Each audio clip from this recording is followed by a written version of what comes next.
Test, test, test, test.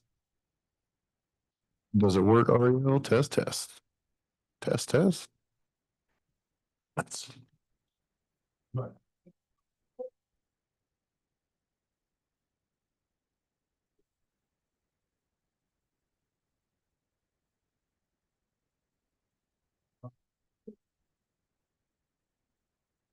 You okay?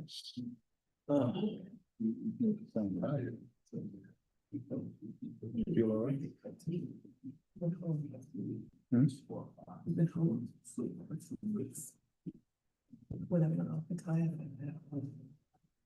Should stay home, though. Stay.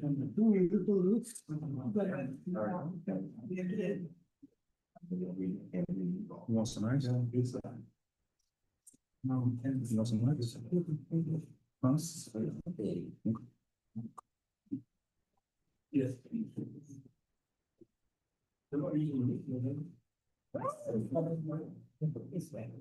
Hey, Dr. Man.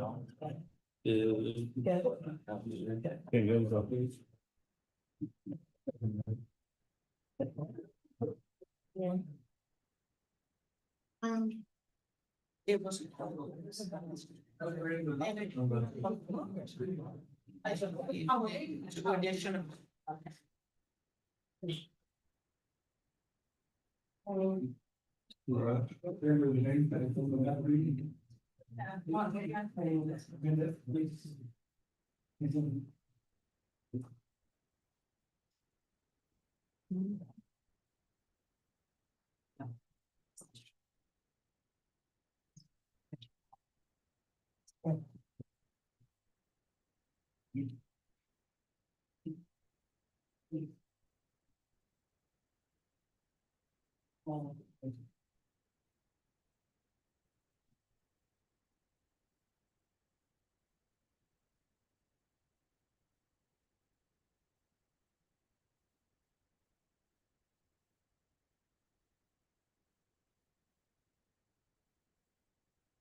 Yeah, clear from.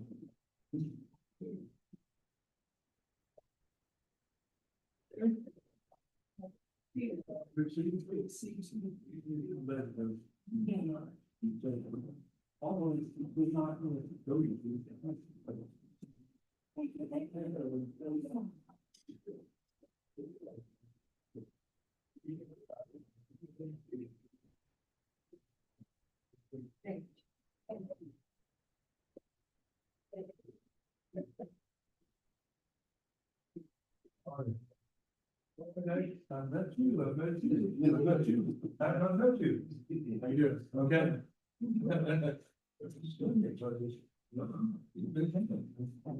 So they don't. I don't know.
Yes. Thank you, Doug. I'd like to welcome everyone to today's meeting. Date being June 24th, 2025. At this time, I'd like to call this meeting to order. Can we do a roll call vote?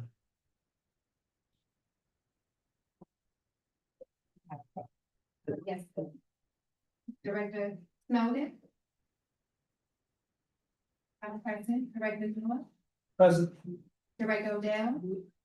Not present. Director Lockett. Director Lockett. Present. Director Buford. Present. Director Robinson. Not present. Director Leggett. Here. Director Taylor.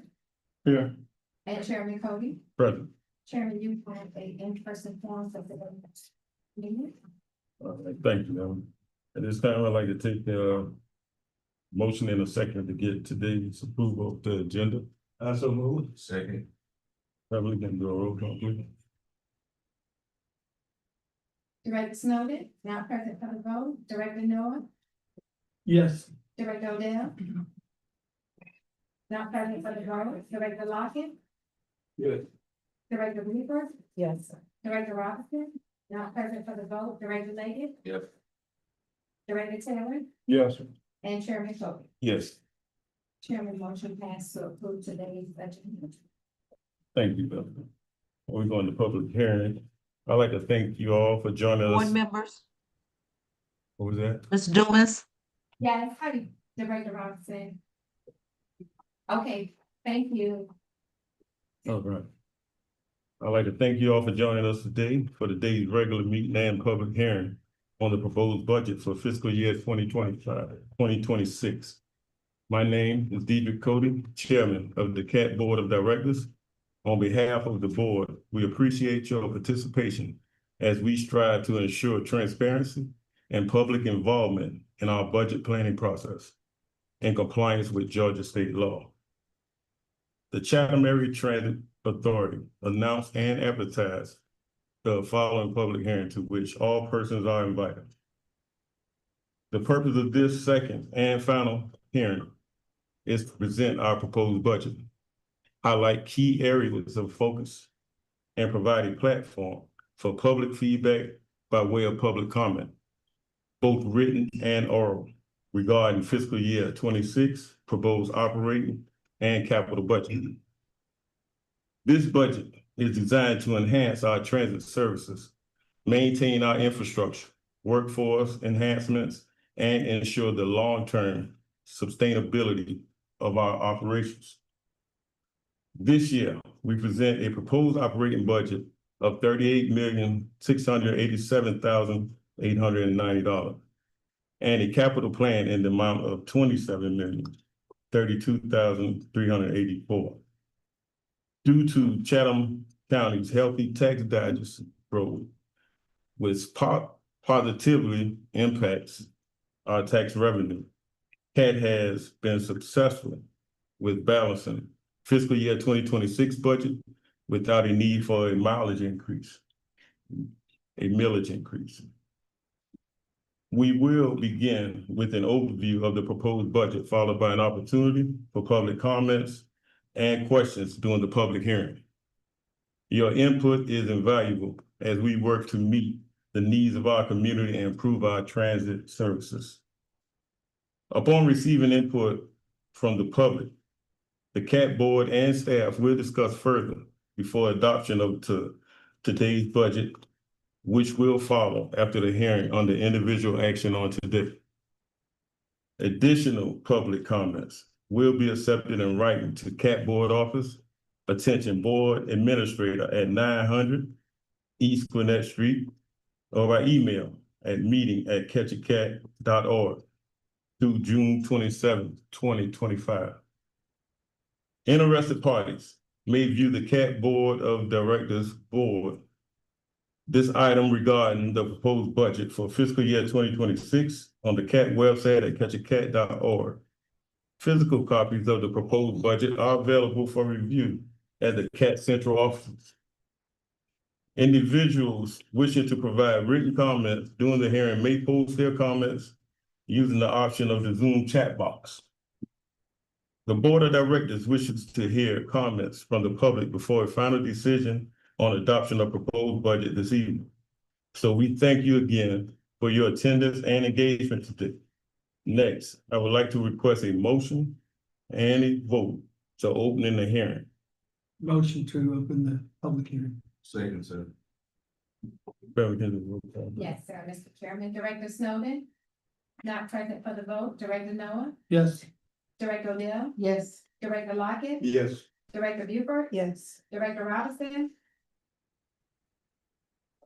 There's a 10 second. Yes. Okay, thank you. Director Leggett? Yes. Director Taylor? Yes. And Chairman Cody? Yes. Chairman, motion passed to open today's public hearing for fiscal year 26 proposed budget. Thank you. This time I'd like to turn the floor over to ICBO, Ms. Cutter. Thank you, Chairman Cody. Good afternoon, Board of Directors, colleagues, visitors, and the public at large. Staff and I are pleased to present a balanced FY 26 proposed operating budget and capital plan. The focus of the plan, of course, is built on the foundation of CAT, which breeds transparency and integrity in all of its processes. In FY 26, the public will see an investment in our bus stops. It will see an investment in safety, security, and risk mitigation. It will see competitive salaries and wages. It will see our efforts to maintain funding sustainability and increase in the investment in overall public transportation service delivery. Before I get into the nuts and bolts of the FY 26 proposed, I'd like to ask our interim chief financial officer, Ms. Gloria Royal, to come and give introductory comments on the FY 26 proposed budget.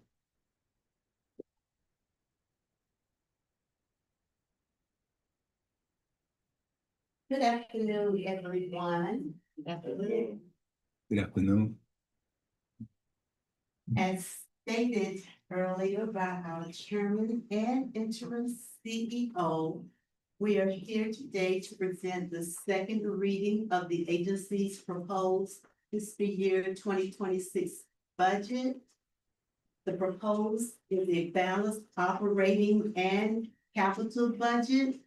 Fiscal year 2026 operating budget amount is $38,687,890, and the proposed capital budget amount is $27,032,384. At this time, our interim CEO, Ms. Stephanie Cutter, will go into details of our fiscal year 2026 budget. Thank you. Thank you. Thank you, Ms. Royal. The details are presented in your binder. What I'm going to do is provide an overview of the content of the FY 26 budget. I think everyone knows that the preparation of the FY 26 budget, it was challenging. Dealing with wages and salaries to maintain employees through competitive wages and benefits, insurance increases, investments in employee health and wellness to help bring down the cost of medical coverage and to properly take care of our employees, along with other improvements to the provision of excellence in public transportation service delivery. The budget is balanced with revenues projected at $38,687,890, along with expenses on the chart. You can see by division of $38,687,890. $687,890. Our revenue by source. Do you want to go to the next tab? Yes, please.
Our revenue by source, the pie chart is very transparent, and we will come back to it as we address our technology issues to show the public where the revenue comes from.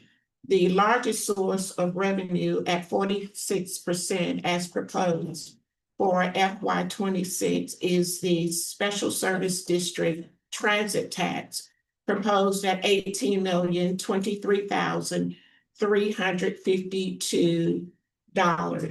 Other revenues includes grant revenue at $5.7 million or 15% of total revenues. Other revenues that includes interest in other categories that are not direct line items totaling $715,250 or 2%. And our miscellaneous revenues, those revenues that comes in from whether it's special events and or other activities that were not projected in the budget per se by line item of 238,704, totaling 1%. Our fair revenues at 12%, our program revenues totaling $350,400 or 1%, and our agency revenues at $8.9 million or 23%. Our expenditures by division also represents a balanced budget. The pie chart is not visible at this time, but it reflects a comparison of our FY 25 budget to our FY 26 budget, showing the budget going up for 26, 4%. Our critical operating challenges and risk for FY 26 that had to be considered and forced us to prepare the budget conservatively, meeting the mandatory needs of public transportation service delivery. A question mark on our local, state, and federal funding.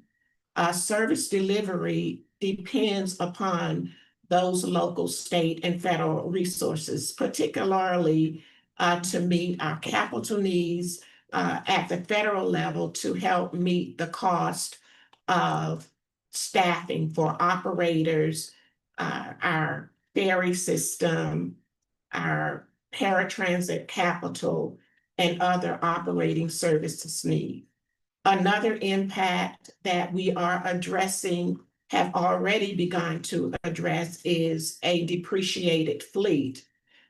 If the fleet is not operable and well-maintained, it negatively impacts service delivery, causing it to be unreliable and non-dependable. Again, our public transportation safety, safety first in all that we do to provide public transportation services on our buses, our ferries, our mobility vans, to protect the public and our staff. The proposed priorities and risk levels as identified in red: crucial risks, service reliability, fleet replacement, caring for our customers, meeting their public transportation needs, building bus, public, staff, and security upgrades.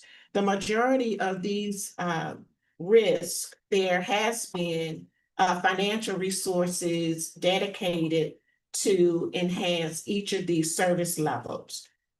Salaries and wages are budgeted at 3% increase. Cost of living for non-union employees. We are currently in union negotiations, and the outcome of that will be brought before the board for approval at a later date. Investment, continued investment in employee benefits and wellness. Investments in staff training and development at a higher level.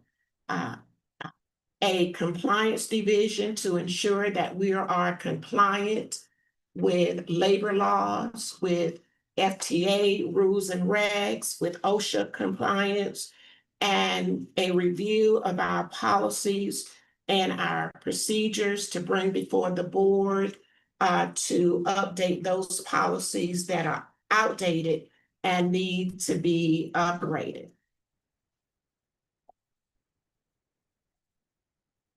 Some of the challenges and strategies that we will be working towards is bringing back the services of the past, the pre-COVID service level. For example, the senior circulator.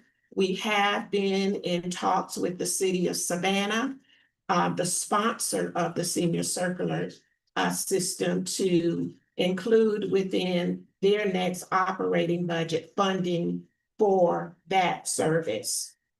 We continue to provide CAT Connect services utilizing 5310 funding through the state of Georgia. That funding is primarily to support transportation services for our seniors and our disabled residents, to take them to the places where they need and want to go. Also working on relationships to bring back our UPass program to serve the colleges and university. Our fare revenue is driven, of course, by ridership growth. As we improve in our service delivery, we should see a rise in public transportation ridership. Our state and federal and local grants, formula grants, these are federal grants, 5307 grants. We have opportunities for competitive grants that help fund our capital needs, reliance upon the Georgia Department of Transportation Transit Trust Fund that helps us with our various projects to enhance public transportation. And of course, the $5310 aimed at excellence in service for our seniors and disabled residents. In FY 26, we have a request in for congressional directed spending from the federal level for fixed route buses and for the construction of the West End dock on River Street.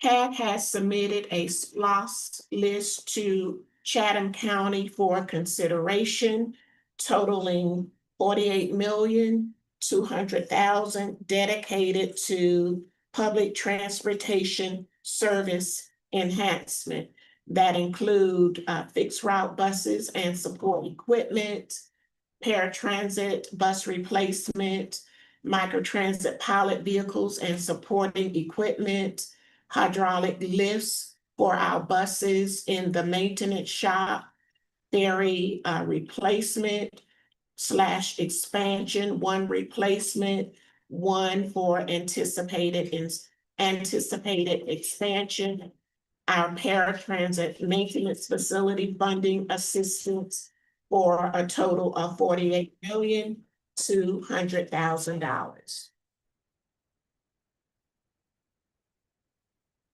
As we continue to invest in our employees and develop a strategy of retention, we are setting aside funding to fund non-union position classifications, level 1, 2, and 3 classifications for certain positions. As it relates to such measures for union positions, all of that will be discussed in union negotiations and preparations made accordingly. But the positions of focus for 26 are the transit customer advocate position in an attempt to better serve our customers, clerk positions, technician positions, deckhand positions, and captain's positions, preparing the way for Chatham Area Transit Authority's future. The FY 26 budget at a glance highlights on the revenue side an increase in transit tax revenue, service expansion, and an increase in fare revenue driven by a greater number of ridership. Our expenses, of course, are up due to workers' comp, and that's based on a claim history. The focus for FY 26 is to be proactive in reducing claims and recommending partnerships with vendors that can help us reduce our claim history, thus saving future insurance costs. Our fleet, liability, marine, self-funding set aside also to manage the issue of increased insurance costs. Of course, competitive wages and benefits, as I mentioned earlier, implementation of career path and capital and operating costs that requires local match funding. And lastly, fleet replacement needs. The next slide gives a history of pay increases that the authority has provided to its employees over the years. on the administrative slide, and it covers the period. While the chart goes back 2021, it focuses on pay increases FY 23 and forward. As you can see from the chart, we have been fortunate to give cost of living, bonus, and merit increases over these 3 years. For FY 23, we are proposing a 3% cost of living. The same measurement is available for our union wages, a summary. And as you can see, the wages have continuously increased in order to remain competitive with private industry. Investments in employee well-being.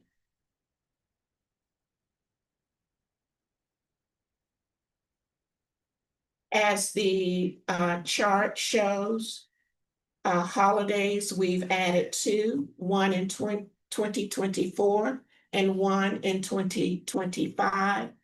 The Juneteenth holiday in 2024 and Veterans Day in 2025. Wellness, we've increased our investment in our wellness program, primarily in fiscal year 2024 and 25. And investment is also being proposed for FY 26. In FY 23, CATS increased its share of covering medical premiums from 72% to 75%. In FY 23, we increased the coverage of vision, and in FY 4, we took on the entire payment of the vision coverage. CAT Board of Directors made a commitment to our employees to enhance the retirement plan.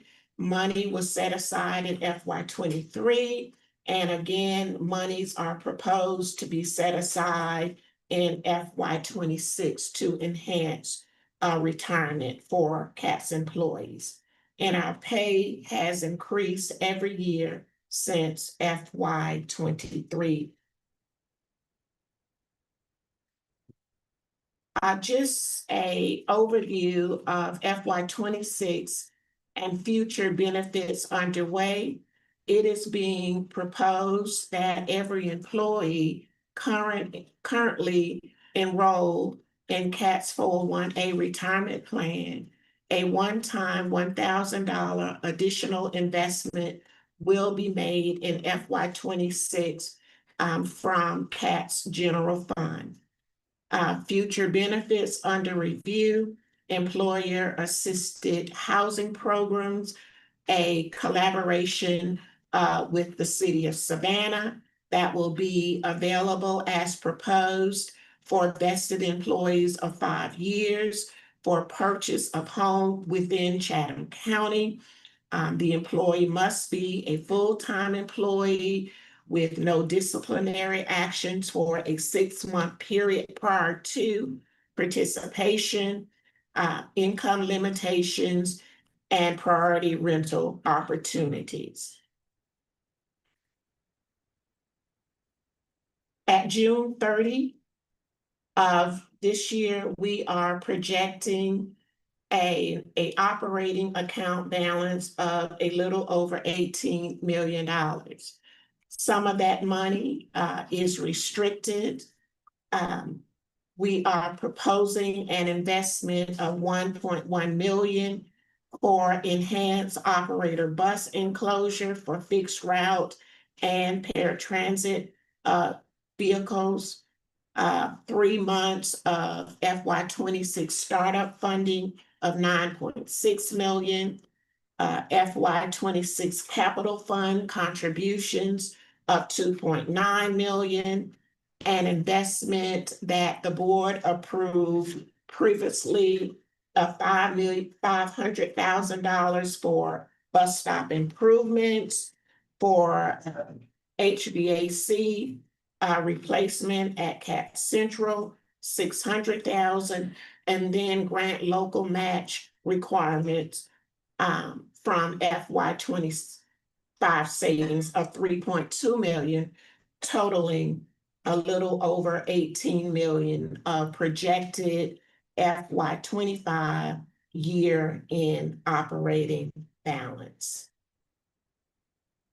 Our capital budget, as outlined on the screen, the revenues are outlined with revenue from correctional directed spending.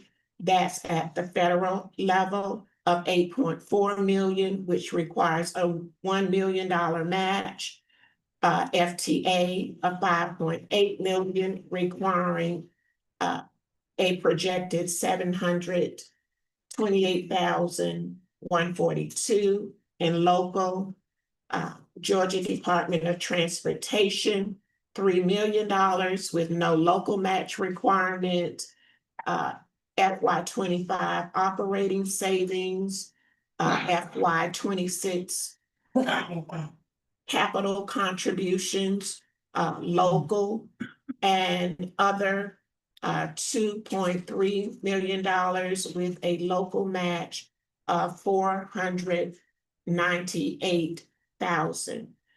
These are proposed and projected funding sources. We are still awaiting confirmation on the grant items. The GDOT contribution is already in place and sitting in the bank. Of course, the local contributions funded by CAT's General Fund is based on our financial stability during the year and how our projected revenues come in.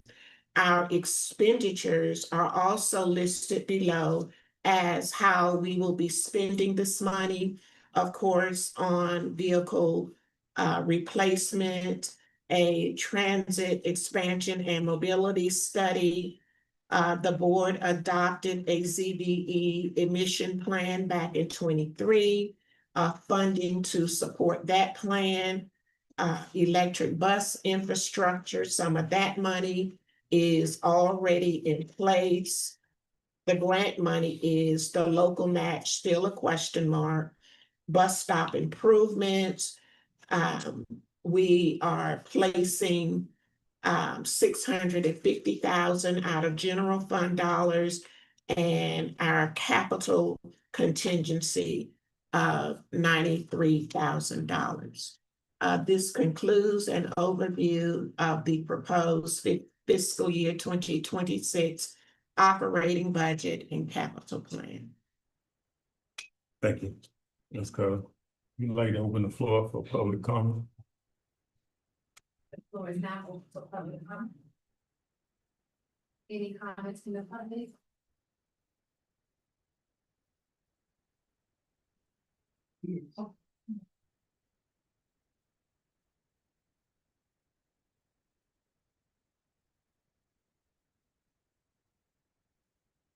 Good afternoon. Mhm. I would like to know that your improvement includes the location of electric chargers for the electric buses. What I mean is that we have electric buses, especially the little vans, but a lot of times they have to come down here to recharge. And I want to know whether or not there is stations that will be set up in your improvements for the electric buses to recharge. Yes, ma'am. Excellent question. Yes, as we look at enhancing public transportation service delivery overall, we realize that the time the electric vans have to come off the route to charge, it takes away from reliability, the scheduling, all of that is negatively impacted. So as we move forward, we are seeking grants for electric bus charging infrastructure. We have been successful with some grants at the federal level. What we are hearing as of today, they are not doing a lot of investment in that type of infrastructure. So we are looking internally through general fund means as to how we can better serve without pulling routes. When we pull a bus, there's a bus ready to go to serve the customers that we serve. Thank you for that question. Excellent question. There's a serious inconvenience when the minibus has to come back. Yes, ma'am. Yes, ma'am. And then we also are concerned about bus number 4, Garner, Route had 4. been taken off schedules on Sundays a long time back.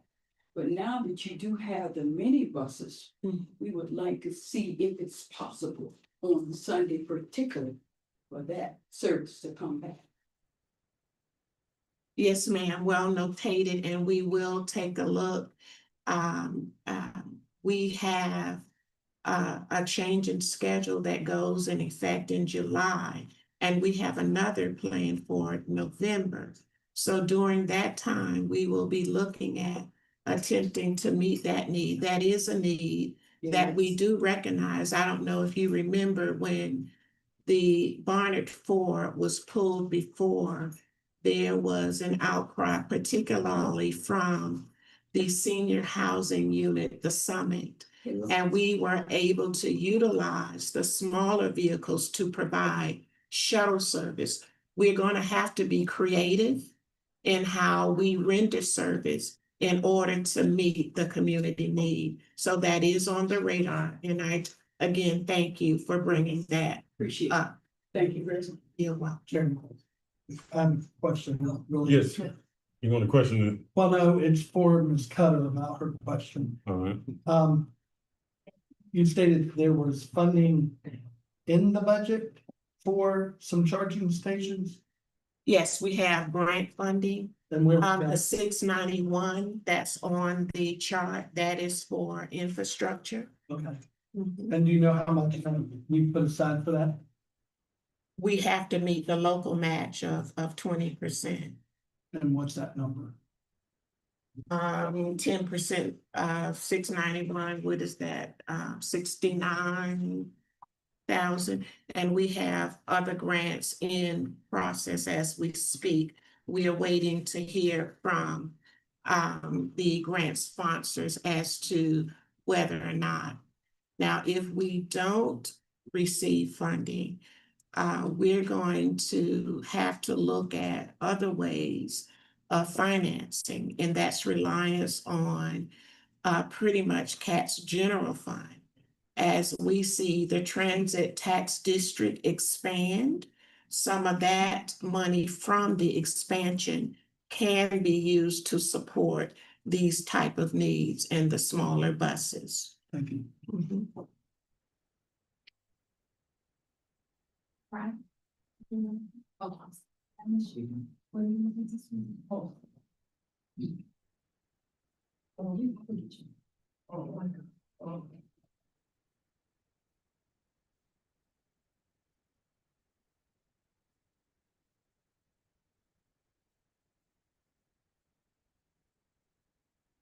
Good evening. Good evening. My concern was the 28, the 27, and 20. Is there gonna be any changes on those routes? Because the 27 is, well, 28 is every 2 hours. And it's Mhm. getting hot out there. Yes, ma'am. Is there gonna be any changes? And the 28, the 27 is, the 28 don't run on Sunday. And only run, and the 27 runs every 2 hours. As we attempt to enhance our public safety, public transportation service delivery, we look at routes, what is it, 4 times a year? 3 times a year? And during those 3 times, hearing the voice of the public and what they foresee the needs to be. All of that will be considered. We will be reaching out to better communicate with the public through meetings at community centers and other public spaces to solicit feedback. That will begin this month. And all of the feedback that we receive will be incorporated within the schedules. Now, depending upon funding, there's some things we may not be able to do readily, but they will be on the list. It will be prioritized, and we will work consistently with trying to meet public transportation needs. Now, as it relates to transportation services, particularly for our seniors and our disabled ridership, we have restored the relationship with Department of Human Services. And we are awaiting a contractual agreement for a little over 200,000 to complement. We'll be using a different type vehicle, a smaller vehicle, to get that population around. And hopefully that will help address some of the needs. And a lot of the seniors prefer riding on the fixed route. Okay, You the know, large they don't bus. wanna be on the Telluride or whatever all the time. Well, are you familiar with Cat Connects? Oh, yeah, the Cat Connect is, sometimes it's overcrowded. Huh? Yes, we need, It's something like, back in the, pandemic era where they had, you had to wait because you have to, it's full up, Yes. you know, like back in the pandemic era, it was, you know, 4 buses, you had the big Yes. buses that you had to wait on. yes, and we are working with the city of Savannah to restore the senior circular that will complement Cat Connects because we see a tremendous need for that service. Mm, So we'll know something about that funding in January. okay, because, it's kind of rough out there, even for not only the seniors, but the other people too, Everybody, everybody. right? yes. Every Thank 2 you. hours is a long way. We're trying to get to at least an hour. Okay. Thank you. Oh, and also, it's a problem about your lift. Well, they don't call it lift here in Savannah, they call it the ramp. Sometimes it works and sometimes it doesn't. Yes, And when it doesn't, you're still on the bus, you see the bus drivers, letting somebody else off on the. notated. Thank you. Thank you. Appreciate it.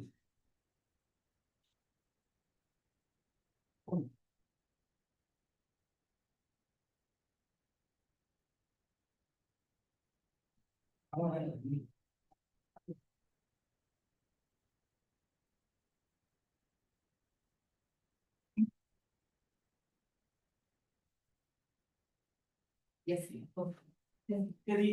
Good evening. Hey. Quick question on the, I'm gonna applaud y'all for allowing the kids to ride the bus. Is that gonna happen next year? We're going to try to continue that relationship with the school board. Question. Okay.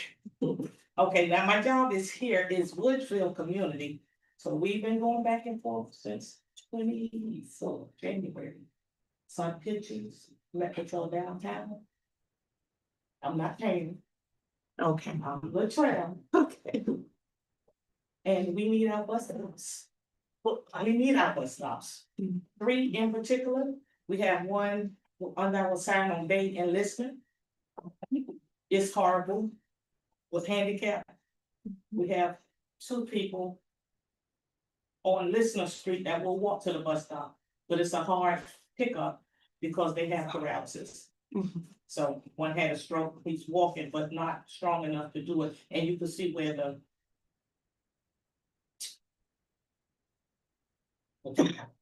The grass and everything is not properly done, so it's a problem for someone who's handicapped. Then you go down further to Bay and Spring or Avion Spring Street in front of Curtis V. Cooper. We had a seat there. When I saw the pictures in January 23. Here there, the chair was removed. They got a trash can there. That's horrible on Bay Street. That's just what it is. No give on Bay Street. You got the trucks flying down there, trash can full. That makes the neighborhood look horrible. You turn on Avion off Bay Street. It's a bus stop right there. It's a pole there. I done called Georgia Power, done called cable, somebody, it's a box hanging. And it looked like it's gonna fall, but you got a bus stop there. No seating or nothing. Those 3 stops right there need to be taken care of. Yes, ma'am. We have a priority list. And Mary, would you confirm, I'm believing these stops are on that priority list for 26. Okay. Well, again, the 2 bus stops, the last 2 is in front of a medical. Yes, ma'am. Yes. So people with walkers and trying to go to the doctor and all this stuff right here, it's a hardship. And getting a pair of bus or whatever. Yeah, they may do that and they may not. The state we're in, not gonna get into that, but it's some issues at that location, so that's what we're looking at. So we have some other bus stops, when we go further down on Division Street, it's just in a bad it's in a bad spot. It's under trees and you can't hardly see it. If you're not from the neighborhood, you won't know there's a bus stop there. Then you go out. That will be Fair and Alfred. And then we have the 2 further down. So they have no covering. And the employees at the Roger Wood, they have no covering. They're gonna stand out in the weather. So, and then grass growing up on that. We're fighting for our area. I mean, everybody wild and all this stuff right here. If ever gonna get something else, I just cringe. We got some areas in Savannah just first for every reason. We gotta stop that. We gotta spin the wheel and, or they got kids this time, they gotta go to the bottom. But for some reason, some areas in Savannah don't know who they know of, what's going on, but we have bad habits, we gotta stop. I'm trying to be nice with it, but it has to stop. Everybody need a fair share of the funds we got is limited. But Equity. it can't be limited every year for this department. And this is run down and we're not taking care of that. I have kids with the city, we out there cleaning the neighborhood, but we can't get certain things done. It's always a tug, and I don't like to tug. We gotta do better. I mean, this email been going on since 2023. So. Well, let me say this, you'll be seeing us coming to the neighborhoods, to the people, to listen, to hear and listen to the voice of the people as we really take a look at the resources that we have, prioritizing the need and taking steps to meet those needs. I definitely think that the community at large will see improvements as it relates to our bus stops and listening to the needs of the people that we serve. May I say something? A couple of the items that she spoke of, in my opinion, should not wait until some budget approval or when there were safety concerns, and those have to be remedied immediately, and I think our insurance company would agree with that we're asking for a claim if we don't make sure. So this, whatever's hanging above, that needs to be handled, whatever authority. The grass, we need to follow up on that. I will agree that the grass is going crazy because of all the rain we've had, that we can't really help, but. It's not that kind of grass, it's the way, if you go down there, you'll see the sign, and then the way the traffic come and the trucks turn into, they're pushing. pushing, so now it's mounting. We need to look at those So, individually and not some budget year. Well, you'll see on your report and action item today for approval to get the bus stop and a contractor an RFP to get them in place. Our existing staff can begin, but we need quick movement and we need help. So for approval on the agenda today, you'll see a request for an RFP. So we can have outside help to get these bus stop locations improved as quickly as possible. With that being said, do we have our own in-house staff now that handles that? Yes, we do. And when did, it sounds to me like this amount doesn't happen overnight. How long has this been? Director Noah, these are issues that we are addressing currently. As the citizen stated, this is not new to CAT. That's my This has concern, been is that going something has on. not been done. Has been going on for years, and there is movement in place to address these issues. Okay. And when we go out into the community and face the community residents, we're gonna have to answer to them why this is not happening. And when you see staff being held accountable, this is why we need to do that. It looks like we don't care, but we do care. So there's gonna be movement in place to make a difference where it's not what we say, it is what we do. I guess that's my concern, is that it didn't happen overnight and we're not doing what we say. And we need to make sure it's done expeditiously. That's all I have to say. And I think what he's saying is that if it's a safety issue, That's someone priority. should go. We don't and wait look. for an RFP. Like, we immediately go look, take a picture, figure out who's supposed to take the box down. That's Georgia Or- Power, but we will make sure we get that message over to them because that is a safety issue. And if that's a stop where we're picking up handicap and there's a mound that they can't climb. Yeah. So maybe we could send somebody out to look at it. Absolutely. The chief is here and I'm sure he's documented that to get them out immediately to address the issue. now, let me clarify, I want y'all to move expeditiously, but those two different locations. Yeah. Boxes on We know, one. and the there's hills three on the other. locations you're concerned with. Okay, I got you. okay. Thank you. Thank you, Ms. Rucker. Thank you. Yes. Thank you for me. Same Yes, concern. right. Appreciate that.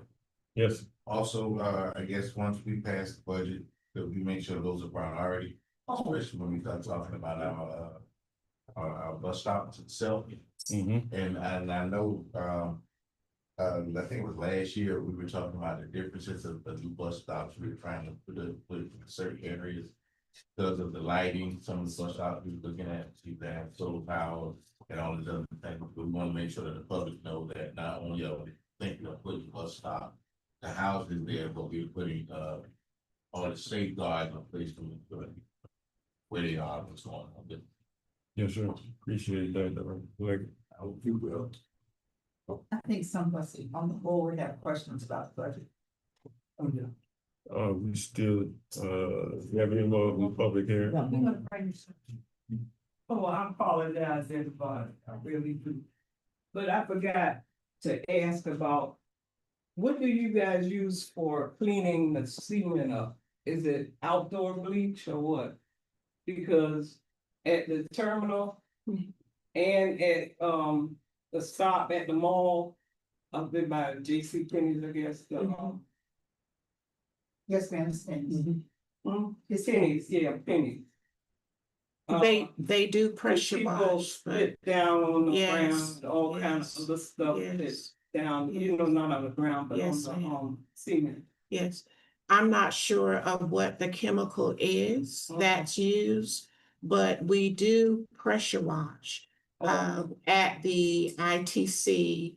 And I'm not 100% sure whether the amenities team goes to Oglethorpe Mall or Walmart because they have their cleaning and landscaping staff that typically handles their grounds.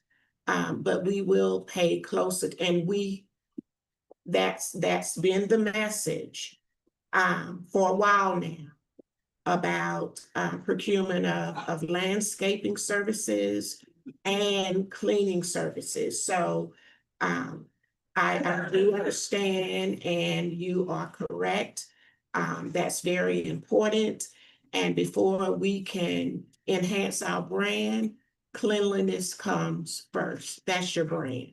Okay, and also at Careline Hospital, stop for over by the cancer center, you removed the bus stop. The bus stop was over there, it was around a pole and it had orange stuff around it or whatever. They stop over way across where the hospital is, but not by the cancer center. So I was just. Normally, changes like that are based on ridership. Mary, are you familiar with that stop she's speaking of at the Lewis Cancer Center? I don't remember any data. Okay. It wasn't a recent change, was it? No, I don't think it Okay, wasn't really recent, but it was all of a sudden. Okay, There was. and that it's that people have to walk all the way over there from there. Is that Route 11? Is it Route 11? Do you know the route? No, well, 11 goes there, it's 14, no, it's the 27. 27. Yeah. That may have been the one, they had some safety issues getting to. Ah, So I'll look into it and report back. Oh, well, they have to pass right by, they just Okay. come out and then they have to go back. Make that to Grand Avenue. Okay. mhm. Okay, thank you, I appreciate it. Thank you, thank you for All that. right.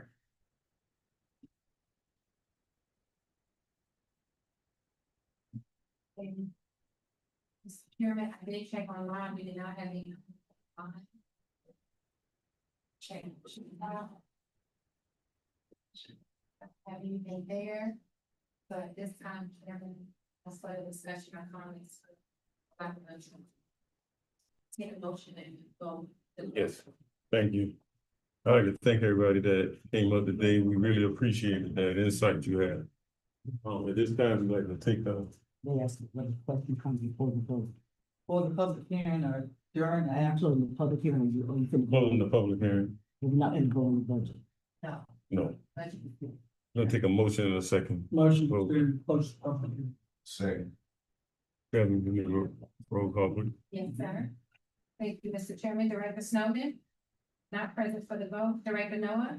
Yes. Director Odell? Yes. Director Lockett? Yes. Director Buford? Yes. Director Robinson? Yes. Director Leggett? Yes. Director Taylor? Yes. And Chairman Cole? Yes, Chairman, motion passed to close out today's public hearing. thank you. Next, we would like the presentation by Ms. Cindy Robinette. Any more questions? Yeah, approach. All right. On the budget. On the budget. Okay. You Got want a to budget question. Well, you can. Well, we have the action items later. Yeah. On the action. So, right.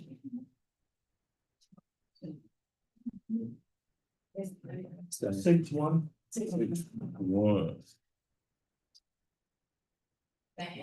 So that's our question now. Yes. That's. We're gonna go with Ms. Cindy Robinette, presentation, please. Thank you.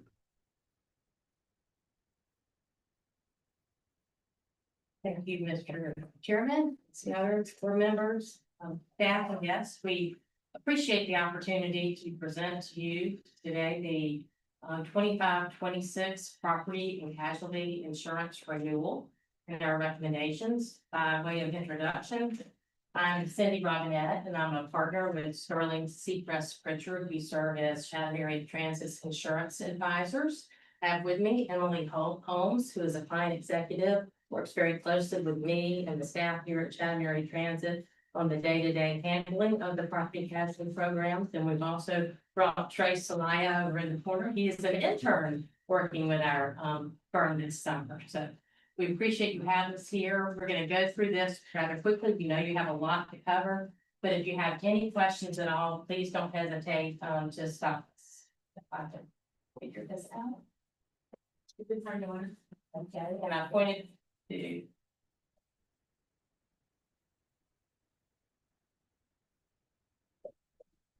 Okay, good. Back one, there we go. Thank you. So I thought we'd start just giving you a quick update on the overall condition of the property casualty insurance marketplace. If you've been in our presentations in the past, you've heard year over year of bad news on the insurance market. We do have some window of light with regard to property insurance.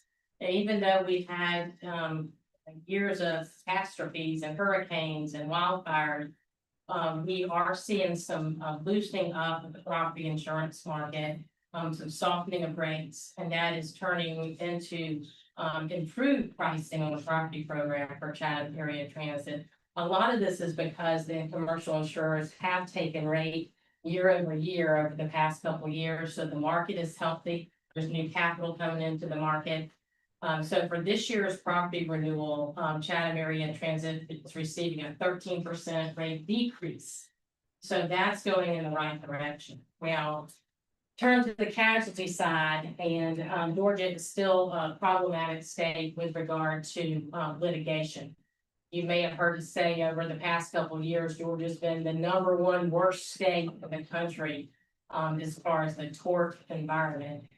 Thankfully, we dropped to #5. A lot of that is because of the hopes that are placed in the recent tort reform measures, which we certainly are hopeful will reduce the cost of litigation, drive down the cost of lawsuits, and that would turn into lower claims and lower insurance costs as well. But there were some significant increases that CAT has received, particularly on the commercial auto coverage, largely driven by the loss history and claims experience. And that will take me, if I can make this work, there we go, to the next slide.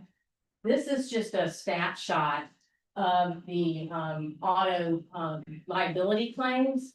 On the left side, going back to 2020, you'll see a dark bluish purple. Those are paid amounts of auto liability claims. You see it's just over 500,000. The gray is amounts that are reserves, amounts that we expect to pay. And then the light blue is the total incurred cost of a claim. So you'll see through the end of 2023, costs were fairly contained. And here in the last 2 years, we've had quite an increase in the expected cost of auto liability claims, an increase in frequency of the accident, and then more so increase in severity, with claims costs being driven up, litigation expenses being driven up, concerns over the tort environment in Georgia, and a defense counsel, not wanting to take cases to trial because of the system. So that is really driving up costs. And you've heard Ms. Cutter mentioning investments in risk control, safety, training. There are a number of plans underway to work to prevent accidents, to improve reporting, and to increase CAT's position so that we can drive these costs down. Because certainly it's better to spend money on safety of our staff, drivers, and the public rather than in litigation.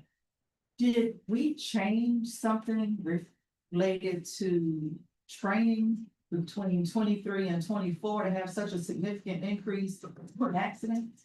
Not necessarily the training, but we do have new drivers. We've got, there's a driver shortage. So just trying to continue to repeat that training, the importance of reporting. In some cases, we're seeing cases reported to CAT, I say to us, because I feel I'm part of CAT, to CAT, plaintiff counsel, before we even get the report in or know that there was an accident. What is the appropriate notice procedure? The appropriate notice procedure is when an accident occurs. Right. For that, employee drivers reported to supervisors and reported into risk management to get to the insurance carrier. And in some cases, we think that's a training issue, so they're focusing. I know Sam, he's not here, he's actually had training exercise, to work on some of that communication. Because what happens when the plaintiff attorney is the first to report it, and we CAT doesn't know about it, is we don't have necessarily the video. Because in many cases, Chatham Area Transit's not at fault, but you have to prove you're not at fault. So well, there are certainly a number of efforts underway to evaluate what's going wrong. And to bring some new practices, procedures, looking at telematics on the vehicles, to drive down the cost. You say that Pat doesn't know about it. Pat does know about it. CAT does know about it, we, I'm yeah, sorry, no. we do, the insurance carrier as well. Pat didn't tell you. So did the driver tell Yes. supervisors? Yeah, so there are some cases where, CAT, risk management was not notified of an accident. And the first notification came to by way of plan council. Okay, so when we don't adhere to notice, when we don't adhere to our notice protocol, When employees don't report right? and they don't get into management, when it gets to, CAT, risk management, safety, executive, the report immediately goes to the insurance carrier. Right, But they can only report when they know about. right. So we're trying to increase that training of reporting to them immediately. Is there a risk of coverage being denied because of no not a proper notice? That's not an issue. That's not an issue because things are getting notified within the policy term of the occurrence of the carrier. It's just that you have a better opportunity to investigate, defend, preserve evidence. Right, when you Get get the to driver's statement when you know about it. So there's training that's going to be going on to improve those efforts. and that increased significantly in 24. That's one element, yes, it increased. The other thing is because of the litigation environment in Georgia.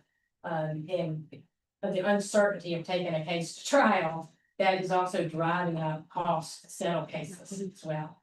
So the average cost to settle a case to and the adjudicated case significantly gone up over the past couple of years.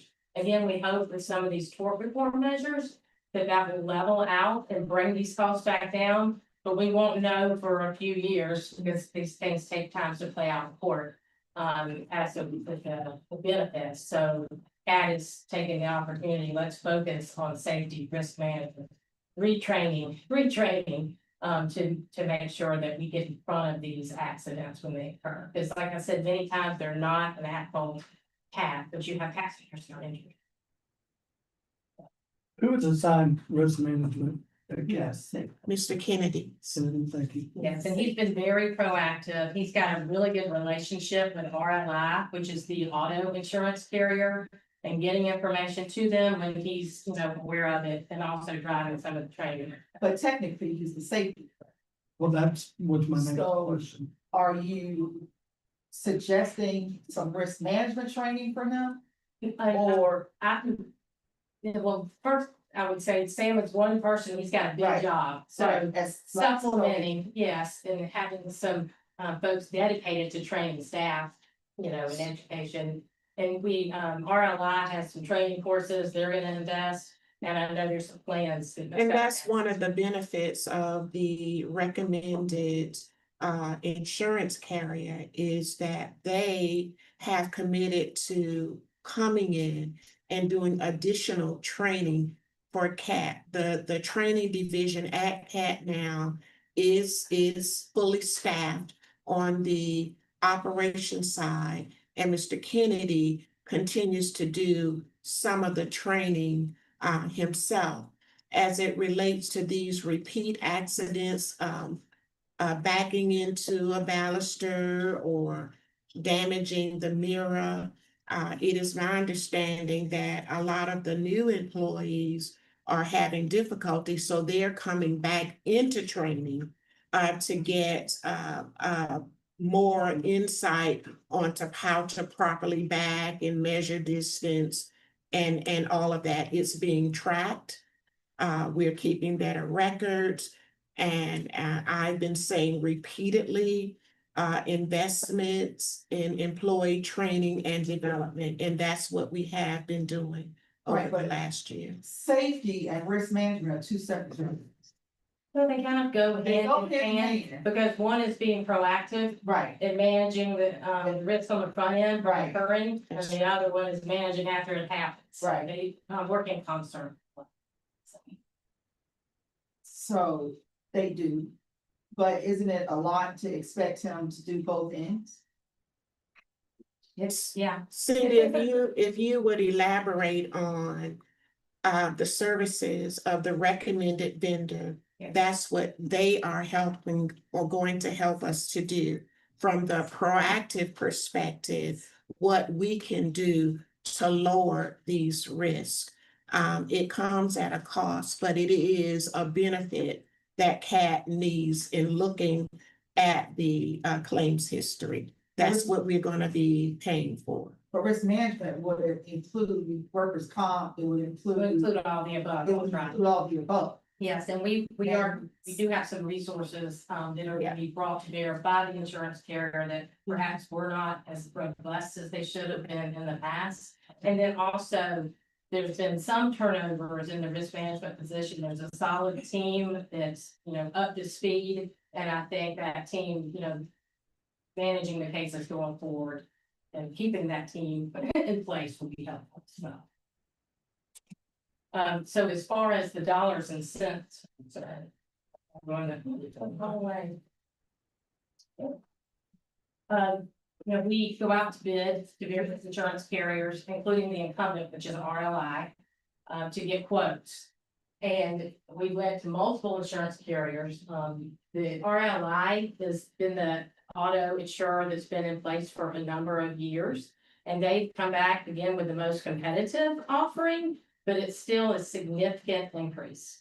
There was a $25,000 liability deductible that CAT has maintained historically. We're recommending moving that up to $50,000 to save in premium dollars, and because we anticipate some of the risk management efforts that will go into place will help mitigate claims. Their premium expiring was around just over $2 million.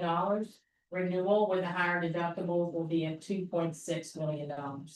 The next closest quote that we received from Berkshire Hathaway for just the liability was at $4 million.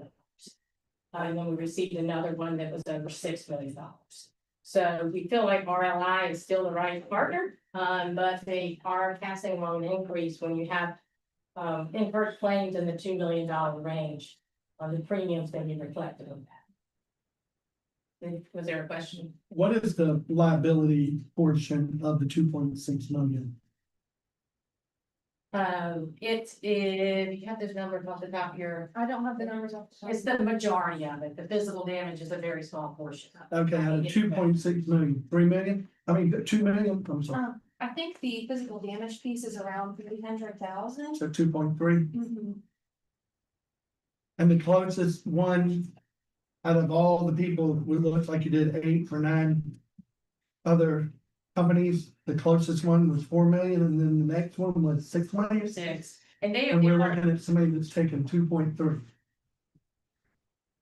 Okay, They are, the auto market in Georgia, first of all, it's difficult, and there are not a lot of insurance carriers that will write transit business. So that when you don't have as much competition in the market, you don't have as many players, but we go out to everyone that is offering terms for a transit company. what makes RLI so cheap? Well, they've been a partner with Chatham Area Transit for a number of years. They have Since 2013. So they have a bank of premium dollars, whereas a new carrier coming on does not have that bank. I understand. So they're able to, they did give a significant increase, but they're able to be less than the rest of the market because they do have a bank of dollars in those good years. So you're getting some kind of credit for being loyal and maintaining that relationship with RLI versus a new carrier coming onto the program. I think if we go out a couple more years, tort reform has an impact, some of the safety measures have an impact. This will look totally different and we'll be able to bring some additional competition just closer to RLI's process. But they are a solid carrier, write a lot of transit companies. They've been a good partner. Yes. They work well in claims. Okay, so moving on. So they are a recommendation, $50,000 deductible. Workers' compensation.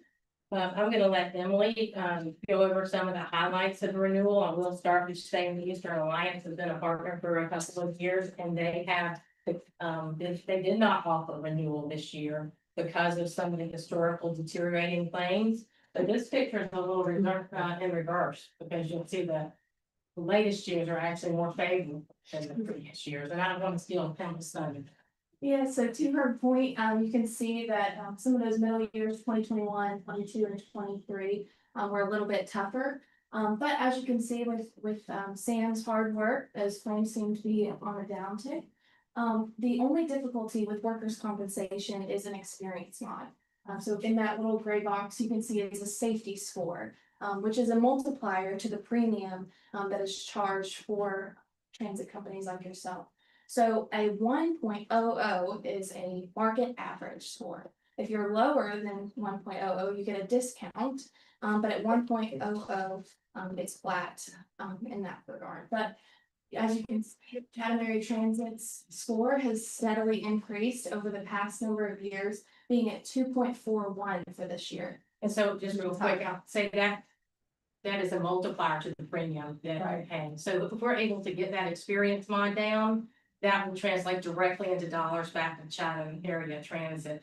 And the way the experience mod is promulgated, they don't use the most current years, they use the previous 3. So you gotta get some of those bad years out for the mod to drop to take advantage of the good years. And with that, I'll move and let Emily talk about it.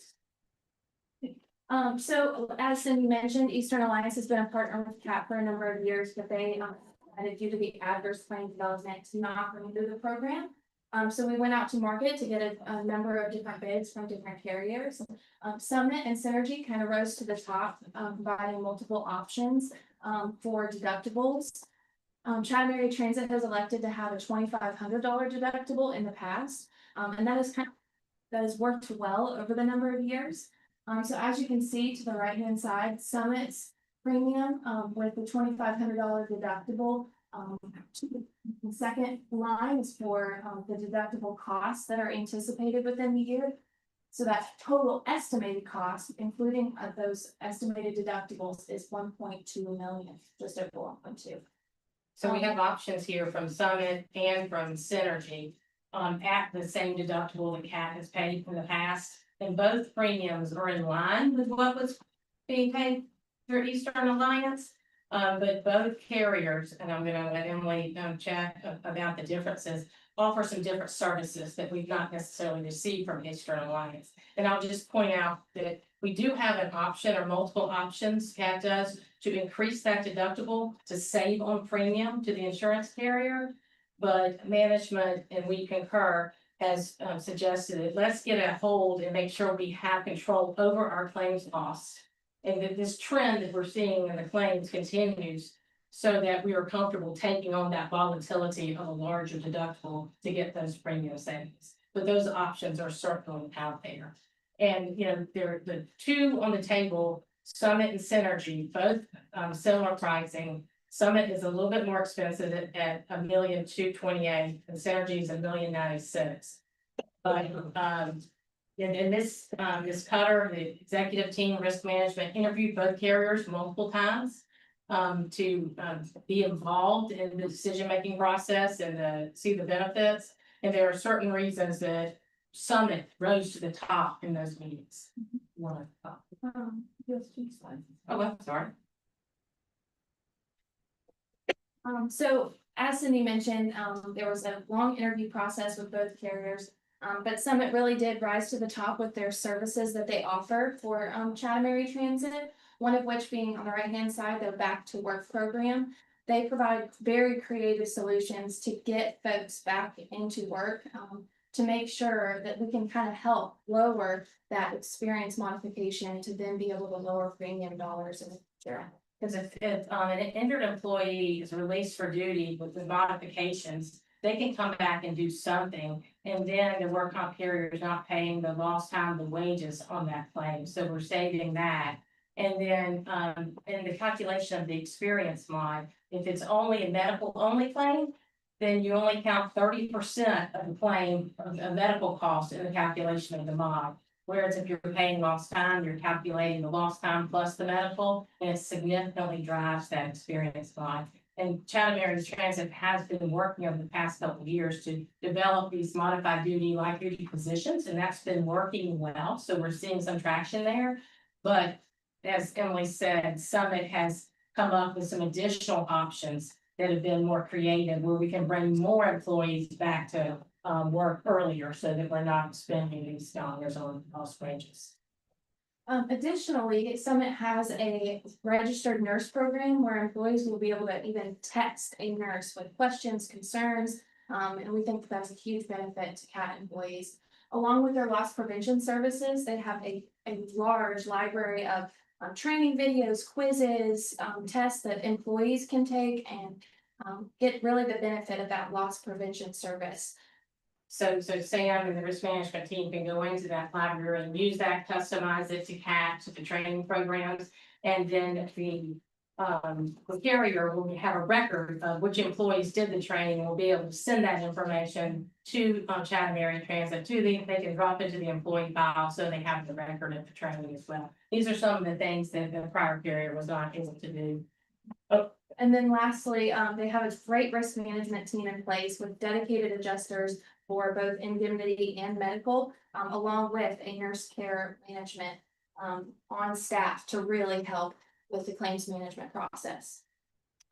Synergy, which is the option, which is a slightly lower premium, has some similar service. They do have a very robust risk consulting group, but they don't have the dedicated nurse. They don't have the aggressive modified duty return to work program. And sitting through those interviews, that they are dedicated to work as CAT's partner to make a difference in driving it. So, both options are there, but we, in connection with the CAT executive team, were recommending the Summit option. I think we talked about modified duty, return to work. Just real quick on the other programs, we talked about the property, 13% rate decrease. We went to a number of markets, they couldn't improve upon that, and we felt good about the 13% decrease. Public officials, employment practices liability insurance, Chubb has been the insurance carrier for a number of years. They have quoted a flat renewal premium. The limit that they have provided will stretch over this next year. We did get a really competitive bid from AIG for the public officials liability and for the employment practices liability, about $20,000 in premium savings. However, moving carriers on the public officials is something you tread lightly on, because Chubb has been a really good partner. They've allowed CAT to control who defense counsel is appointed. There are open claims being managed with Chubb. So our recommendation, even though the premium is slightly higher, would be to remain with Chubb, but we do have, that lower cost option. If that is something that, CAT wanted to pursue. But that lower cost is not guaranteed for the following year. No, that's a great point you raised, because a lot of times insurance carriers may come in and try to bid low with no guarantee of what they're gonna do the next year, and they can just buy the business and raise it back up. And I will say Chubb has been very steady and moderated just the premium increases over the course of the last. And we get sued a lot. I mean, we do, and so the likelihood that AIG will maintain that lower premium Right. the following year, once they go through a year lawsuit, is slim. Yes, and you know the relationship you have on that claims handling with Chubb, and then being responsive and positive. It's the unknown of what are you gonna get from the new carrier. And we worked hard to get them to allow us to choose. That's right. Our defense counsel, to allow us to have a voice That's right. as a part of the process. So that was a hard fought one. A hard fought win. To give that up would be. Yeah, our recommendation is that you release it. So, Two more quick ones. This is just a chart depicting the structure of the property program. With, we have two carriers in place, Axis and RSUI on the property, and then equipment breakdowns with a different carrier. These all come together to provide a robust property insurance program. There is a flood and earthquake coverage up to 5 million, and then a total of 32.4 million for property. This does not include the fleet. This is just the real and the personal property and the contents, so. And so on the risk management side with respect to the garage and do they come out and inspect and give recommendations on how to have safety for the work area? Yes, the work comp carrier comes out and regulate. Now, I will say, Summit, their risk control is going to be more present. Because Eastern Alliance on the comp side was here, but not as often as, with one would like. The Summit, that was part of their presentation, is they're gonna be a part of the CAT team as far as coming out, inspecting, being regular, irregular, monthly, just inspecting the training, inspecting the areas, so yes, you'll see them be more pleasant. Real quick, could Oh, you speak sorry. to where bottom said our deductible said name shown 1% of the value per insured location? Very good question. So there is a deductible for most perils of such as fire of 25,000. If there is a flood to one of the properties, 100,000, so that's how much CAT would retain. If there is a named storm, hurricane, named tropical storm, that comes through this area and damages CAT's property and equipment, the deductible increases to 1%, the greater of 25,000 or 1% of the values of the insured location. So you take the total value in this location, the transit center, and it applies separately to each, but it is 1%. This is actually a favorable percentage deductible. If you look at some of your homeowners and other programs, you'll see 3%, 5%. So 1% is really the lowest we've been able to achieve in loss prone areas. So, and I know this guy was building up a reserve fund too for self-insured. That takes care of some of those deductibles that you would incur. Thank you for that question. Okay, let's see if I can make this go the right way. There we go. So bottom line, last page is the premium comparisons. The far left is the expiring premium, totaling 3.5 million. If you kept everything as is, it would be a quite significant increase to 4.6 million. We're recommended the gray column, which is renewing with RLI on the auto for the 50,000 deductible and moving to Summit on the workers' compensation with a $2,500 deductible. And keeping Chubb in place on the management at the 4.189 118. And then the cyber speak to that. Yes. Yes, why don't you scoot to the side? Sure, so the cyber carrier offered a favorable renewal at your current deductible of 25,000. But they provided another option for a $0 deductible with just an additional premium of $1,430, which A $0 deductible so at first dollar, during the time of, a loss. yeah. If there's a privacy cyber attack, cyber extortion, something happens, try to lock up your data. Which is really. Yeah, I just got hit, so. Yeah. And they're offering a $0. It's like, yeah, for the additional premiums about $1,200 or something. 1,400. 1,400. But you guys have been with CFC, the insurance carrier, for quite a bit of time, and so they were wanting to offer a favorable renewal. And we've never had a cyber attack. I don't believe we've Not reported any claims under that policy. Okay. So, and they do a pretty detailed underwriting of the controls in place. And they provide a list of what we're required to do to They- maintain. They do give some requirements, yes, before they will even insure you, so things Yeah. will have to have in place. Yes. Okay. So it's probably worth the spend to reduce the deductible 0, which you have not had a claim this far. And then, Emily, thank you for mentioning on the pollution liability. CAT's not purchased pollution liability in the past. You do have some fuel tanks. So that's somewhat of a concern. We have a very competitive premium of $425,000 for $1 million liability. Have you ever been fined? Not to my knowledge. Not yet. No, so this is also to help cover like spill costs and things associated with something bad happening. And The same disposal, cost. about disposal. That would cover cleanup costs, disposal, cover third party litigations So, okay, for the fuel tanks. yeah. Tank event. Right. So $425. Mhm. That's it. That was my reaction to it, Renee, because it's usually, you would think it. That's you? If it were a below ground fuel tank, it would be more. It's above ground.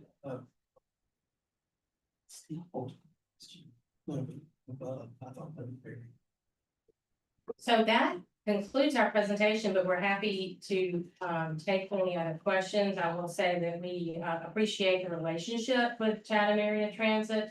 We appreciate the time that the administrative executive team puts into the insurance process, the safety process, and we're appreciate being a part of it. So thank you for having us here today. And if you have questions after this, we're happy to answer this.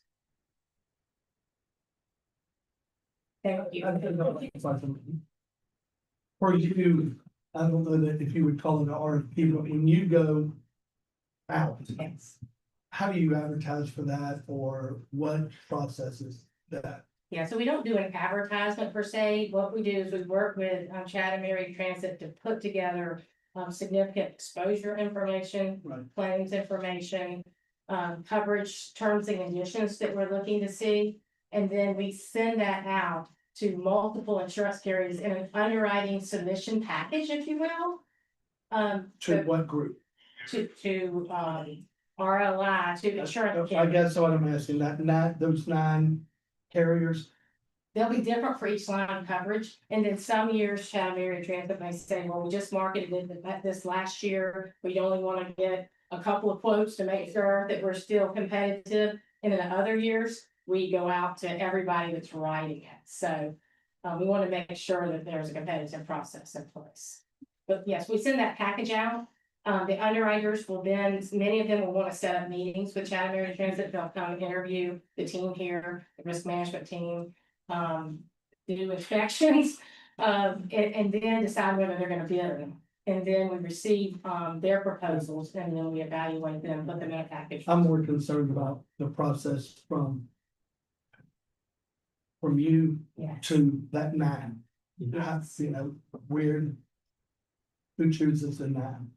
Well, our firm has relationships with over 400 insurance carriers. So we go to those carriers that are active in the market. And while we may actually send the bid package out to 9, we may have talked to 30 or 40 depending on, but it's determined their appetite, insurance carriers' appetite change each year. So we, are in tune, and we have a whole transportation unit dedicated to the transportation industry that has, access to every admitted and non-admitted market available. Thank you. Thank you for that question. Thank you. Thank you, Mr. Chairman. All right, appreciate you. Okay. All right. Before going into our consent item, I'd like to comment on the recent attacks on our buses that are deeply troubling to completely, it's deeply troubling and completely unacceptable. As chairman and the board of directors, we want to make it clear that the safety of our riders and employees is not up for compromise. We are actively reviewing and strengthening our safety protocols, and we continue to promote our See Something, Say Something campaign to encourage vigilance and community responsibility. Public transportation should be safe and accessible for everyone, and we will not rest until the standard is met across our entire system. And I'd like to thank all those who came out today about your safety concerns and concerns about the bus station. This board has always had a concern for the people of this community. So we will address this situation. At this time, we want to go into discussion about consent.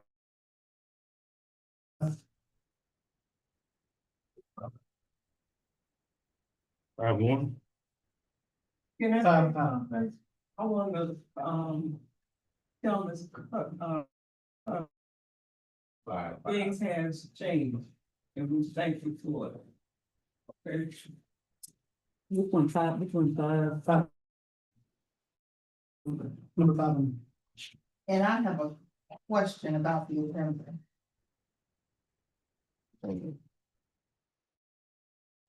On the last agenda.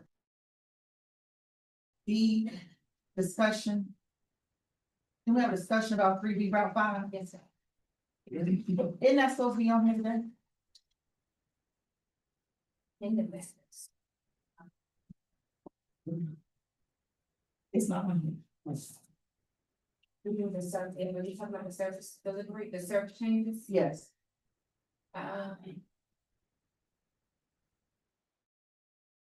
Well, it wasn't, the task was for, legal was to go back and review the history of what the board articulated as it related to the Port Wentworth agreement. Old and have been pulled for review to come back with a update for the board, but it was not necessarily scheduled for today. To my recollection, Ms. Dumas is the record keeper and would better be able to speak. Forward to. well, we don't have a date set, but I know I think there was some discussion before. And at the next meeting, we will have an update to the board, so. That is what's pending, right? that should be this, to this board meeting. That legal is to speak to. So you want to bring that up under old business, new business? Back in the day. Did we even approve it? Get approved on. Ms. Dumas, could you confirm whether that was the directive of the board for this month? There was discussion, It was discussion, yes. and we didn't have the answer. I understand that, but I think the board is expecting a detailed presentation today. The last thing that was noted, that vehicle had something prevented on the 3B, and that was going to be going with. Actually, the question was, we never voted on anything regarding Route 5. We only voted on 3B extension. We are outside the contract terms. I want to move into the contract terms. Route 5 is not supposed to exist. Well, let me ask a question then. Can we just make a motion to suspend Route 5 and comply with the contract? Yeah. Bring that up in Yeah, old business. so we'll do that, old business, new business. Yeah. Okay. It's not on the consent. So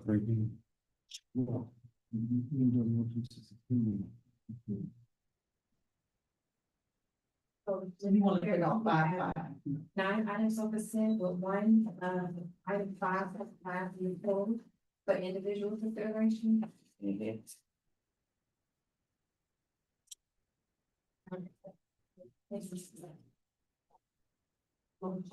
Second, to approve item 5.1, 5.4, and 5.6 through 5.9. Motion in a second. so moved. Beverly, can you approve? Can you restate? I'm sorry. No, sir, no problem. We have a motion on the floor to approve items 5.1 through 5.4, and then 5.6 through 5.9. with 5.5 for individual service.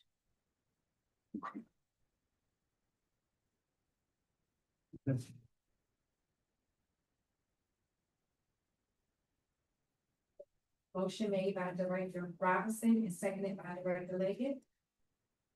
Yes. Okay, Mr. Chairman, I do the roll call vote. Yes, ma'am. Director Snowden, not present for the vote. Director Noah, Yes. Director Odell, Yes. Director Lockett. Yes. Director Buford, Yes. Director Robinson, Yes. Director Leggett, Yes. Director Tillman, Yes. and Chairman Poe. Yes. Chairman motion passed to approve items 5.1 to 5.4 and 5.6 to 5.9.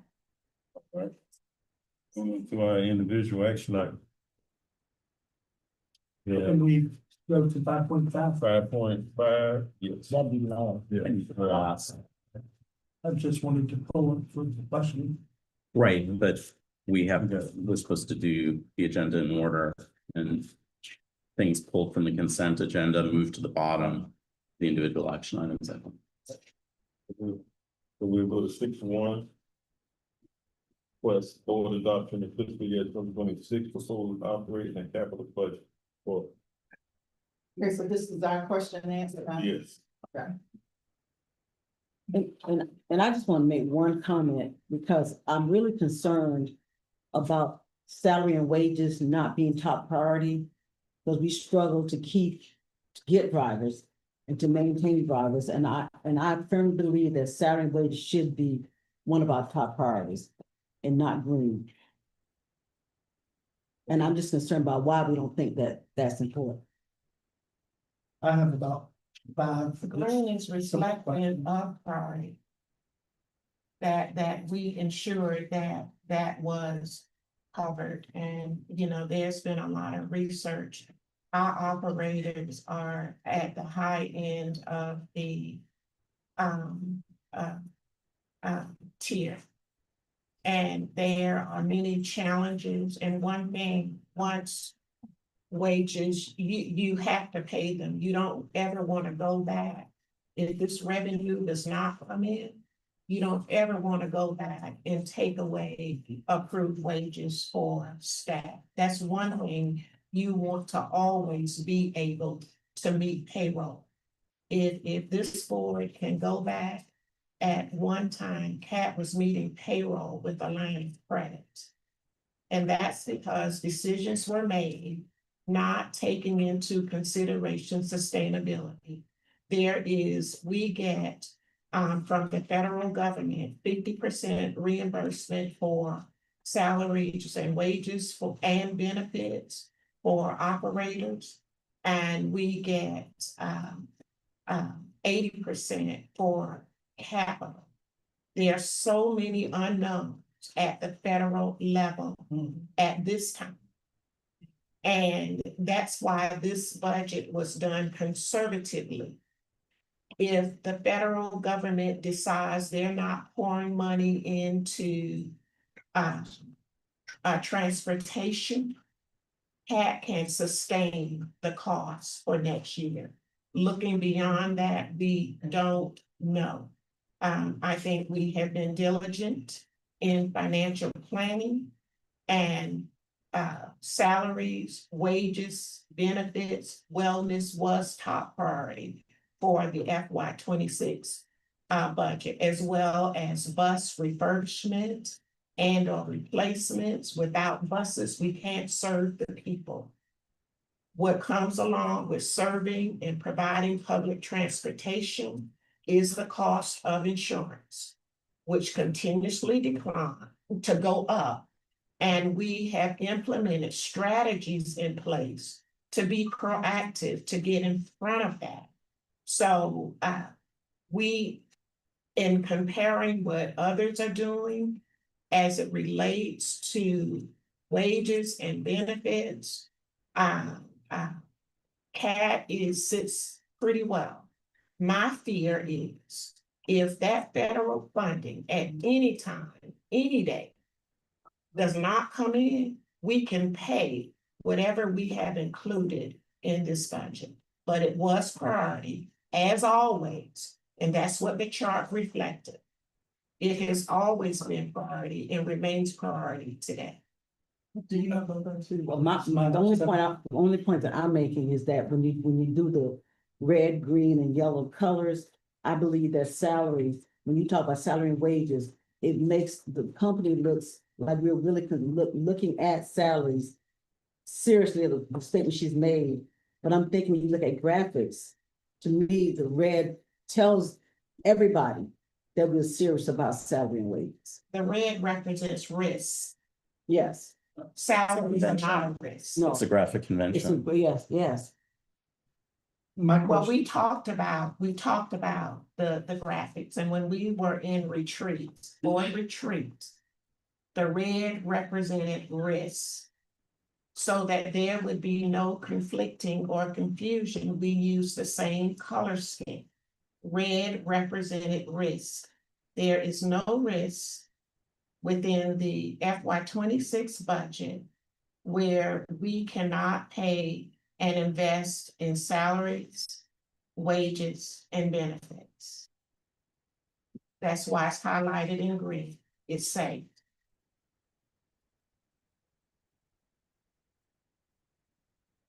Chair, I have about 6 questions that should be easily answered. And this will go off of Director Robinson. As far as the pay increases, according to your chart, we are proposing a 3% cost of living, no retention, and no merit for the first time in 6 years. Is there a reason for the no merit? And if so, what is the reason? If at one time, CAT didn't even give raises. What was the reason to go from 2% to 0%? What we could surely afford. We don't know what the federal government is going to do. They pay 50% of salaries and benefits for our operators. And what? While you're on salaries, let me ask the question. Go ahead. And operator salaries, and that we're in negotiations. We don't know what that's gonna look like over the next 3 years. Right, but It's just admin. last year, This is strictly admin. The 3 cost of living, yes. We're in negotiations currently. That brings up another question. Go ahead. okay, so I am actually the board member who brought the 3% cost of living to the board. And argued for it and talked about it and went all over with it. Right, but when we made the cost of living, we thought it was gonna be for everybody. Right now, it's not for everybody. And if it's not for everybody, then we shouldn't do it. We brought that up last year, we talked about it. The drivers are not getting the 3% cost of living. The 3% was proposed initially because we felt as though the drivers were not getting everything that everybody else was, But with salaries. with that being said, that's being negotiated. And I'm quite sure that there will be some form of increase for cost of living in the negotiation. That's Very what confident that that will be there. These are the ones we control wholly, and those are salaries we control with approval. Well, I think there's misunderstanding with that. When we are around the table negotiating. And the first year that I participated was the last round of negotiations. All of that, the union negotiation is different from non-union employees. Theirs is basically wrapped up into whatever percentage is being given.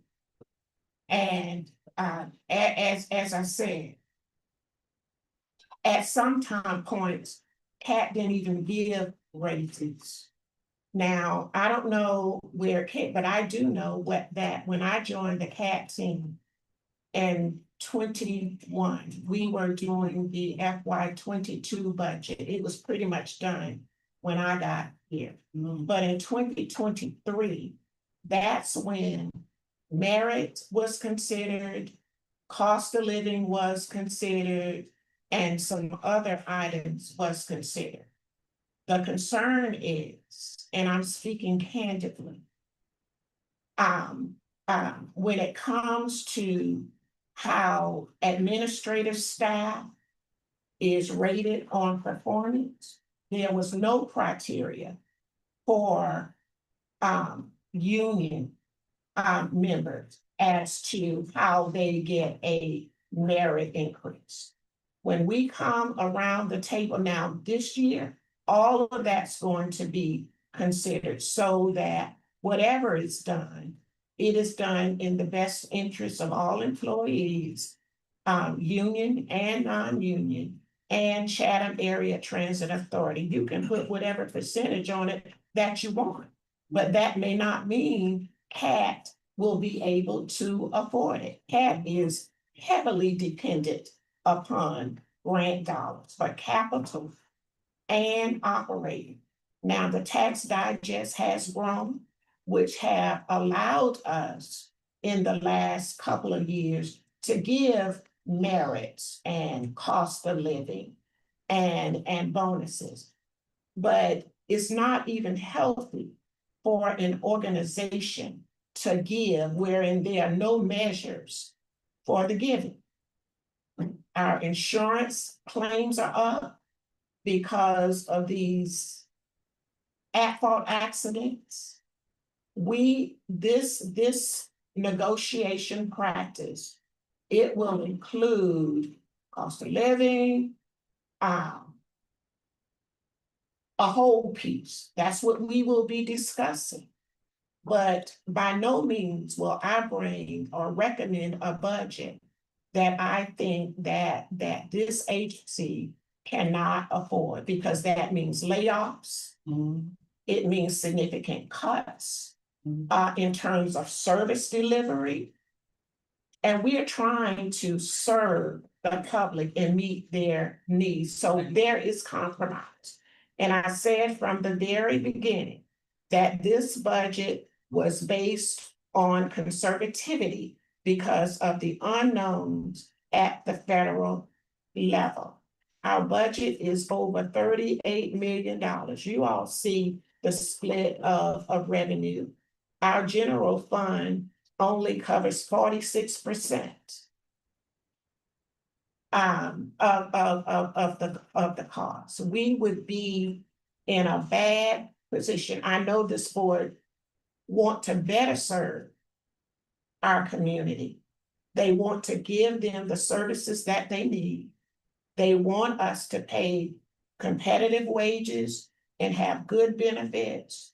And the stat speaks for itself. We've done that. And I don't think anybody around this table will want CAT to have to lay people off because we cannot afford wages that we put in this budget to pay. That would be the only solution. The other solution is local government steps up and help us pay the bill.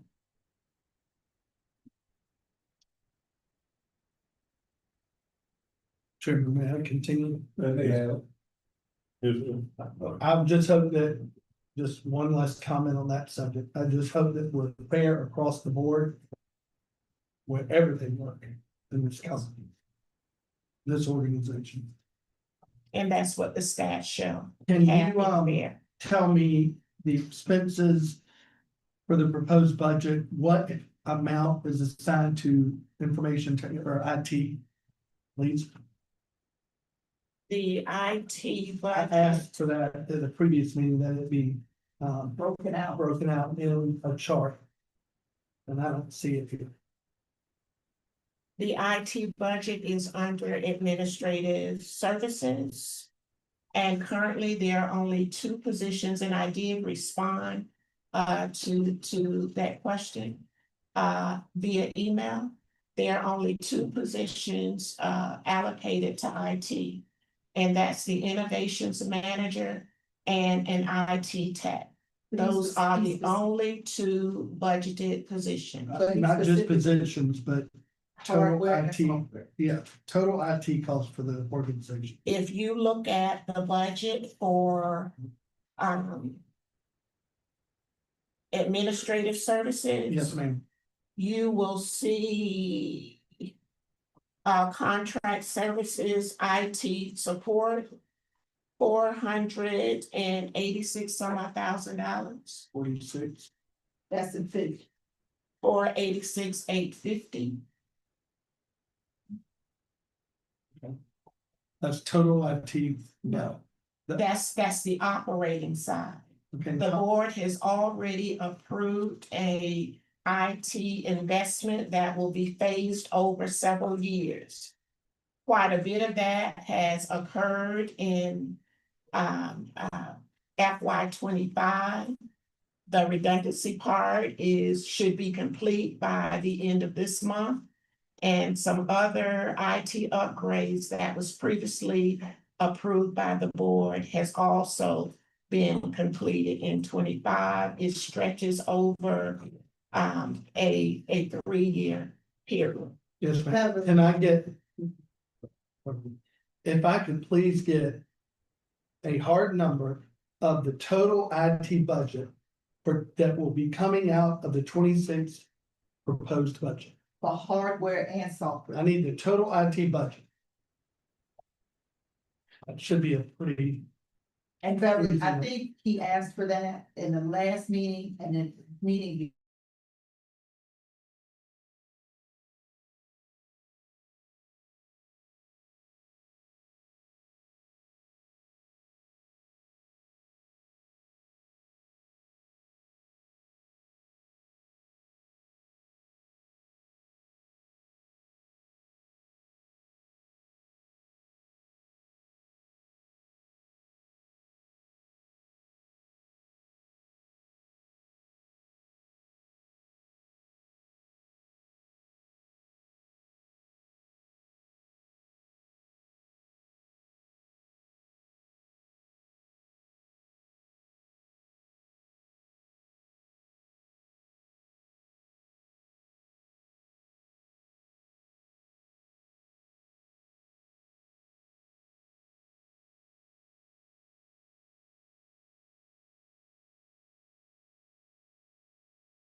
Employees, so we're looking at the best way to invest that $80,000. okay, and under the enhancements, it listed, that they would receive a maximum of $1,500 per person. That continues. Is that the employer portion?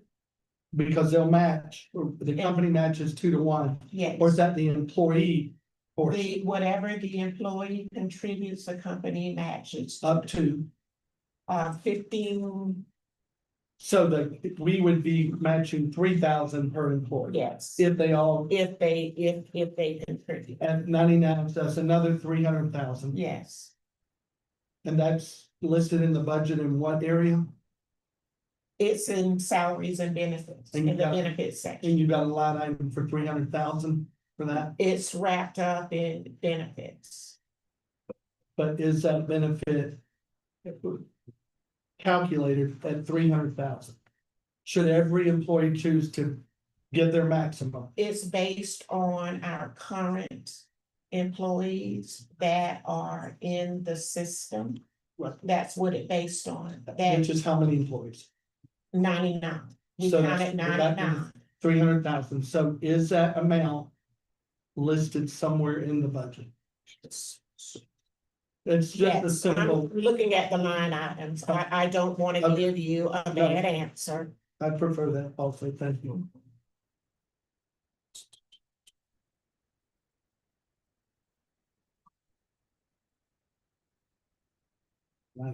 There is a line item 52-150 benefits other.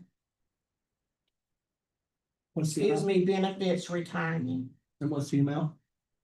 It varies by department, by division. Do you have a total on that line item? It varies by division. If you look at each division, fixed route, paratransit, executive, it depends upon the number of employees within the division. Okay, is finance in the room? Yes, finances. Did they give me that number? It should be a simple number, I would think. It is, it's a line item in every division. I guess I'm asking if we could and can be done before the end of the meeting. Could someone add up those line items? Kevin or Miss Roy, could I you just want to add cover up with the all line of them. items? Yes, well, thank you. Thank you.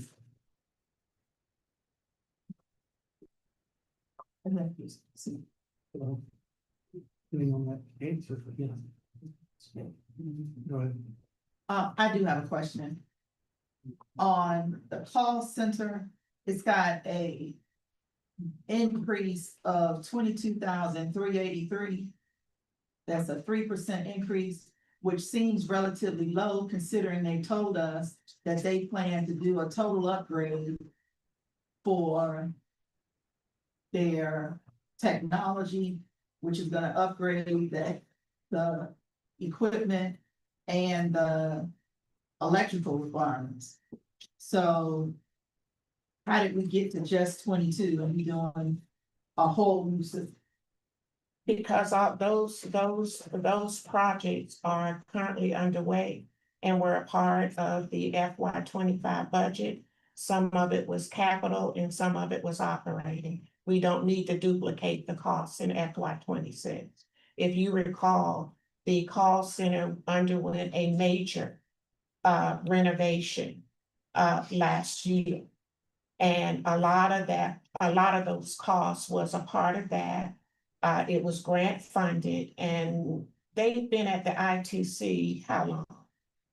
Going on 2 years, but a lot of those upgrades were included in that renovation. Major New renovation. computers and new phones. They got new computers, they got new phones. All of that was a part of the call center upgrade. From 2 years ago. It didn't happen, but it was approved 2 years ago. And the renovation began. And they moved over and all of those upgrades were done to accommodate the call center. There's still some work that needs to be done in terms of programming the phone system wherein you have advocates assigned to fixed route, to better serve the customers as they call in. That's still a piece that we are working on.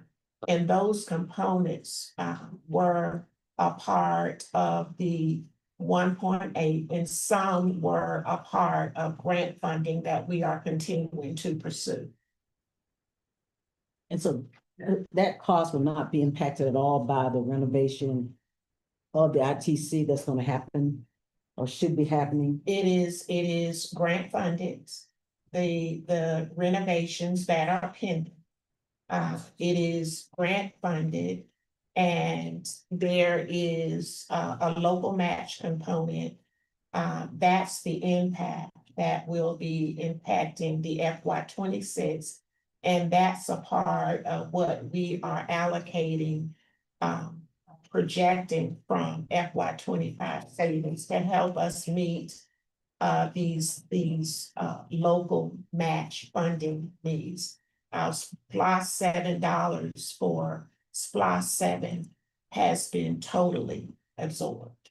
We are trying to continue to move these projects on, which means money coming out of our general fund dollars. We have a lot pressing against those funds in FY 26 to keep things going and to enhance our services. I got one more. We increased our expenses 1.6, but we didn't increase any services. So the increases are what, just cost of living? Increases are the cost of operations. That's what the increases, because we are in expansions, all of that is the cost of operations. We're not only increasing costs, but we are managing our programs better. Better management means better efficiencies. We are using different type vehicles now, smaller versus larger, which reduces our fuel costs, which reduces our costs of maintenance. So you have some costs going up, but you have more efficiencies. Technology brings in efficiencies. So we are maximizing efficiencies. We are managing costs. So with that being said, to her question, 1.6 million, over half of that is the insurance self-funding. Am I correct? That's a set aside, yes. That is half of the $1.6 million increase. Am I correct? Yes, it is. That's a budgeted number. And was that self-funding set aside a requirement of the new insurance, or is that something? It's a strategy in managing your insurance costs. And that money would be spent on examples, please. Only if we have to meet the 50,000 deductible. But the goal is to reduce the number of claims so that when we go out in a following year, it will give us a measurement of whether or not CAT can absorb a higher percentage of risk, because our risks are going down with proactive strategies. And that money is being set aside. So versus paying insurance carriers this huge chunk of money, we're able to absorb some of our own risk, and you have to have money set aside in order to do that. And who participates that judgment, or who decides, who authorizes the use of those funds? It's driven by the claims. If there are numerous claims with the $50,000 deductible, that's what we have to pay. Who decides, what position in this organization decides the expenditure out of the self-funding set aside? That's why the board has to approve the budget. If the board approves the budget, it says that the set aside can be used to support the deductibles on claims. If our claims continues to rise, we have to be proactive in planning for that. So my question, still don't have my answer for myself to understand it. So every claim that comes through, we apply from that fund, That's a source. every claim. That's a source of funding. Okay, every claim. Where you go? Okay. This should be a quick response. On the miscellaneous revenue, we had a 41% decrease. Can you give me the top item under miscellaneous revenue that's going down? Some of the programs that were categorized under that particular category. For example, other revenue lease. Not other revenue, miscellaneous revenue.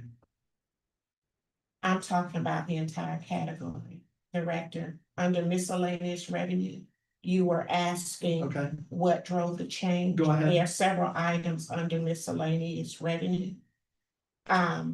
The indirect reimbursement, there's nothing there. Other revenue lease that went up, this is the Greyhound lease, which went up about a little over $2,000 a year. Other general fund, You said 2,000?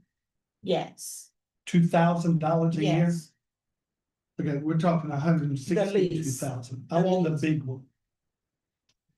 that's a combination of things. I would have to run a Okay. receivables report to specify exactly what that combination is, and it varies by Understand. year.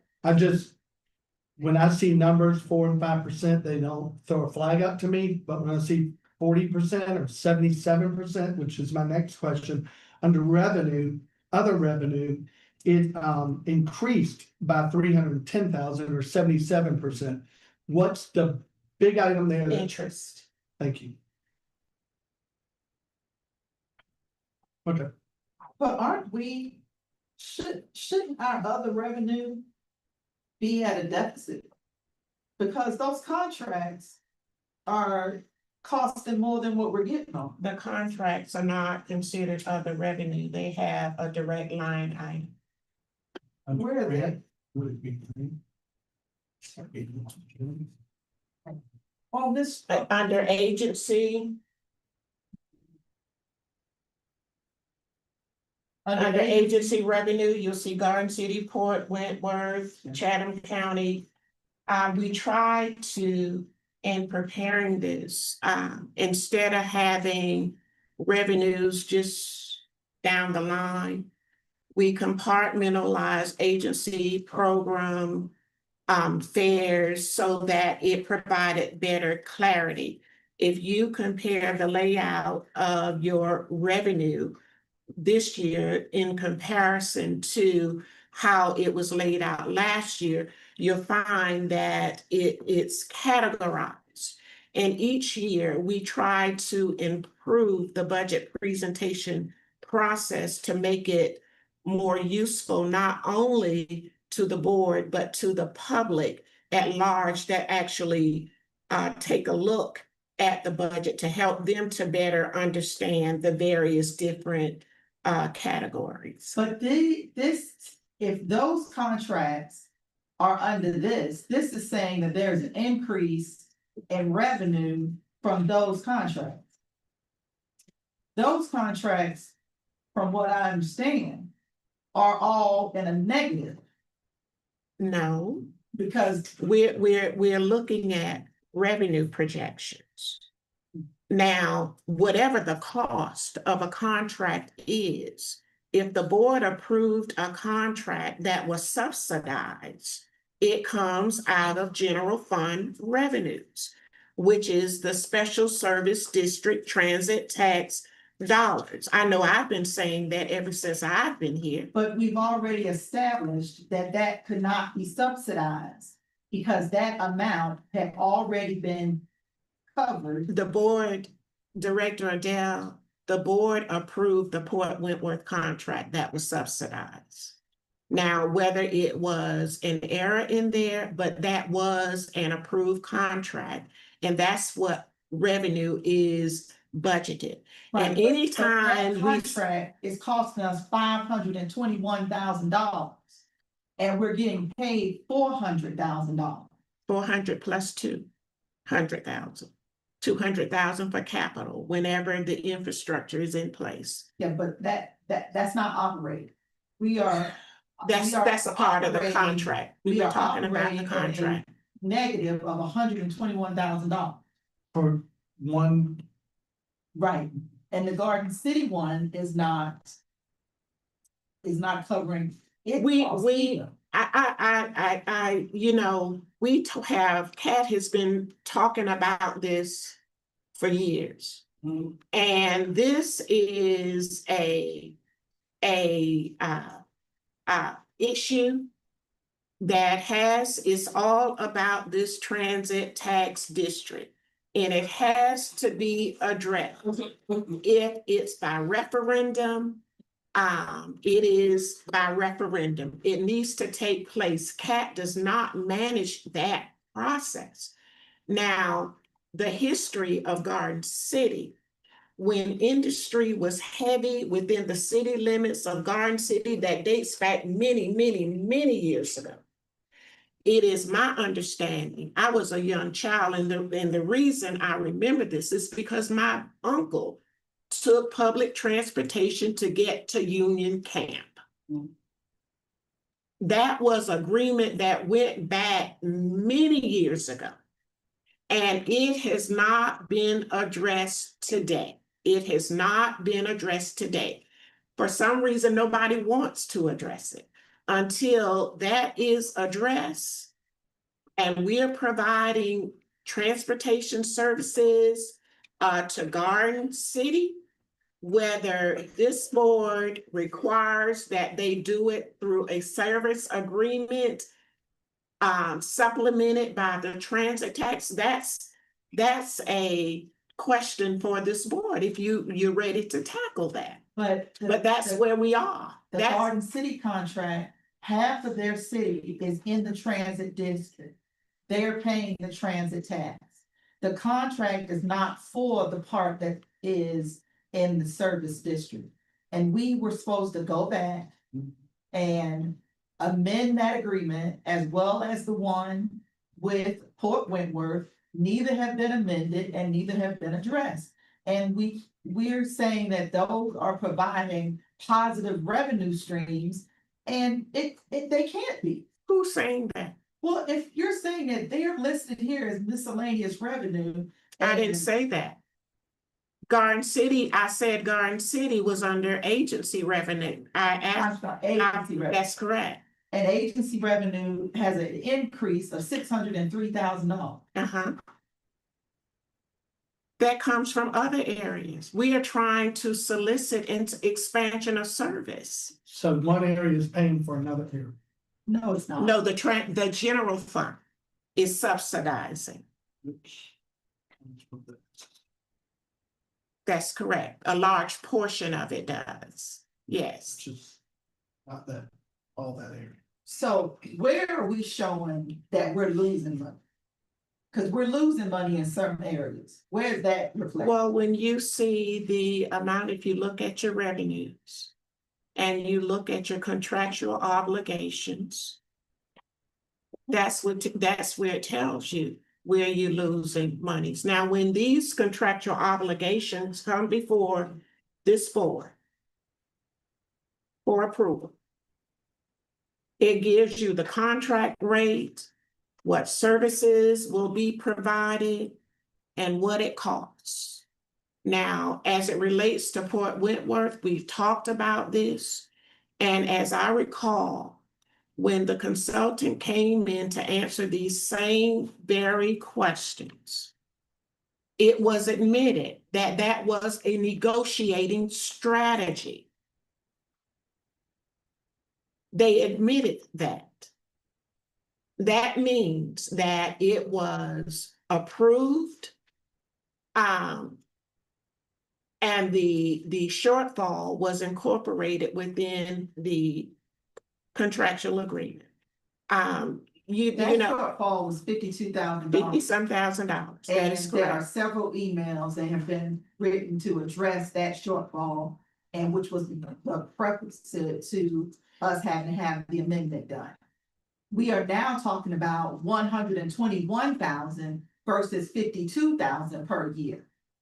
Where, for 26? Is that what you're speaking of? The one, it cost us this year, didn't it cost 521 to run it this year?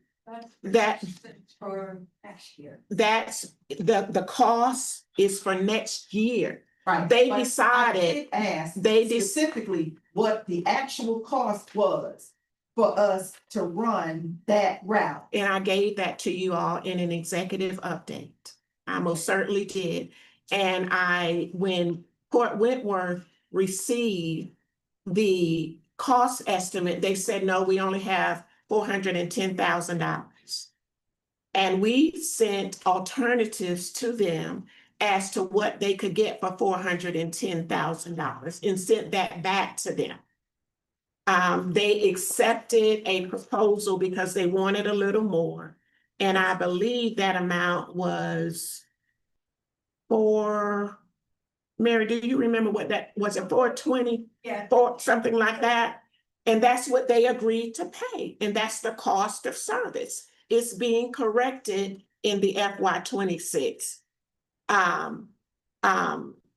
budget process. But since the budget has not been approved, we don't know if this board is going to accept that or not. We have to let them know once the budget is approved. That's the whole.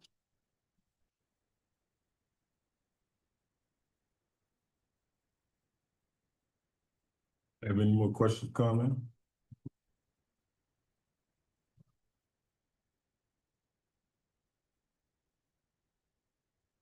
Evelyn? We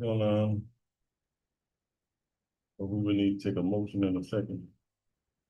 For 6-1. 6-1, yes. We need a motion. Do we have any holdouts on 6-2? That would be considered separately.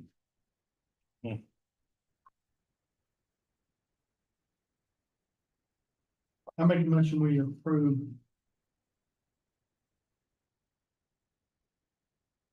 6-1. A second. Second. Second by, made by Director Norton, second. Director Leggett. Yes. Roll call. please. Director Snowden. Not present. Director Noah. Yes. Director Odell. No. Director Lockett. No. Director Buford. Yes. Director Robinson. Compliment. Director Robinson, Director Leggett. Yes. Director Taylor. No. Chairman Cody.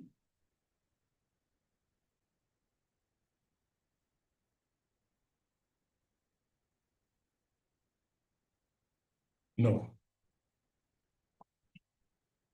Motion failed.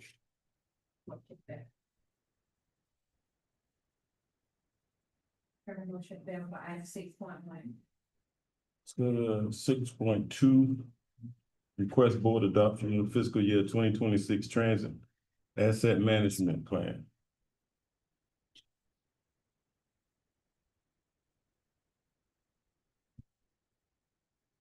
Motion.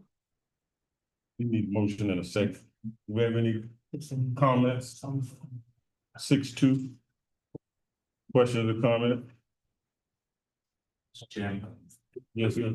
So we accept the full action 6.2 of the county. Make a motion that we accept 6.2 as written. We have a second. I second. We have to do a roll call, please.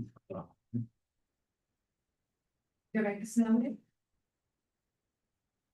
Not present for the vote. Director Noah. Yes. Director Odell. Yes. Director Lockett. Yes. Director Buford, Yes. Director Robinson. Not present for the vote, Director Leggett, Yes. Director Taylor, Yes. and Chairman Coe. Yes. Chairman motion passed to approve item 6.2, and next we have item 5.5. Yes. Councilman 5.5, question, comments? I just have two questions. When does the current policy expire? I can answer that. July 1. And my comment here would be that we not be put up against a deadline at our last meeting before an expiration of any policy or it's bad business in my opinion, strictly. Secondly, is there a bylaw requirement or anything in the bylaws or anything on policy or policies or procedures? I'm giving a rant abroad that we move or insurance providers every 2 to 3 years. Is there anything in policy or anything to that effect? Not that I'm aware Not of. to my knowledge. Okay, thank you. That's all I have, sir. Okay. 5.5, have a motion in a second. We have a motion made.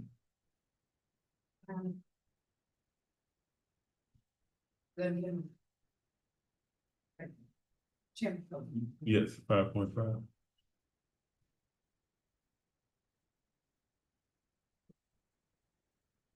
Waiting on the motion in a second. Second. Beverly, can we do a roll call, please? Okay, motion made by Director Lockett and seconded by Director Leggett. Director Snowden. Not present for the vote, Director Noah, No, Director Odell, Yes. Director Lockett, Yes. Director Buford, Yes. Director Robinson, not present for the vote. Director Leggett, Yes. Director Taylor, Yes. and Chairman Cody. Yes. Dr. I mean, Robinson, did you- yes. Okay, yes, for insurance renewal. Yes. Thank you. Chairman motion passed to approve item 5.5. Thank you. Question to the board. So that line item budget within the FY 26 budget will be, since the board has not approved a budget, which is state requirement that it is approved by June 30. We have to approve a budget. It's just not good fiduciary responsibility to pull line items from a budget that has to be approved by June 30th of 2025. If there are any changes to the budget, it really needs to be done all at one time so that the budget can be adopted by the due date. what line item was full? Voted to improve insurance, which is a part of the FY 26 budget.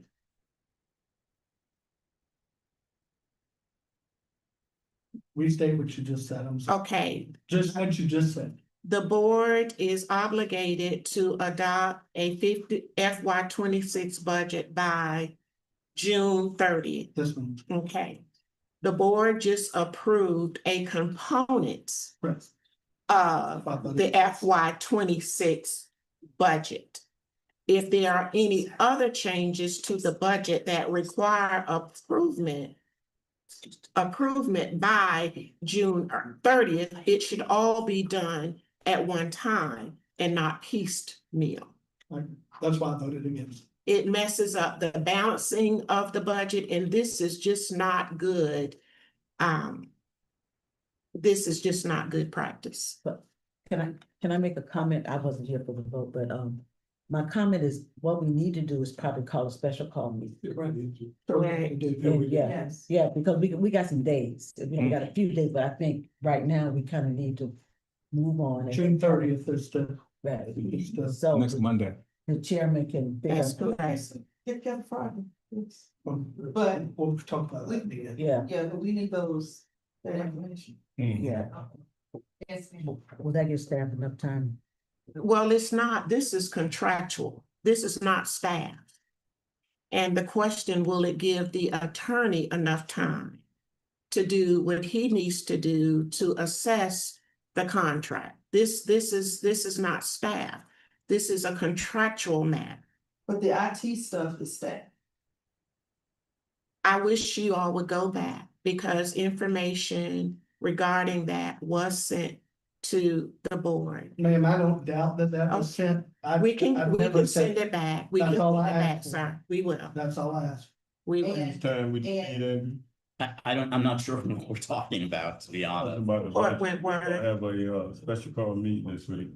Therefore, once we come in to, Well, when we get to old and new business, mhm, I'm gonna make a motion to just comply with the contract, And I'm gonna say, which we're not in compliance with because we never voted on Route 5.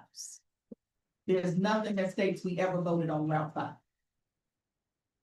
I thought we were just told it was. No, the board never forgot. voted, never voted. Voted on the contract. And Director the Noah. contract says 3B. The presentation And then- said 3B, all the emails said 3B, we every document said 3B. It was a 3B got extension. beyond that. I think we have to go into our executive director's report. no, have we done the TAM report? Yes. Let's vote it on. Mhm. Yeah, we Just voted. voted You were on it. out. I missed a whole lot about, I have a question. Well, can I make a brief comment? I think that they need to go back and review the TAM report. Cause there's some language in there, there's some grammatical errors in there that I think that should be corrected. And then specifically on page 4 and 5. And also there's a lot of mention of COVID-19 in some places, and in some places it's eliminated. So I'm not sure why we're still talking about the impact of COVID-19. And that TAM report, this is a 4-year report. And on page 3 specifically, on the very last paragraph in the introduction, it only talks about COVID-19 and it takes out everything else, and I'm not sure why. So I just think that needs to be reviewed. I think Did you receive a copy of the clean version as well? I think all I've got is what's in my notebook.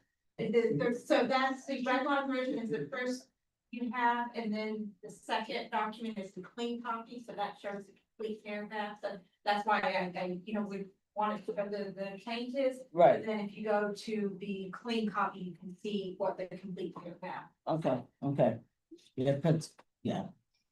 But that was the only point I wanted to make. I think we need, but if it's already been cleaned up, that's a good thing. I think you better look at that. I know, Okay. I will. But if you do, I will. So this has to be submitted to the FDA by 30th, but if there's any grammatical errors, when you point them out, I'm happy to check those in. Mary, just do your due diligence and review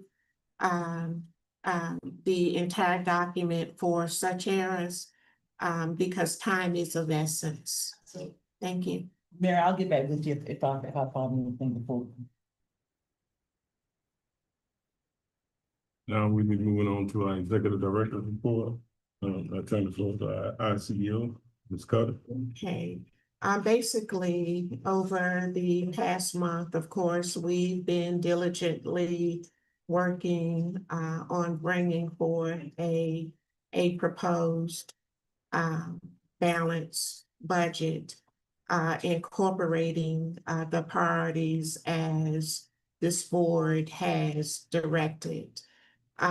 Significant improvements or implementation of capital projects, particularly related to the Greyhound renovation at the ITC, technology upgrades at Cat Central, and the ITC in Clever Devices installation on the ferries, which is now complete, and beginning on the buses.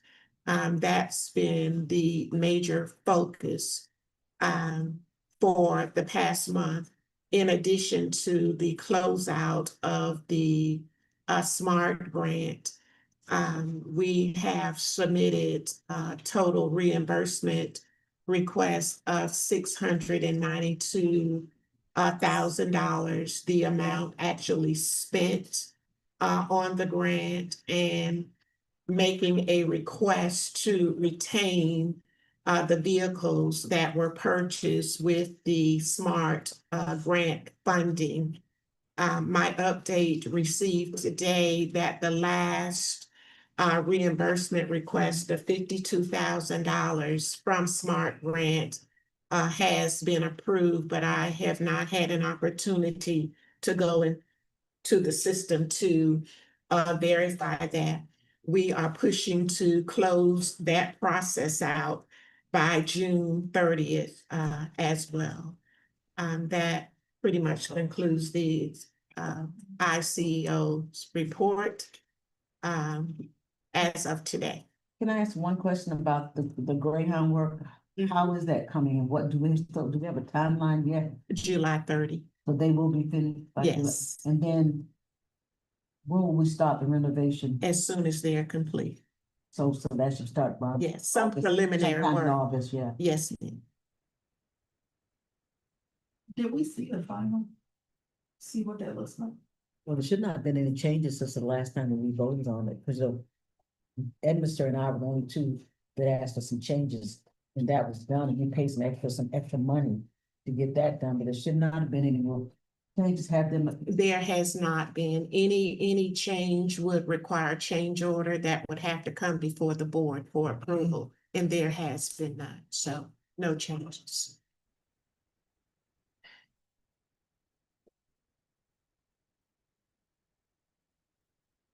We have here from our COO. We have communications as a part of the executive director's report.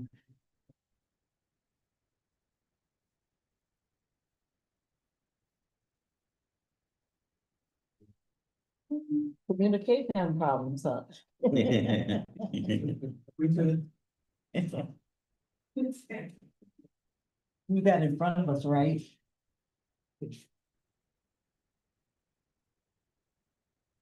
So I believe it's shared online, but you guys may not be able to.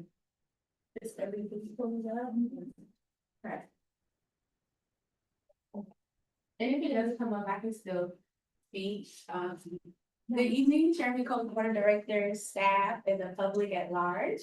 While we're trying to figure that out, I have a really short conversation. I just wanted to say thank you to everyone who joined us for the Savannah Bell's Day celebration. Thank you. Good job, well done. It was even though Pat hosted the event, it was a multi-agency collaboration with Chatham County, City of Savannah, Juliette Gordon-Lowe, Susie Kane Taylor, just to name a few, of the West End Convention Center. And we really had a great time on the river and took that ceremonial ride to the convention center. So we do appreciate all of you who joined us and all of the great comments that came about. I really think it gave CAT a momentum in the public, and we love stuff like that. Also want to thank everybody who came out to former board member and commissioner Kenneth Adams' bus stop dedication. We had a really great turnout for that. So, and I really believe he was pleased and his family was pleased at how we presented that bus stop dedication to him. And before I sit down, tomorrow is our first Cat Chats event. I believe all the board members received a calendar invite. It's going to be at the WW Law Community Center starting at 6 p.m. tomorrow. It was an initiative started by our interim executive director to just get Cat back out in the community and reintroduce us to the community and all that we have to offer. So hopefully you guys can join us for that. That's all I have. Thank you. Thank you. Thank you.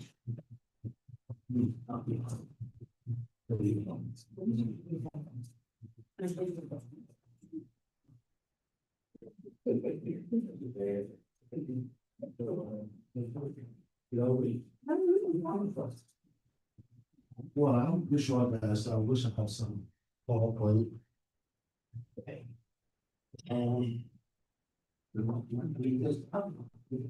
the mic, is it good? Yeah, the mics.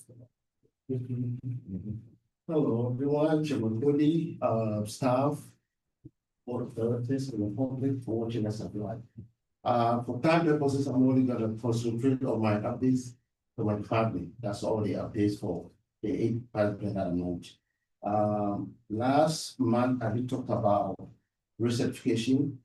I told, Director, we've heard about how the drivers are running over, water fountain and all kinds of stuff. So that training is to commence on July 21st. So this will be refresh training for all drivers, paratransit and fixed route. There's an LT requirement that I've been here almost 3 years, it's never been done.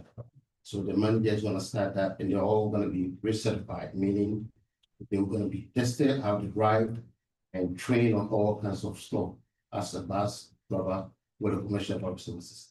So that will start July 21st, 2025. I'm sorry, did you say you've been here 3 years? October, I'll be 3 years here. And we've never recertified any of our Yes, drivers? yes. No training? Manager was gone, that, the field manager, that position was vacant for years. And we just hired new manager, and that's why we're starting this recertification. It's required. And that will also enhance the drivers. Because if you look at the rate of preventable accidents, some accident that you can prevent, it can't really prevent. A lot that we can prevent. You said it's required It's required by, by FDA. And so how did we confirm? Or how did we comply these past 3 years? Well, I've been- Without getting fined? Well, I looked on the record, I don't know how long, but I went back all the way 10, 15 years. Research fishing has never been done at Chatham America. Before my time, CEOs come and go, nobody has registered this. And that's a requirement. It's a requirement. Are we checked on that requirement? Does anybody, Well, they can, or it's just a self-report? We just, no, they can come in and do an audit, just like this with the maintenance. They can pop in, if you all can remember, they did a drug and alcohol audit that we failed, we have to just correct all the specifications of one. Right. but is there anywhere that we put down that there was training? There has never been any training. I know. No. Is there anywhere on any application or any type of paperwork document that says we provide a certain amount of training? I mean, do we have to self-certify at the end of the year that we did this? Yeah, so when we do this as an FTA program, all the drivers with their driver's licenses are all gonna be done. No, that's not the question. Okay, so He answered the question. At the end of the year, or whenever it is, calendar years, whatever. Is there anything that we have ever submitted that said we complied with this particular training? that's what I said, I went back 10 years. And you said, and There's it's not. no documentation. Okay, so we don't have to report this training. I'm not sure that's even in Dr. Manny's purview. That's correct. So- Whoever can answer. the so- question, very important. I can't as I sit here, I'd have to look at it, but it's a regulatory question. But And something so, we sign off on that. It's not a matter- well, I don't know that we sign off on that in particular. I don't, No. I think we need to be careful before we No, make assumptions that we've been. that's why we're you know, asking the question, there's no assumption. We want an answer. Okay, I know, but quizzing Dr. Manny, who Yeah. isn't in charge of that function, is not the way to get Whoever's there. in charge of it. We need to research it. We need to This, research it. this year, when there were questions about training records, they could not be found. Dr. Manny can't say whether it happened or not because the training records were missing. But what was instilled, we have to comply. That's why we added positions in the FY 25 budget for regulatory compliance when it came to training. And I said initially, a year ago, that we were going to be doing things differently to make sure that Chatham Area Transit Authority was compliant. We talked about the technology that we were using did not allow us to capture certain data. We've procured the technology that we needed to track this information. We are procuring training resources within our insurance renewal. We are doing so many things that were not done previously to ensure that we are compliant. Dr. Manning has been here 3 years. He can tell you that we tried to find training records and they somehow disappeared. So for anybody to stand and say it didn't happen, we can't validate that. All we can say is that we just could not find the records. We have a records management project underway so that we don't go through this anymore. We need to stop harping on what happened yesterday and focus on how we can do better in the future. And that's what we're doing. But we're responsible as a board for what happened yesterday, or I am at least till January 1st. And that's what I'm concerned about. Well, what has happened, we can't change. But what the FTA says, as long as we can prove that we are implementing corrective actions, they have not fined us. We went through an FMO year before last, and that's what happened. We showed that we had implemented a corrective action plan and they removed the fine. So we did get fined. Not for training, but for other things.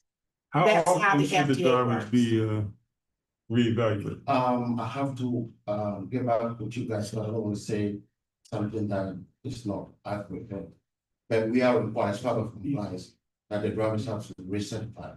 Every year. I think every 2, I'm not sure about the duration of time, and I'll get back to you. To make sure everything is transparent.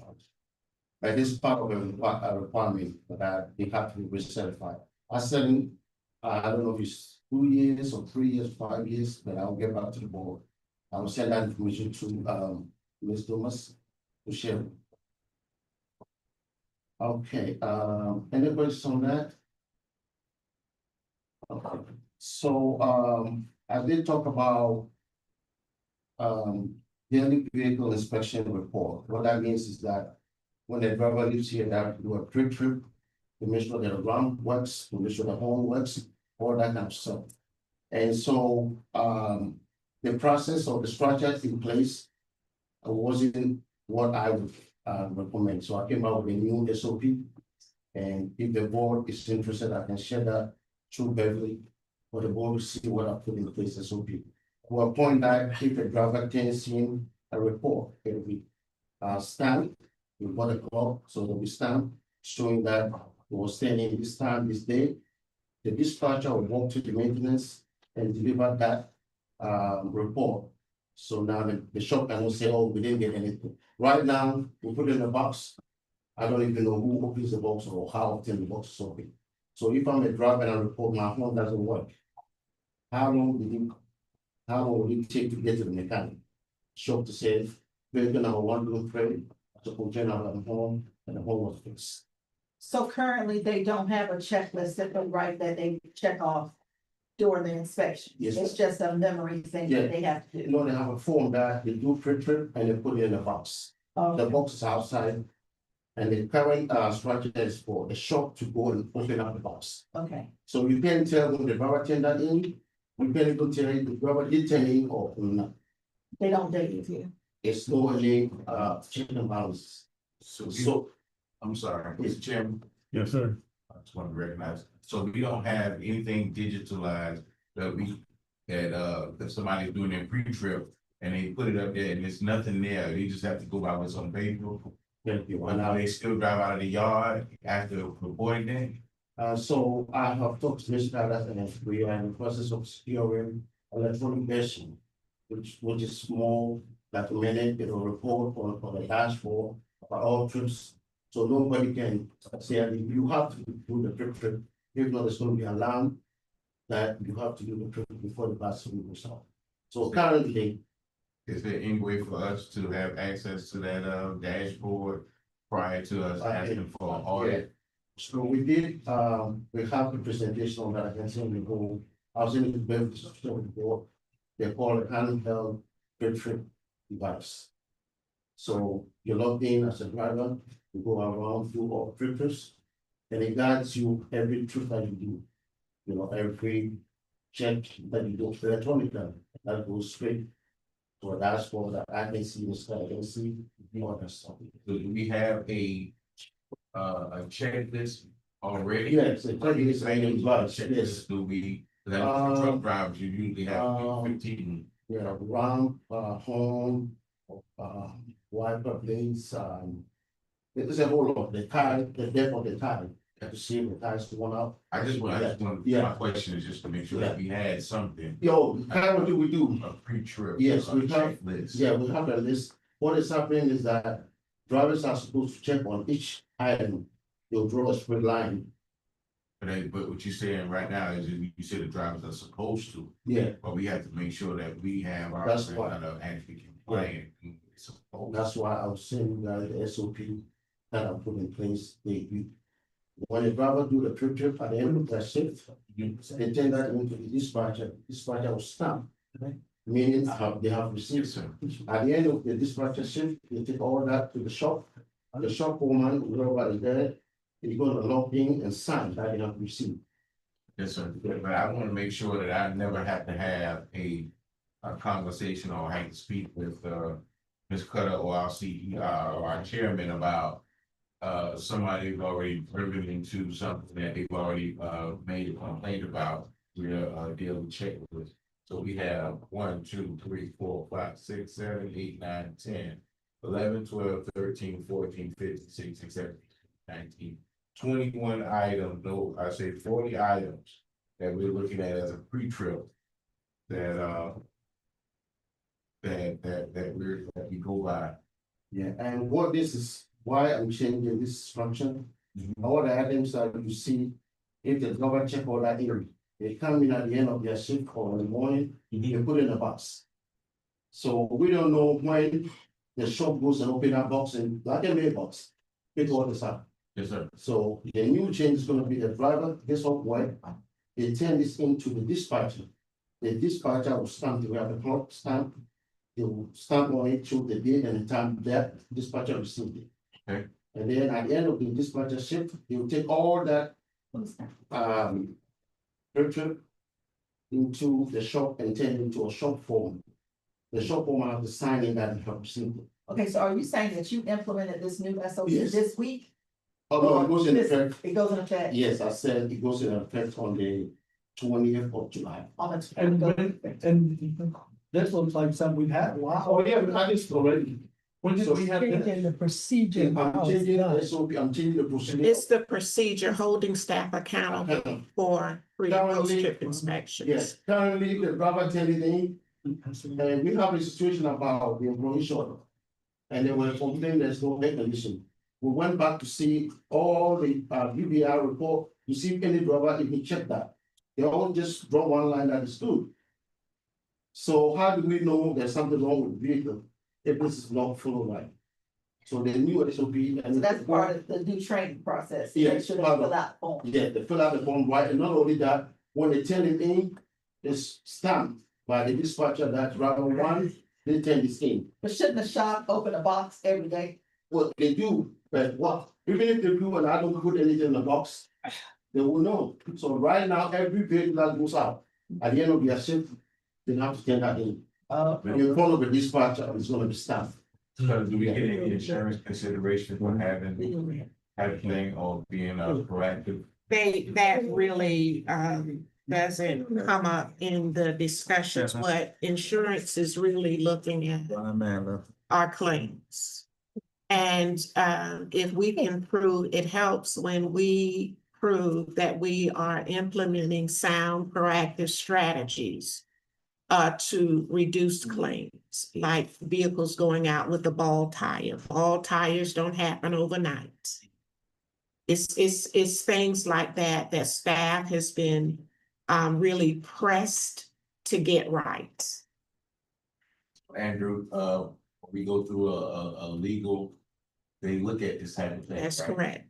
So if we're ever sued, and the litigation come, they look at, see how our maintenance and, I don't want to give a roadmap to our opponents, but it makes sense. Yeah. It makes sense. It could, let me say it like this, it could become relevant in lawsuit. In the lawsuit, Yeah. it's.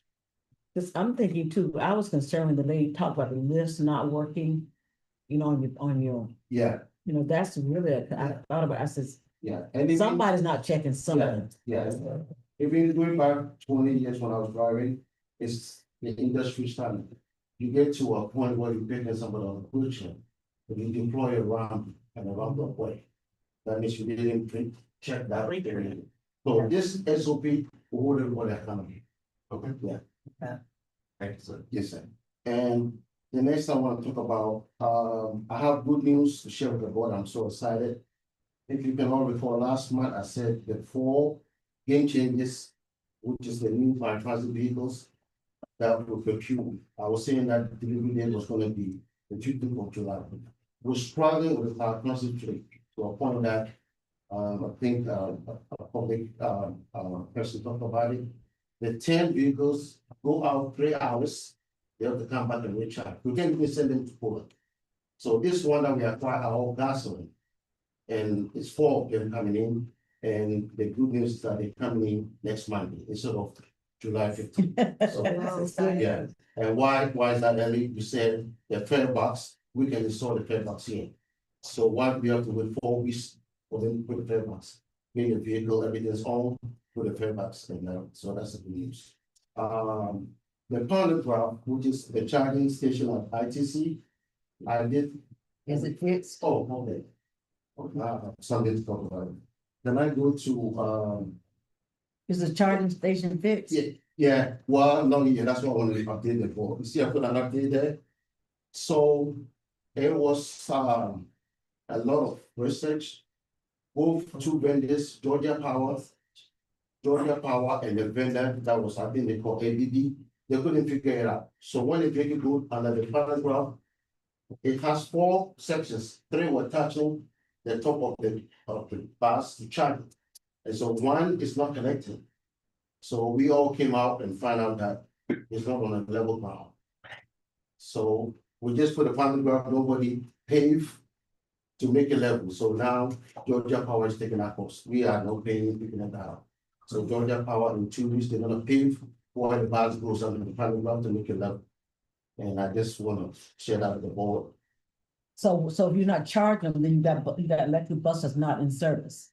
Oh, no, we do charge them here. The Pantograph, the one at the ITC, is to save time for the drivers coming here to recharge. Okay. So when they're there, we charge it over there. Yeah. So 15 minutes, if the drivers on break, we just put it underneath the Pantograph and we charge it. It will, I think 10 to 15 minutes will give you about 80%. So that's a very essential thing. Yeah. Here. So I will let the board know the progress of it. Georgia Power is taking care of the cost to pay it, so that will be level.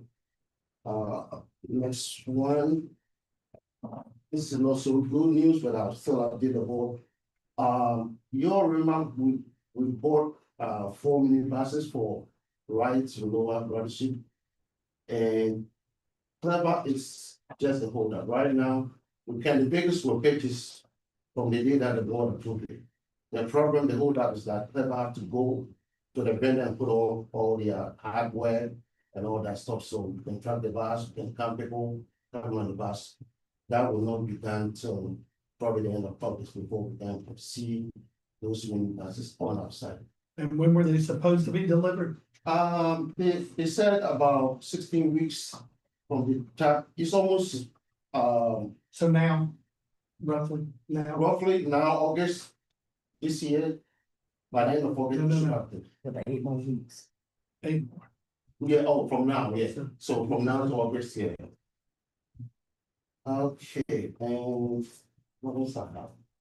My last slide, so thank you all for listening to me. Well, I got a quick question though. On your slide, when you talk about customer service complaint report for May of 2025, now see, you slides are not numbers. I don't have a clue which number it is, but it's about customer service complaints report. Make sure. Had it on board. Oh, okay, oh, now, yeah. Yeah. So what's your question on that? Well, when I see the zeros, when it says miss, cancel trip, that means that does not mean it didn't happen. They Yeah, didn't. that means it didn't happen. That, So anything is 0, like let's say paratransit, bus no shows.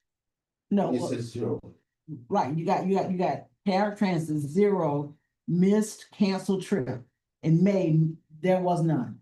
Yeah, that means zero means nothing. That means they didn't, in the month of May, there was no shows. No one called. No one called and said, hey, my bus didn't show up at all. But it could have happened, just nobody complained. Right. That's the only way we know until we have the software upgrade where nobody can live and see except so yes.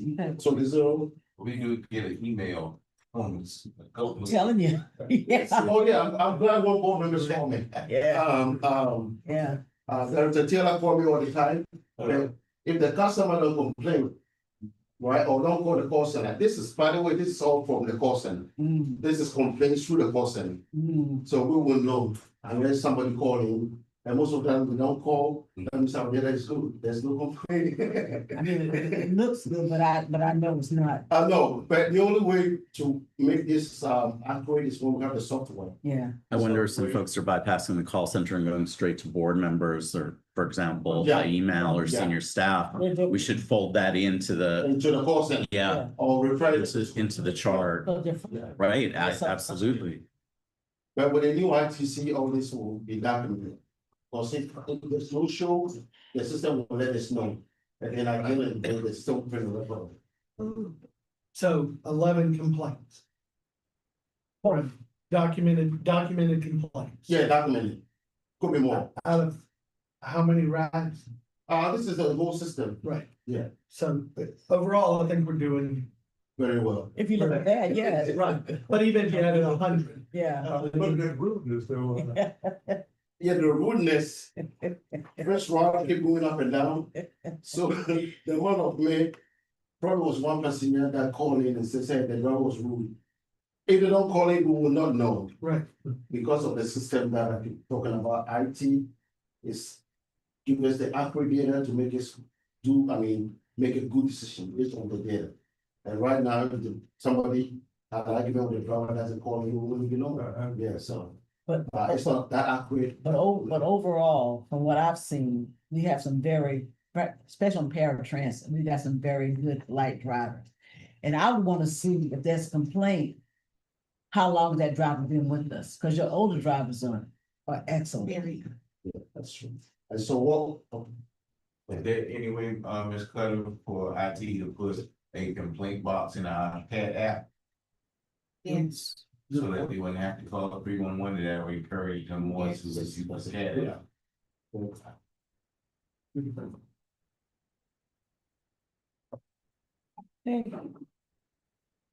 But with the paratransit, the new IT system that's coming for 4 hours. And that's part of that 1.8 million. How much was that for? The 200 and something thousand? Remember that bridge was something for the paratransit? Just clever. I think the 400,000 included Paratransit So software was transit separate. remember the one that the board have to access to? It was like 400,000. Yeah, they came, the vendor, the lowest bidder was like 250,000. So that's. But the buses that we're waiting for the clever devices on, that was just part of the purchase price, not a part of. Yeah, that was all this price, yeah. So when the bus comes here, we'll have Clever on it, APC, that is the passenger count, will be on it, tracking the bus, all that. Any questions? Is that, is the CAT app only tracking the paratransit, not fixed route? I think it's only, correct me if I'm wrong, I think it's only petrol, right? Only picture. Yeah, which is something I also being very concerned about, it should be able to track, I thought that, so the car is in. Because they don't have a bus system. Thank you. So did we have unavoidable accidents this month? Accidents, that should have been in your report from the safety manager. I used to report that, but that's taken to the safety officer to refer to that. So on your report, you should have a report from the safety officer, Kennedy, Sam Kennedy, and also the accidents I used to report. But then we retrain and we'll be good. I think with that training, when it's ended, We won't have other. I'm gonna have, yeah, Okay. hello and all preventable aspect. So one other question. Ms. Bobbitt said that the driver has an accident and doesn't report the accident. Yeah. That part I didn't No, understand. who said that? The insurance man. Lady No, said- what do They report it, they don't report it timely. timely? And by the time it is reported, the video has been, another recording has been over that, and there's no video I to can- actually validate what happened. Can I just clarify? There's no video? How No. long are, There's a certain amount of time. what is that time? What is the time of the video? I think it's 30 days. It's, And you're telling me. wait a minute, wait a minute. This is, we have to cut this off because this is not accurate and this is I not want the answer. appropriate. Make no sense. Doesn't make sense. It is, don't throw out numbers. First of all, that you're not okay. concerned. We, Sure. the issue is not folks deliberately not reporting accidents that they're involved in. The issue is, and I can tell you because I'm in the trenches in this every day. The issue is what happens is if a driver, for example, backs into a bollard, nothing happens, nobody falls off their seats, the bus moves on. There might not even be any incident report under CAT's own standards, under CAT's own reporting requirements. 3 months later, you get a letter from a plaintiff's lawyer saying that Joe Blow, who was on the bus, was a passenger and unbelievably hurt his back so badly that he has $2 million in medical expenses because he was a victim of the terrible negligence of a CAT bus driver. Lo and behold, to CAT, under CAT's own, under any bus company's reporting standards, there was no accident. That's the disconnect. And that's what Mary's really talking, or Cindy was really talking about. It's not that there's some sort of like bus crash and the driver decides to conceal it for the reason of trying to protect his or her job. That's not the fact pattern, and that's not real life. What we're talking about are these incidents that are, you call them incidents, not accidents. Sometimes they're not even incidents under the safety policy. They're nothing burgers. And yet somebody cynically turns it into an effort to get money. And so it gets reported and then the insurance company has to get involved, but there may not be records anymore because it's months and months later. So that's the fact pattern that y'all should be thinking about. Yeah. Which clarifies. Okay, thank you. I'm sorry. And it frustrates me because this is the life I live, doing the day-to-day legal work. Sam and I deal with this every day. And it's frustrating, but there isn't that much you can do about it, unfortunately. I think because the drivers, when it's an accident, they have to fill out a report. Yeah. And a supervisor gets called, and there are all these things that happen. Yeah. But I think what Andrew just said, if someone backs into something, there's no physical damage to the bus, it's not reported. It's still reported. Yeah, but that's what I'm hearing. I'm saying it may not be reported because it may not be reportable. There are criteria for when things have to get And that's in reported. our safety policy? Yeah, yeah. How can I get a copy of that safety There's- policy? Please, thank you. Yeah, because that's. Because It's- my yeah. prior organization I was with, and I was in charge of it, I was of the accident reviews, everything. And any incident is reported.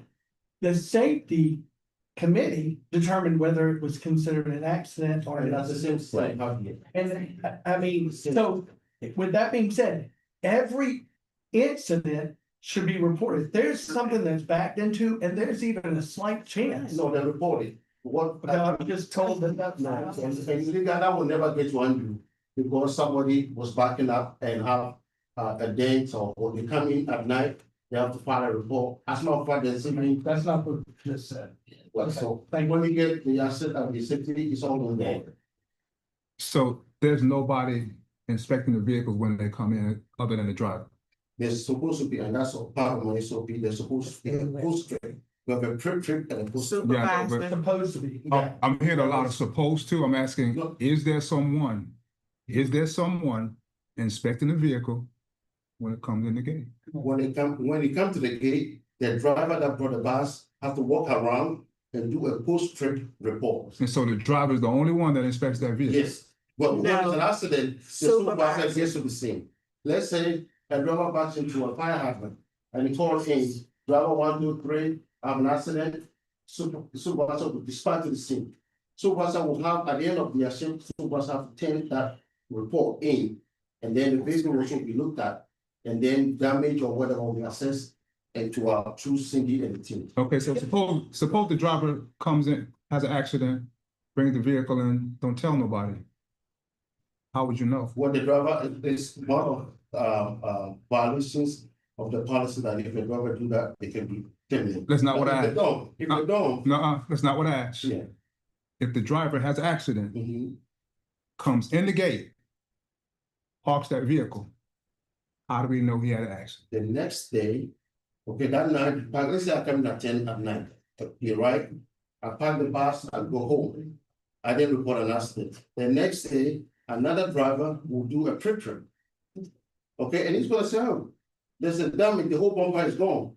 Now we pull the video to see who was the last driver and what time did this happen. So that there's all this in place, it's just that it's not enforced. Maybe I'm missing something because. Yeah, I just. been enforced, man. Yeah. What you was concerned about. Yeah, I'm just What can we saying, do to get it enforced? I'm just saying, you know, if you have drivers out there that are driving 9, 10 o'clock at night, there gotta be somebody in here to inspect that vehicle before they put it online. I mean, that's just maintenance. And so when the vehicle, the driver come in, didn't report, he goes home, right? The maintenance guy at night, they looked at all the vehicles, getting trip waiting till tomorrow. Okay, That's what they find out that night. let me ask you a question. Is there someone in that little guard shack when the driver comes in? There's no one in that guard shack? No, at Okay, night, 10 PM now. okay, so that's what I'm saying. You have a guard shack that's not being guarded. Well, yeah, yes, I'll say yes, and this is why. If you cannot recall, the gate was open until an incident happened, and the me and Faith decided it's gonna be closed at all time. So if the gate is open, driver comes in, to your question, there's nobody at night. In that shack, say, okay, bus number 1 came in, let me go and walk around. Bus number 2 came in, there's no, that's it. But if it's a recommended, something like that. I think Yeah. that's something we need to look into. Yeah. Because it's too much lag time, you know, in between the time the person have the accident and the person comes in tomorrow and see the accident. No, they'll see that night, they listen. He won't see it at night if he doesn't Oh, report yeah, it. yeah, but we will see that night. The person comes in tomorrow and sees it, but okay, who was driving this vehicle? So to answer your question, when the bus comes in, the driver don't report. We're gonna clean the bus up that night. We gotta make the bus ready for tomorrow's service. That's what they'll find out, that same night, I mean, okay. by the maintenance. Yeah. Okay. Thank God, man. All right, thank you. Any more questions? Feel free to call me and I'll have 101. And we free 101. Just appreciate that.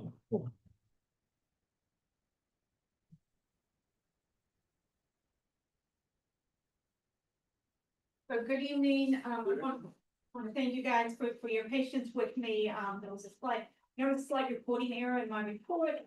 And it wasn't available, and I found out that it was really user error, so, I do have the presentation and we'll upload the report, as well. I do want to also let you all know that, and remind you that the master transit plan was adopted, on July 2023, so we're heading into the 2 years of the implementation of that plan. And so as part of the short-term planning goals, for that, master plan, the goal was to increase the service, to 30-minute headways on key corridors, which was the Abercorn, which is Route 14, Martin Luther King Boulevard, which is Route 25, Augusta Avenue, which is serviced by routes 3 and 3B, Waters Avenue, which is serviced by routes 27 and 28, a Skidway, which is Route 31, and then East Savannah, which is Route 10. So of all of those corridors, we currently have 30-minute headways on Route 14, Abercorn, and then within Augusta Avenue, utilizing Route 3 and 3B also provides 30-minute headway. On Waters Avenue, I believe there was a question about routes 27 and 28. So with the service change that will begin in July, we'll now have a 30-minute service on route on that quarter. Route 27 will have the hourly service, and now we'll also have hourly service on Route 28 as well, which will give us that half-hour service. On routes on MLK and Skidaway, we're getting closer to the 30-minute service. We have about 45-minute service on those corridors. So, 2 years into the 4-year short-term plan, and we're starting to achieve those goals. I will say, you'll see a little bit of volatility in some of the route by route numbers between last year and this year. I think some of that may have to do a little bit with some of the way we're counting our technology, and we are updating our counter. Particularly as you noticed on Route 11 and Route 12, those right now we're using the bands on, which is a hand counting system. As the new larger vehicles come on with the automatic people counter, we should be able to see some more accuracy in those.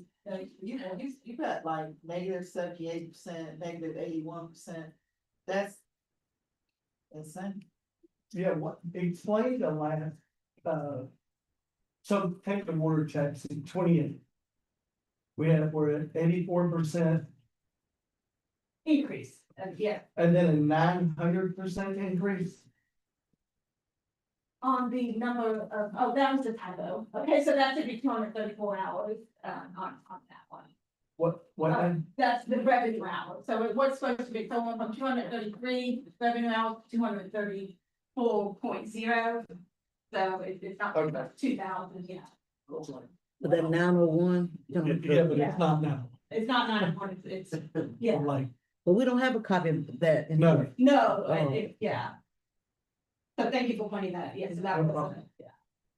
That was So the one the that's 78%, that's what Candler? camera, so we see a decrease in that one, and that is to be anticipated probably because of the way our counting technology is. So it was using a bus, and now we're doing the hand counting on smaller vans. So I'm not surprised that we see lower ridership on camera and on Henry right now with those vehicles.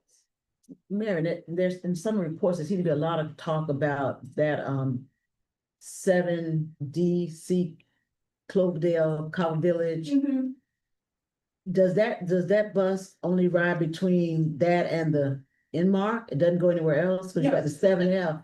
7F is the one that goes around Forsyth Park. Right. And so that only serves that corridor. The 7BC is the east-west route. So Mhm. that goes to Cloverdale, Carver Village, but it also goes to Eastern Wharf as well. So I thought it did, yeah, but yeah, because I didn't see the Eastern Wharf Yeah, on so there. 7BC includes the Eastern Wharf route. I think it'd be helpful you put that on there, because see, all I see is Cloverdale and Cobb Village, looks like it's just that.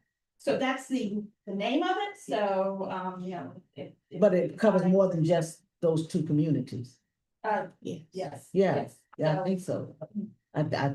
It does it? Yes, I mean, so again, we have there's naming convention of the route, so the route is called 7BC, But it travels more than just within those two communities. correct.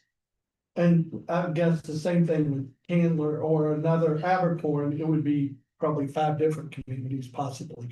Or it would go through Largo Heights or whatever those, I don't know the neighborhoods out there, but But, I understand what you're saying. yeah, but I'm saying these two routes are free routes. And God. the dot shuttle, so that 7F only serves Forsyth and downtown. It doesn't go where 7D goes. Does 7D goes where 7F go? So there is some, Overlap. there's a route that does focus on, yes, yeah. I have to look at the map, I think on Liberty. This is strictly a name, not a coverage. Yeah, I'm asking about coverage. Right. Yeah. Yeah, so that's the name of the route. So if you wanna go to the next slide, you can see the ridership, by route. Oh, I got it, look at that. Very good. He's gonna, no. So yeah, so this is measure of productivity, the passengers per hour, and we always see the 7F Foresight and Alcorn always our highest producing amounts. We talk about our lower producing amounts and the waters is probably incorrect because of the number of hours, so that one is probably actually higher. So again, the 4, the 6, the 12, and 11, those have historically been our lower ridership routes, which make them better candidates for a smaller transit vehicle. And did we not approve some, like, Four buses, that's what Dr. Manning talked about. I just wanna make sure. Four buses. And this again shows you kind of the year over year, the blue line, I guess, this year, we did see a slight decrease in this month. I think historically, again, the summer months are lower ridership months, so we will probably see a little bit lower ridership in June as well. So that concludes my presentation, unless you guys have any questions. Now, I got one question, that somebody asked earlier about the free ride for the students. How does that show in our ridership? Do we pull that out separately to see?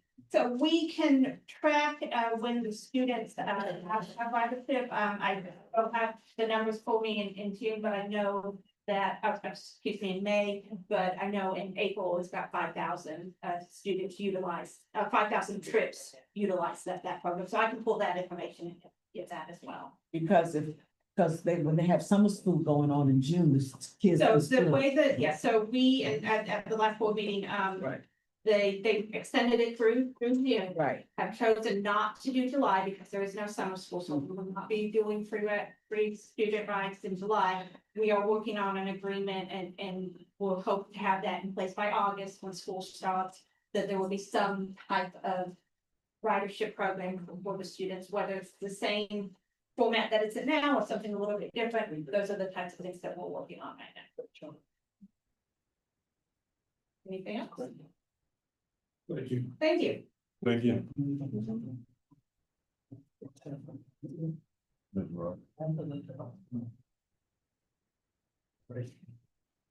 And I have sample fields to the law. I just researched it, effective 2025, all recertification have been increased. Recertification, the one I talk about. Oh, yes. Yeah, it's freeze.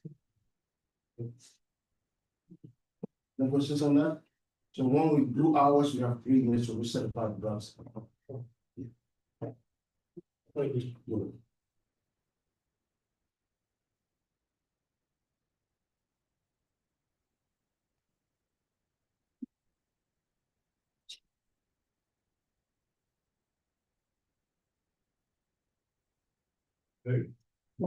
you. Good evening, everyone. Gloria.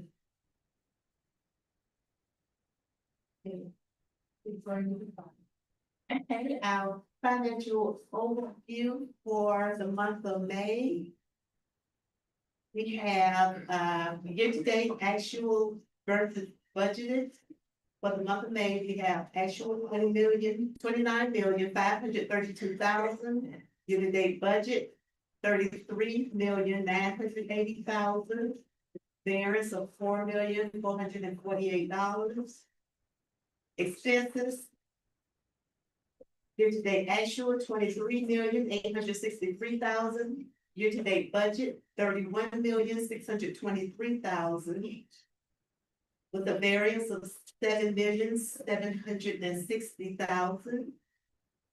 Our net variance for the month of May, $5,685,257. Our special district tax revenue is our largest revenue category for the month of May. We collected 70% in special district. Our paratransit was our next largest category with 13%, and our other categories, which is grant, passenger fares, and contract revenue, are all under 10%. Expenses by category, our largest expense category remains the same, salary and wages, 64%. With employee benefits, 17%.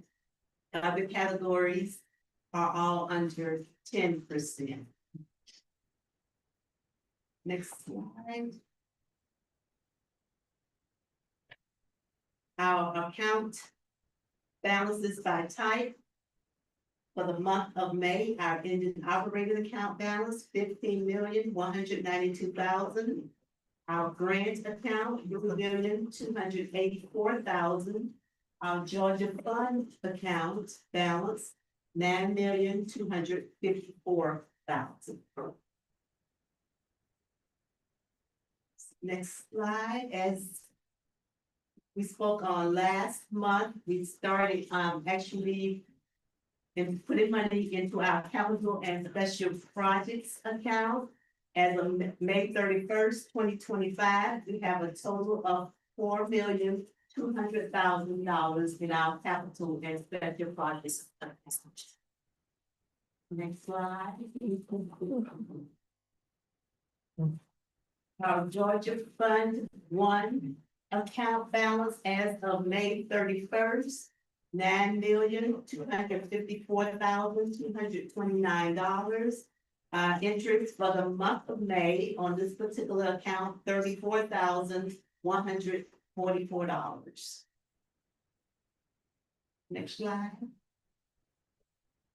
Transit tax received in the month of May, total of $3,644,517.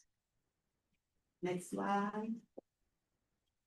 Funded by sources, Chatham County Special District Taxes, as we just stated, received $3,644,000. Paratransit, $664,000. City of Savannah POR fees for water services, $70,751. FTA grant assistance, $263,914.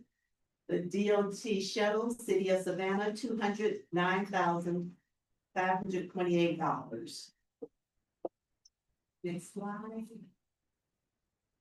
Our operating cash balance as of May 31st, $15,574,475. Our projected cash balance for June 30th, 2025, $18,079,197. This concludes my presentation. Are there any questions? Thank you. Thank you.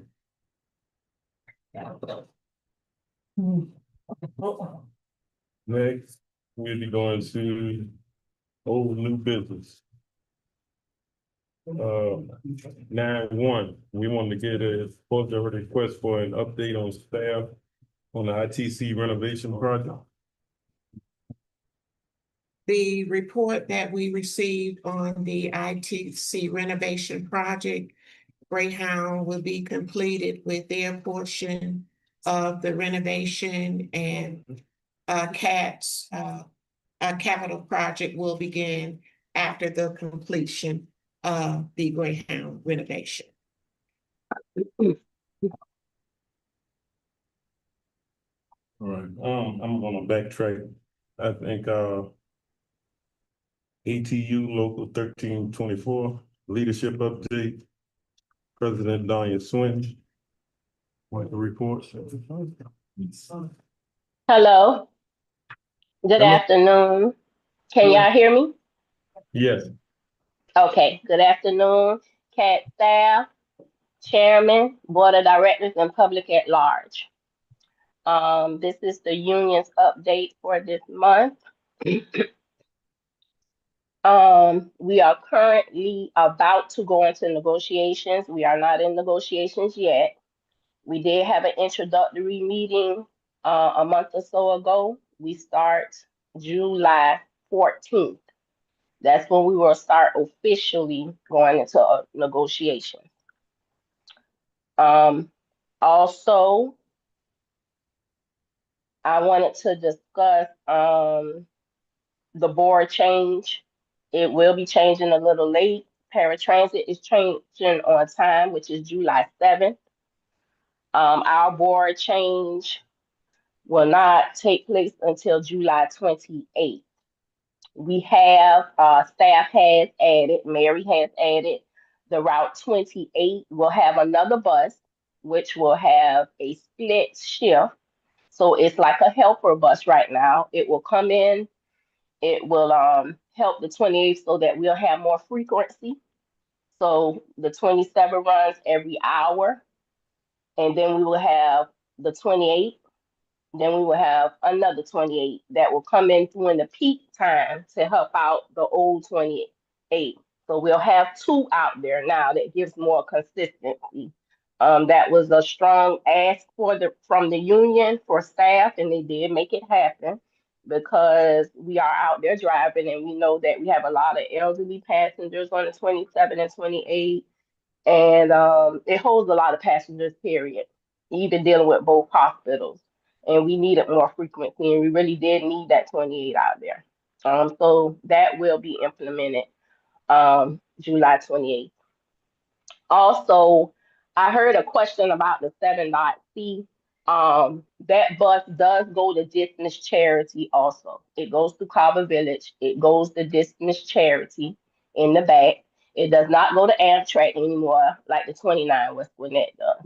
But it does go through Dismiss, then it comes back out and goes to by the End Market Arena, then back downtown, then it leaves there and goes to Eastern Wharf and come back downtown again. So it does go a little past Carver Village to the Dismiss Charity house back there. Also, I've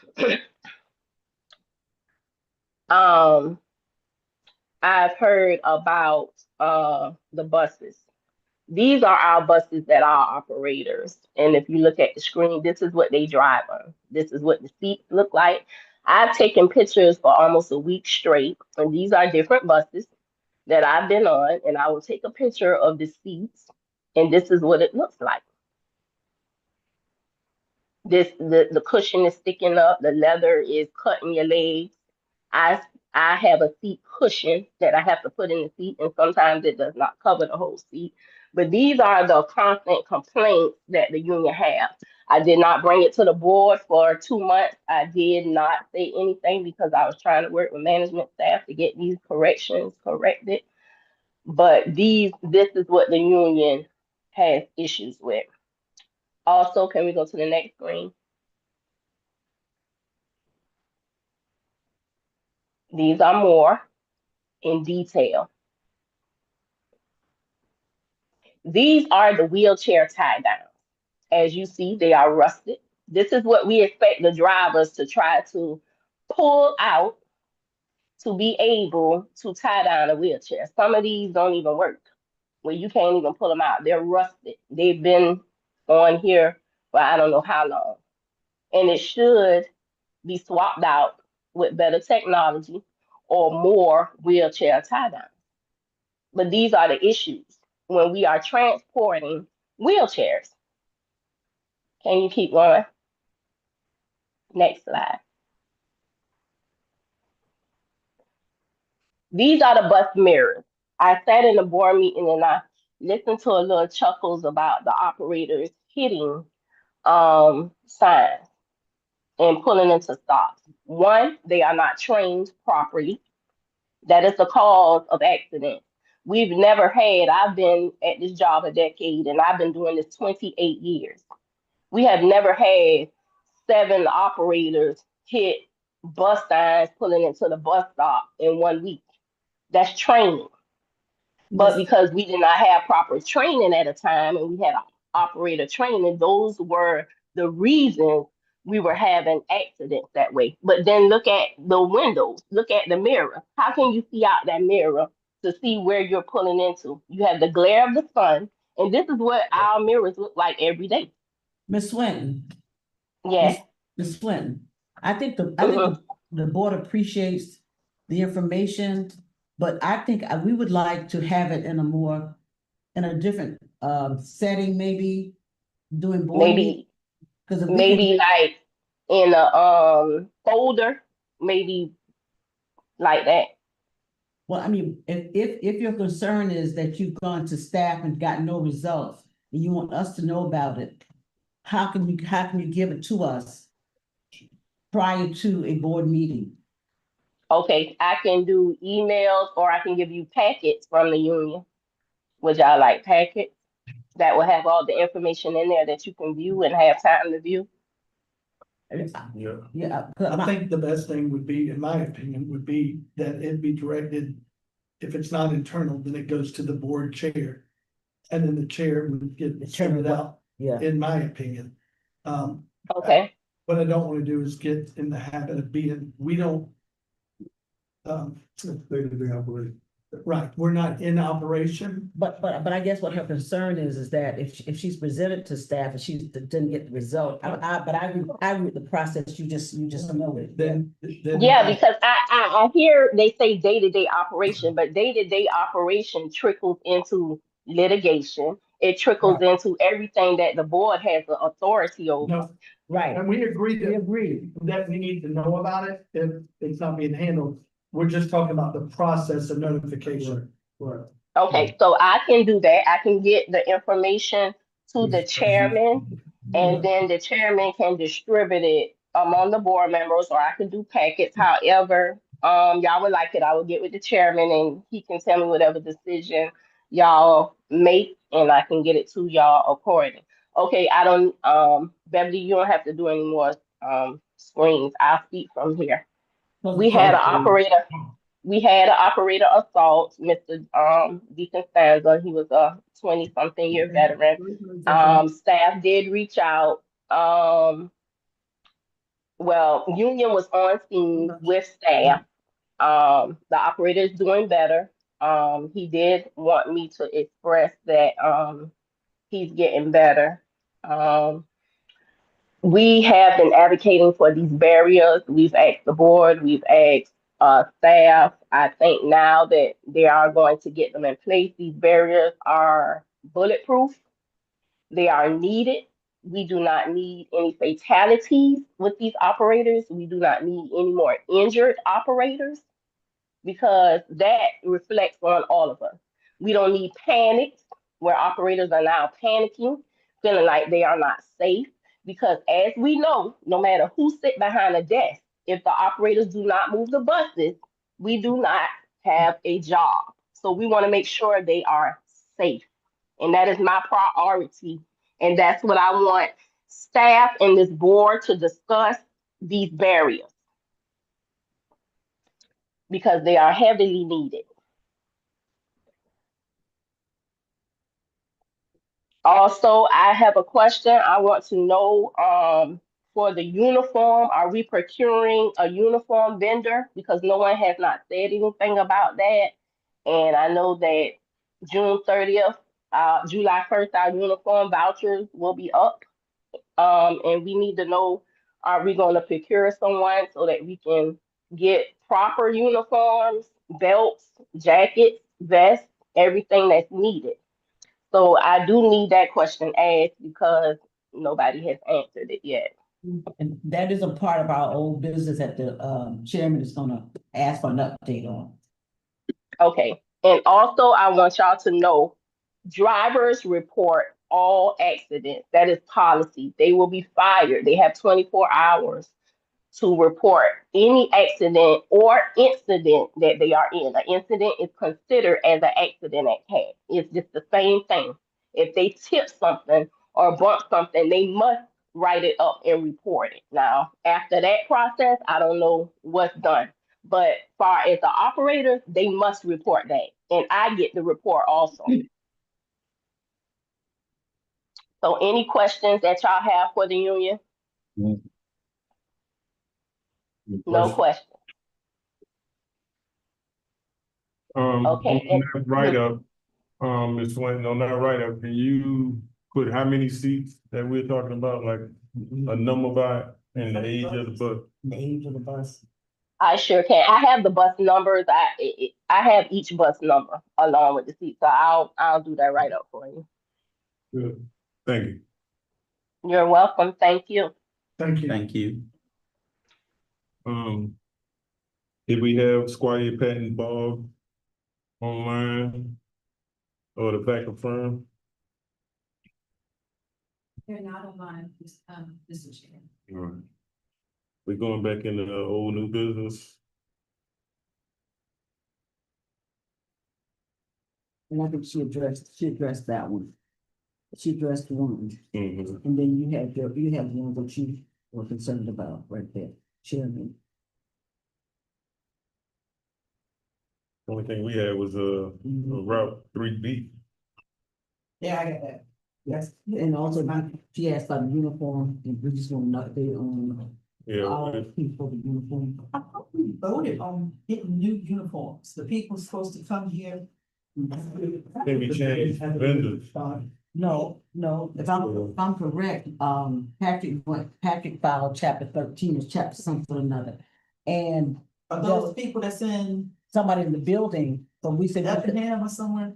Bloomingdale. From Bloomingdale. We were in Bloomingdale, but our question was about whether or not we were gonna issue a new RFP because they violated the contract. And I Are think those the people that were supposed to come here it and never fit? did, yeah. Oh, okay. But we want to get an update.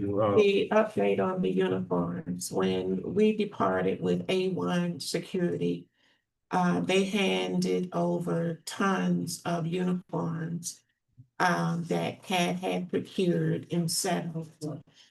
They have been inventoried by size and all of that, and they are housed in the conference room across the hall.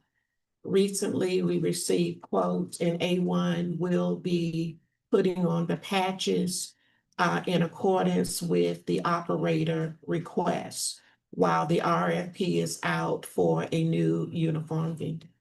Did we invite them to respond to the RFP? Well, when the RFP is open, yes, it goes out to all vendors that are registered with us and posted on the website for any new vendors and other places for them to participate. But there is somebody currently in that building with Patrick Waz, is that correct, Ms. Cutter? Yes, but we just couldn't hand it over to them. We had enough in inventory to cover us until the RFP was out and we could make a contract award. So we're not doing business with them at all at this time? Not at this time. We did get a quote from them for alterations and for the patches, but A1 was the low bidder and we're going with them.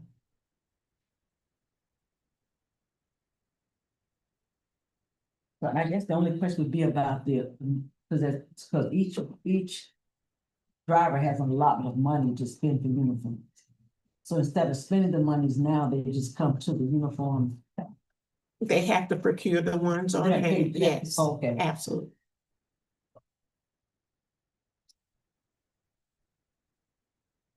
More questions, comments? Okay, so under old business,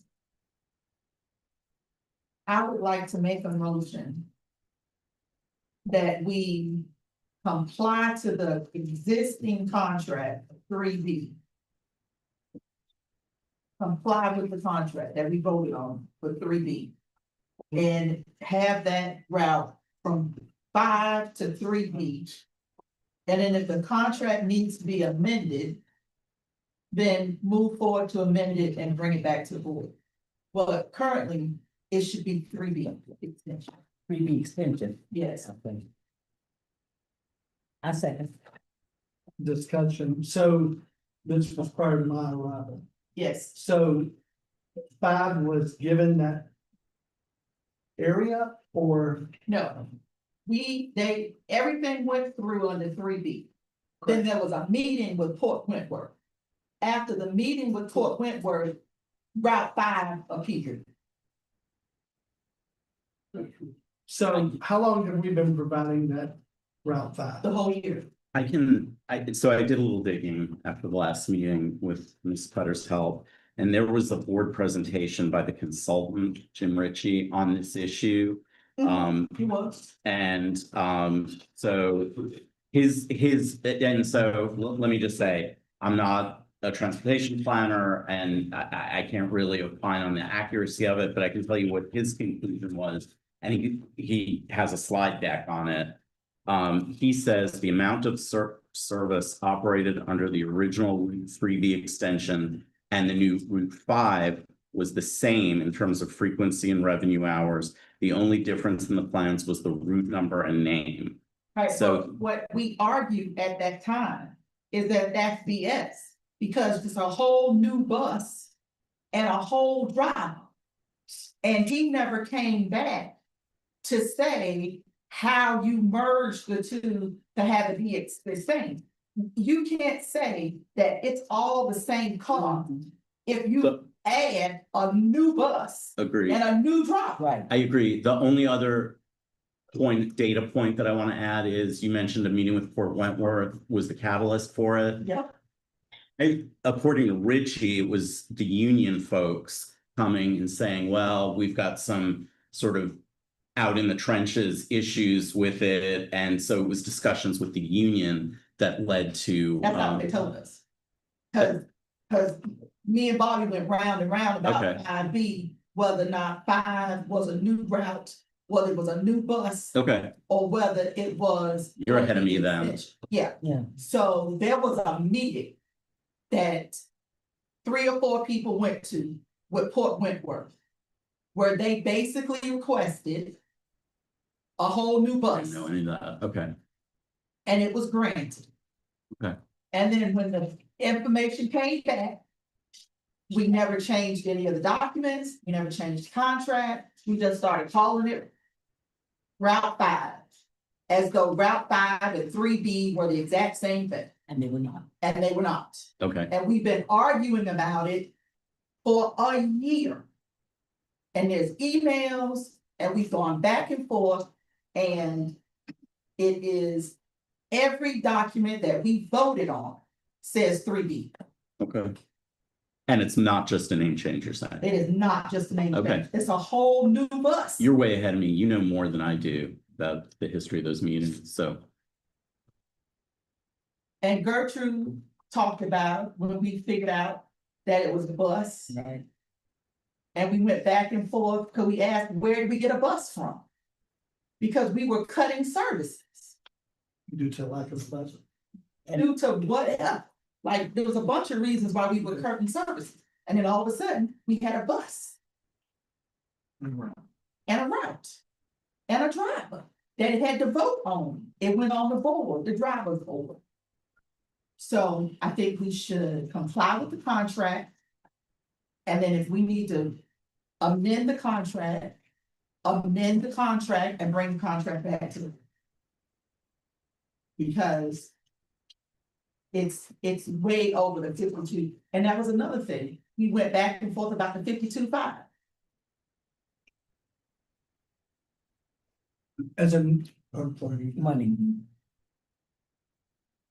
I'm new to this, as far as the route and all that. I understand your intent and I support the logic behind the intent, but I would also ask that we do some type of 30-day something to get these riders, because the last people we want to have an effect on are the riders. Right. That's not the intent here. The intent is to figure out how we're getting it paid for and that. Right. So I would ask that somehow we alter the motion, that we just don't do away with it, that we, Send a 30 letter. or 45 day or whatever to come back with some type of agreement, or it will be ended at that time. That's just my suggestion, because we don't want to affect those riders. I can agree with that. 30 days. Whatever that number is, and I'm okay with whatever y'all decide, but I just think we should all just be worked out so that legally it says what it is.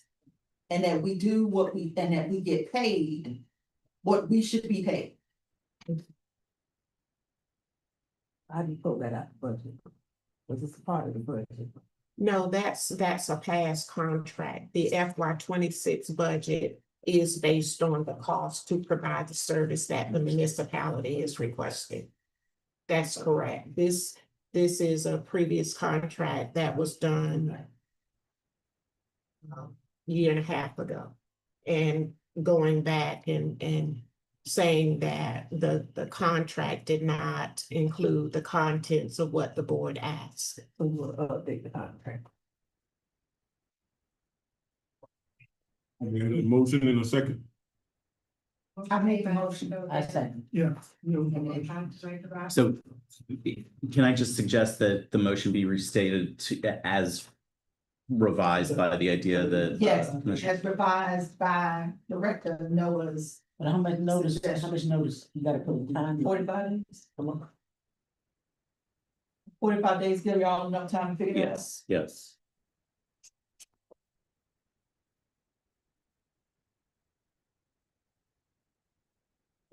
I guess I'm not understanding. This is a previous 2 fiscal years ago that has nothing to do with the cost of operations at the true cost for FY 26.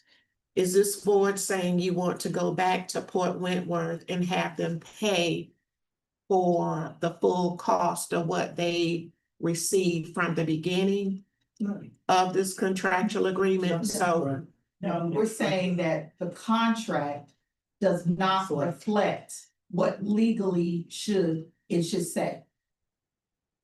The Okay, contract but does we- not reflect, and there is no true up, so we can't go back and ask them I get that. to pay us. But we have a new contract coming before the board based upon the service level that they've requested, but because the board hasn't, Heard anything about it. it's in the budget. It's a part of the FY 26 budget. So are they fully supporting that now? Yes, No, yes. no, but what we're. Now. straighten out? For 26, it will. The issues of the past, it does not address, but for FY 26, they are paying the true cost of the service that they want. Some of their services have to be cut because they said they only had this pot of money. So holiday, Sunday service, So those from where things are that cut. comes, I just find, we've been talking about this for 30, and we're just hearing about a contract adjustment. And This we is talked about it last unsettling meeting and to meeting me. before. Because that's why I made the statement. FY 26 is a different year for Port Wentworth. The service level that they had in 25 and prior to, that won't even exist in 26. And the contract document said by February 28th, we had to send to them what the cost of service delivery would be. And we Ms. did Scott, that. We've been talking about this 3B since February. At no time were we told that there was a new contract. Well, if it's not a new contract, the old contract is wrong. Because it's not. Every it doesn't year. it does not reflect what was voted on. But Every year, we have to do a contract. We have to give them the cost of operations. Operations goes up. We did that in February. It was in an executive report to the board. What they said they could do, I think the cost was 421. That's what's a part of this budget. And So the so- contract, A new amendment, did I work on an amendment? I don't think so, but what was in the executive report? I remember, Appeared to be, this is what we're proposing to do, but nothing ever came back to the full board for a vote. it's in the budget document to say, yes, we agree to provide Port Wentworth this service for this amount of money. But if it's Once not the a- budget is adopted, then the contract is drafted based upon that. We will provide this level of service for this amount of money. So, let me The contract should come to the board. yeah, but let me ask, It will come to the board. well, But let me ask this. But the board hadn't said, yes, we will do this. But let me ask. But it's in the budget that you proposed. You hadn't approved the budget. Let me ask the question though. In the budget is for us to keep the Route 5. What we're saying is, will the 3B extension still satisfy whatever they're asking for without having a whole new bus and a whole new driver? 2 months ago, I asked for an evaluation to determine whether Route 5 was cost effective versus 3B extension. Right. Because it was gonna cost $521,000 to run Route 5. And so what I'm hearing, never- but what I'm hearing is that they scaled it back. They want to keep Route 5, but they scaled it back to whatever Port Wentworth can afford instead of just eliminating it altogether. Port Wentworth scaled back their request for service. Right, but they still And that's wanna what they're keep- gonna, yes, ma'am, that's what they're gonna pay for. And that number, But it's still Route 5. it doesn't have to be, is my point. A contract will be drafted based upon what their new service level is going to be. And it can be 3B extension. It can be. And We don't know But we have. which one is the most cost effective. So to make sure I have the motion correct. We're asking with the current contract and pretty expensive to give Fort Wentworth and its citizens 45 days notice. That we will continue to run Route 5 until 45 days is up, and then we will go back to the 3B extension contract. No, it sounds like they did a new contract. No, they didn't, there's no contract. I think what she's saying is you gotta budget for it first. If the budget gets approved, if there's money for it in the budget, then you go and draft a contract. That's why nobody's asking to draft a But contract, yeah. Andrew, that can't be right, because there's a contract that auto renews, it's a 5-year contract. They got a 5-year contract.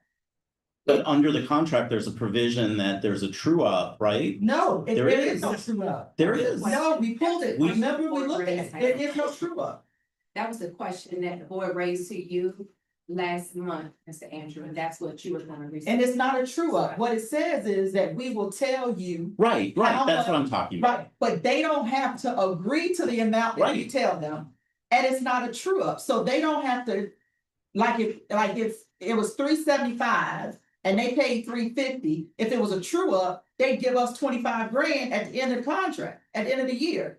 It's not a true up. It's an It's- amendment. And so it's a 5-year contract. So unless you amend the contract to reflect what legally we're doing, I don't understand how we're saying it's not, I mean, what is it? If they got a 5-year contract. It's an amendment, and we cannot do the amendment until the budget is adopted, because they've said the service that they want at this amount of money, and the contract has to reflect those changes. I'm sorry, but I think the contract should be in place prior to a budget item, especially if we knew about it in February. And the contract should have been a part of the budget workshop to show us how you got to this number. What you're saying is, this is the budget, and I got stuff that I'm gonna bring to you. You know after what? you approve. This Well, what we board need to is do is not we're gonna have a being call meeting. truthful nor honest. About what? Because when it went to Port Wentworth, it came to the board in great detail No. in an executive report. We told them, did a very strong analysis, and I participated in the analysis. The miles was tracked, the cost per service hours was tracked, It and was. came up with a cost. And all of it says 3B extension. No, we didn't get into, it was about the services that Port Wentworth desired for CAT to provide. It didn't get into the naming of route. It used the current routes to measure, but they changed that. The routing is different and all of that. We have records of. We have anywhere we're going, or maybe we can bring it back. No, And we can't make them pay what they said they don't have. They said we had $110, and we said, well, you can't get the service that you get now. for $410,000. And so what I'm saying is, there needs to be an amendment Yeah. outlining the legal terms of what it is that we're doing. Currently, we have a contract, and that contract says the attachments and everything with the current contract says Route 3B. Technically, it's wrong if that's not what it's doing. I don't understand what the problem is. That's with why making you the amend contract it. Correct. That's why you amend it. So I think, we're gonna have a call meeting, because we didn't approve the budget anyway, so it hasn't been approved. Exactly. That's what I'm trying to say. Go back to the first page. No, hold on. Director Odell, my thinking is that we approve the budget anyway. So can that come up again, but maybe staff has some more. Yeah, But the problem is, I want the contract. maybe by to then be they'll have, correct. okay, And I want to comply with whatever we vote on Gotcha. as a contract. yeah. We agreed months ago to amend that contract when we went round and round and round and finally agreed that 5 was a new bus. Right. Now, I don't know where we forgot to get the amendment, but we didn't do it. And it needs to be correct.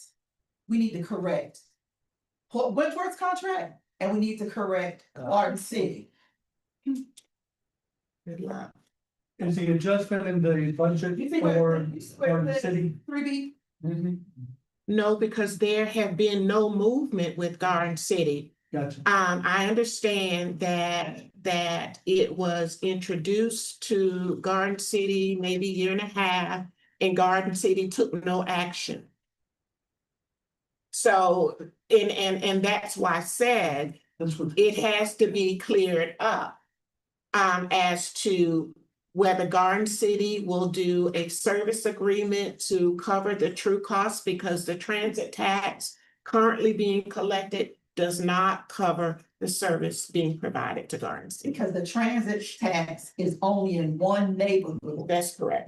That did a referendum and voted, it's just in that one neighborhood. And the problem is that neighborhood is now being taxed twice.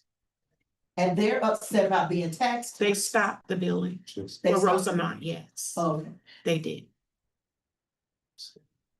so if they stop the billing, Why do them, we fix it?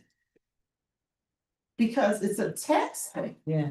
So the board, the county, or Garden City, whichever one is, I think Garden City was Garden taxing. City and Garden City was taxing them twice. They were being taxed by the county and then being taxed by Garden City. So if Garden City stopped taxing them, then that solved that problem. the county stopped. The county stopped taxing. Yes. So they're paying the city tax and not. I don't know what they're paying to Garden City, because I didn't look into that.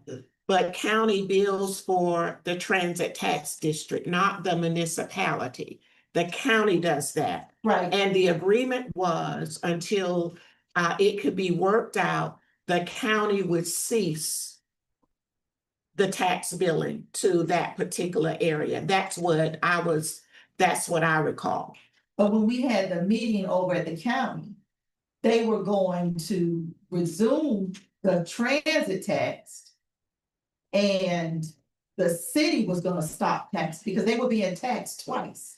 So I don't know what tax they did. So but we But have, but the municipality doesn't bill the transit tax. Only the county does that.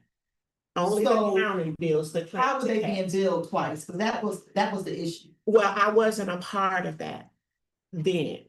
That's what they can. And one Yeah. argument that folks had made was that just by virtue of them, there being citizens of that municipality and Paying property. there's an argument that that is a form of taxation in and of itself, because they're paying municipal taxes, and a portion of that could be considered, a portion of the double taxation. Maybe Okay. that's what they were saying. And then remember, they were arguing that half of the county, half of the half of Garden City is in the transit district, Mhm. half of Garden City is not in the Mhm. transit district, and the half that's not in the transit district wanted to have a bus. Mhm. And so we did an agreement with that half.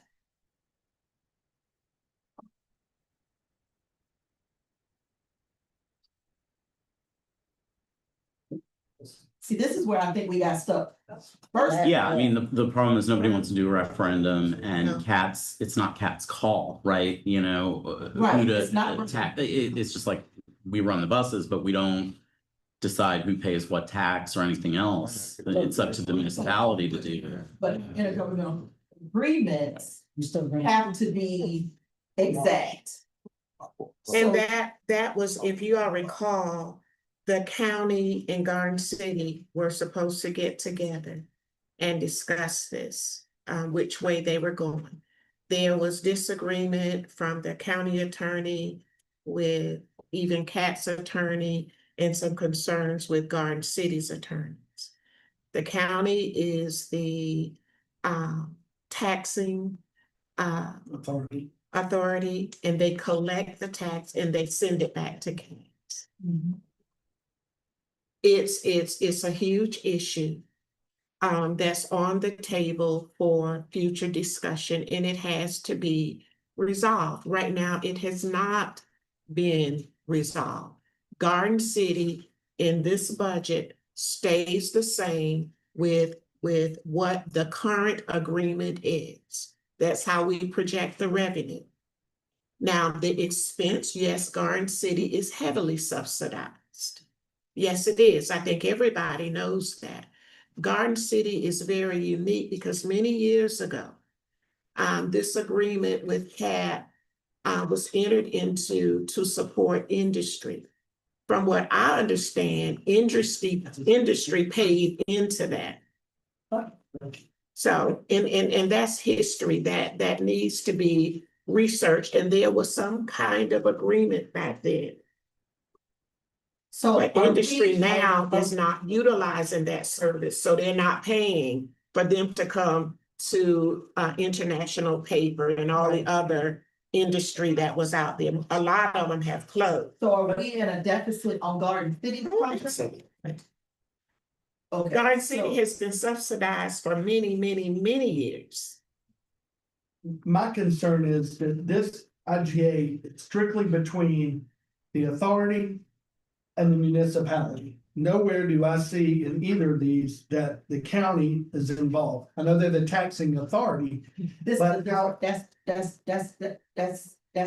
that's Garden City. This Fort Wentworth. yeah, it's Garden City that's the problem with the tax. Okay, my point is, I thought that it was just stated that that there was supposed to be a meeting with, That was for Garden City. okay, Garden City. but, okay, let's use Garden City. Well, let's use Garden City. Let's keep going and sit down. We're trying to figure it out. My point is, why is the county involved in negotiations in an an intergovernmental agreement, which they have no part of or signatory, either agree? I don't, There was a debate just for Garden City Yes. on the tax issue. I understand. And that they were being paid. And the problem is Garden City, half of Garden City is in the transit tax. I understand. And half of I got Garden it. City is, I got it. that's what happened. But the negotiation or the agreement should be between the two parties that are signing the document, not a third party. I have a concern with that, along with the deficit.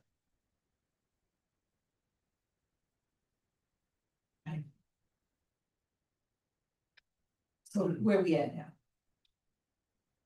There's a motion on the floor, isn't it? Can you restate the motion for the record? Yes. It's dead, huh? Yes, sir, and I'm gonna need your assistance with some clarity on it, but the motion on the floor is to give a 45-day notice to Port Wentworth with the current schedule until we get to the 3B, before we go back to implement the service based on the contract. I think I gotta change the motion. Oh. So the current contract says 3B. Yeah, I want to withdraw that motion and withdraw the second. And the request is to amend the current agreement so that we can With be Port in, Wentworth. with Port Wentworth, so that we can be in compliance with the service that's being provided Per the contract. per the contract. So if there's a new request from them, then we want to see that as a part of the budget workshop before we agree to. So we amended the contract to the current service we're providing to Port Wentworth. It's To the service that they are requesting. With the 45-day hold Yeah. for parties to work out. Okay, So, but, no, but, are y'all still gonna check and see which is the most cost-effective route, whether it's 5 or 3B? Did we ever do that? but let me know, what I heard Ms. Cutter say that there was a established price that Port Wentworth is willing to pay for regardless of for however we get the service to them. So we don't need to, Rather it be 3B 3B or or 5. 5. So if the contract already says 3B, we then, just need to amend it yeah, to cover the services under 5. Because everything in this agreement says 3B, all the attachments, the route. So it's to conform, your 5 goes away. No, I think 5 stays. If they're gonna pay for 5. And we're not gonna be in a deficit for 5, then 5 stays. the main thing is, I think you've got to conform the contract, and it's really, the operative part is the attachment, the exhibit. And Has to, right, but that shows the route map and shows all the stops of the service that they're currently requesting. yes,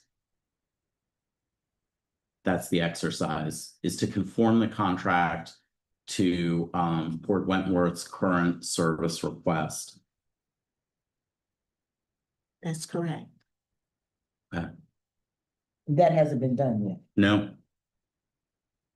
And I think that's what Noah was saying, maybe we should have had that done prior to adding it to them. yeah, I just hadn't seen it. Yeah. I have never, Yeah. it didn't come through as a request to me. so that's the request.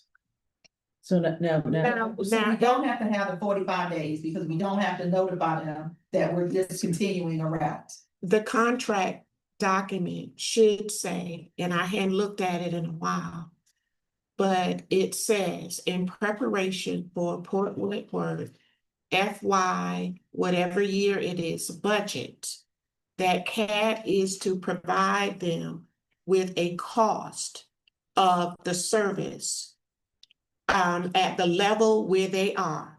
And that's what we did. It said that that would be a part of their budget process because they would need to know how much to budget. Same thing with us. That's what we did. We gave them the costs of service for the way the route exists today. They said, no, that's too much. It was $521,000. We cannot afford it. We sent to them alternatives to fit in what they said. They said we have $410,000. We sent them 3 alternatives. Those alternatives were a little over 410. I asked staff to go back, no, we need an alternative that does not exceed $410,000. They agreed on an alternative that was a little more than 410. I believe it was 421. That would be 421,000 in revenue that we would receive, and it's in the budget under Port Wentworth Service Agreement.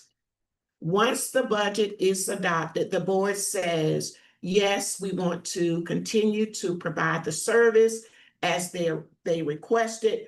Then the contract is amended to include this new agreement between CAT and Port Wentworth. I think, And I'm that's thinking, what- well, that's what we- I'm thinking, and one of the things that can be helpful us as a board is to see how they come up with the 400 and whatever dollars. Because you asked about whether it was cost effective or not. So when you, The only reason I was worried about the cost effectiveness was because 5 was 521 grand. right, And 3B extension in this agreement was under that, it was like 4 or something. so, but now we said we're gonna keep Route 5, Under, but are they cutting? under the parameters that they pay for what they're getting. So what are they paying for? Have we cut, making less stops or? What, Their holiday schedule, weekend schedule, and this is what we gave them alternatives. And they said, yes, this is all we can afford. Let's just give it back to staff and tell them find a way to make it happen. So I think that, in my opinion, they've done that. right, We have. Fort Wentworth said this, staff came up with this, and they've agreed on that. and what So that, with that being said, We need a fixed contract. well, that be as it may, but as far as determining what it called, that's already been. I got that part Yeah, now, because, It's already been. because what she just said, they won't get holiday, they won't get weekend. Yeah, they've cut their service level. They cut their service Right. level. For what they could to match what they can afford. Yeah, so there's no buses running into Fort Worth on holidays and weekends. Beginning, Days and then we do service on Saturday. Said it what now? So there's no, We don't care. no holiday service, Sunday service, and reduced service on You Saturday. do Saturday service. But we're really not concerned with that. We don't, as my long as opinion, they pay for I what don't they care, get. as long as they've agreed to pay this. Yes. For this, and we're doing that. That's It's at a not staff level. It is not cost. And that's what the board asked staff to do, Right. was to make sure they pay for the service that they are receiving, and that's what we did. Right. So I want the contract amended, updated, edited, whatever, so that it says what you did. Yes. And my point is that we cannot get to that point until the board approves this budget with that amount in it. Then we go back and amend the contract and get it signed. Mr. Chairman, look like we got a compromise, so let's just move on. Well, for one thing, for sure, we know that they can only pay 420. That's a given. So why couldn't Yes. the contract be amended? I mean, if you already know what. That's. Yeah. Yeah, we already know that, so why can't we just amend the contract? We already know they're not gonna pay any more than 420. I mean, so why is that why is that a I think the hard, biggest thing is just identifying the route. why is that a hard, It's what you're concerned about. why is that a hard sell? Just, It's not to me, and I guess my only question is whether we even need board action. I mean, y'all can just direct me to, rewrite the contract and get it to them. Yeah. we don't have to vote on it. You said we don't have to vote on it. You could vote on it, but I don't know that it's necessary. And they have to vote on the service changes. The service changes are due to come back to the board next month, Ms. Mary. For Route 3B, Route 5, the service changes, board action. Is it different than what's in the IDA? How could it come back and the board hadn't approved it? That's what she was asking. I think she was asking. me Has that it- question. Well, it was on the agenda last month, It was on the agenda last month, but there was something that y'all had to do to it, right? based on the conversations that were stated. The route changes are effective, July 28th? By that time, the budget process would have been over for both Port Wentworth and CAT. The contract be amended to consummate what that agreement was. That number is plugged into agency revenue for Port Wentworth. It's plugged in. Now, originally, what we plugged in was what it actually cost to keep it the same, which was $521. They came back months later and said, no, we can't afford that. Got it. So whatever they can afford, that's what they get. Any more questions or comments? So, So we need to get this approved for service. Under Route 5. Yeah, under Correct. the way this was presented for Route 5, yes, that's currently the service we're providing. Route 5. And IGA doesn't mention. No, technically 5 and it is. I got it. Okay, So this is what was pending board approval from last month. but that's different from what we're saying. And it's not 410, the amount, that's what they originally said they could afford. The amount is different now. And also Beverly, she said they are gonna run on Saturday, but this says reduction in Saturday and holiday. She said there'll be no holiday. See, that says reduction in Saturday and holiday service hours. But they're not running that route on holidays at all, period. Is that what I'm? No, that executive summary is incorrect. I apologize. There's been changes, yes, there's been changes, negotiating with them as to what they want. They have to pay for what they want. Right, but what I'm asking is when it says reduction in Saturday and holiday, but will be no holiday. There were different alternatives sent to them to meet their budget. Of everything, Yeah, yes, yes. The 420, When they finalize it, then we'll do Yeah. everything, right? Yes, yes, You need to What's so update hard this. about that? I mean. yes, it was. That's just contract. But that's. That needs to be updated. I thought. So there's 421. I can't believe. Just answer. It's 427, which is one that is covered through the service that is in. No, but I think the problem is, a lot of times we get caught up on approving something, we don't know the wording ain't right, and then when it come back to us, the board approved it. But Director Robinson, what we're trying to do is make sure the wording is correct. Yeah. That's all we're trying to do. and So do we- well, the thing is, when we had to go back to them with other alternatives, this is what you can get Right. for 410, then they said, well, we can do a little more. And that's how we got to the 421. It started at the initial cost of 521, which we included in the budget because that, and then they came back later on and said, no, we can't do that. We gave them four alternative and they said, we can do a little more. And that's how it got to the 421. So that will have to be updated with the changes that they are making to their service. Last comment from me on this. I think my issue with this is that we're doing it after the fact, when the insurance came before us to be approved and some other item, so that we could afford the budget. The budget includes this new number, correct? Yes. So I think it's timing. If we had brought this back with a correction to the 421 or 427 and the Route 5 or whatever the changes are, and approved that, and then moved on to the budget, half of the conversation would have been eliminated today.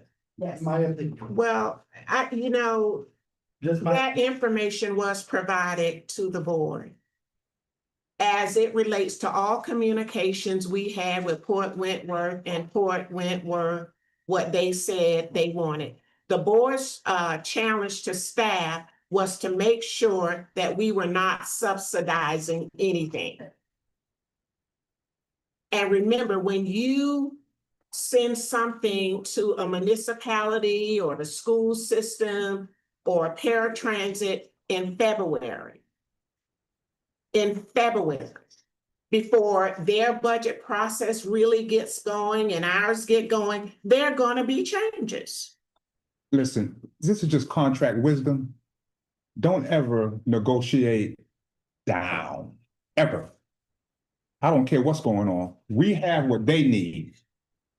You don't ever negotiate down. I don't care what the situation is, because if you will negotiate, hold on. Make a municipality pay for something they don't want. Right, but know what, then we don't provide the service. Say that, we won't provide the So what I'm service. saying is, don't ever negotiate down, because this is what it causes right here, ever. Well, that's what the contract document says. I'm just saying, for the future, let's just RFP, contract, sign it, that's it. No negotiation down. If you want to negotiate, let it negotiate We up. on their end, they would do the RFP, not We have that. a mo- No, I'm just saying, we get the RFP, we evaluate it, we administer the contract and move on. Are we still doing a motion? Do we take a motion off the table, Andrew? They're asking. Trying to play this buddy stuff. In the contract, are we gonna do away with them? Speak to who did the contract, not to me. So we're gonna vote. Currently, this contract, this 5-year contract is for $452,000 with $52,000 as a deficit. Every year for 5 years. No, that's not this- what it No, no, says. let's not go, let's not go. Every year for 5 years. That is not the contract price for every year. That's why you submit the cost of services Right. to them for whatever is in that contract, and it changes every year. Yeah. It was 52, 452. 52 was a deficit. That's correct. If it continued to cost that 52 would have been for 5 years. Yeah, but now we got to where they can afford 420. And this particular contract outlines what the bus stop structure will look like. Diagram, dimensions, what the route is, how it will go, when it will go, how it will cost, and where the route goes. But that has to be amended. That's correct. All of this is in here. Yeah. That's correct. Showing where it was, when it was, and when we got through with Jim Ritchie, because it took him 2 hours to admit 5 was a bus, trying to make us think we crazy, that it was just a name change. We agreed to do an amendment. Never did an amendment. So now it's not 452,000, which we knew it wasn't anymore, and it's not $521,000. It's now 421. So it just needs to say 421 and the routes attached. And if the bus stop's gonna stay the same, then, add this attachment B, 2A, I'm sorry. And, fix it. Do you want to do offer a motion? I move to direct Kat's attorney to revise the contract to conform with Fort Wentworth's Current current service. service request. Yes, that's what I want to do. So now you got an amendment and you got a motion in a second on the floor. No, that was, you said it. they withdrew. That's one withdrawn, okay. Yeah, what he It's said. withdrawn. So now the motion is, I make a motion to direct Kat's attorney to amend the contract to identify the current services provided for the next fiscal year.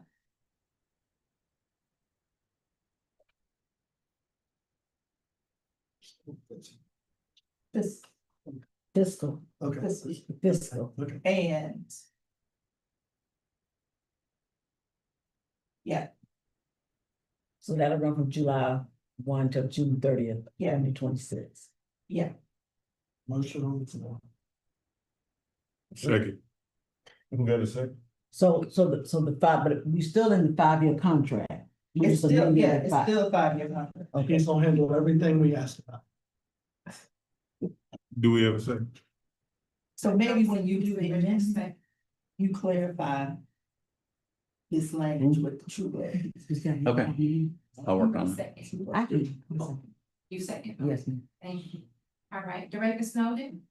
Not present for the vote, Director Noah, Yes. Director Odell, Yes. Director Lockett. Yes. Director Buford, Yes. Director Robinson. Yes. Director Leggett. Not present for the vote, Director Taylor Yes. and Chairman Coe. Yes. Chairman motion passed. All right, I think we skipped 9.3, follow up and response tracker law. Yes, so that be for the board to receive those, so those are your requests month over month. And staff, as they provide the responses, we update the law. Is it in here? It's not, the hard copy is not. Oh. It's, cause it's all about length. So, but it'll be attached to. I know in the past, I believe that I printed out, printed out and it had who asked for it, and that's correct, if we could get a copy, a hard copy, that'd be great. absolutely. Thank you. Right. One more question? Comment? All right, we have app to transit board member and board administrator seminar, July 18th, 2025 through July 22nd, 2025. Where's that? Where's that gonna be held? Kansas City. Kansas City, Missouri. Are they having bad weather over there? I didn't know we were going out of new business. I did not realize we were going out of new business. I want you on your Yes, you. Okay, I did not realize that, and we have not adjourned. I'd like to recess an executive session to discuss personnel, please. All right, do we have a second? I see. And this is just for board members over there. For board members. Get a roll call, please, folks. Who's second? I do. You said. Second.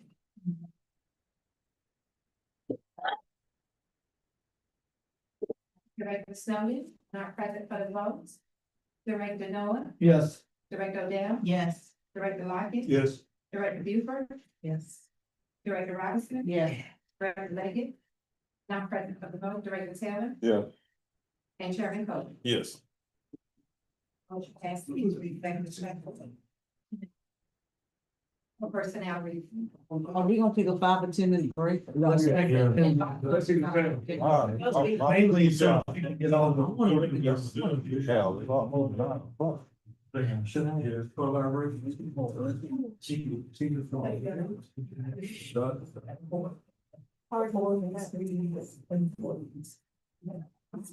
How you doing? Everybody else don't get a sandwich, I am.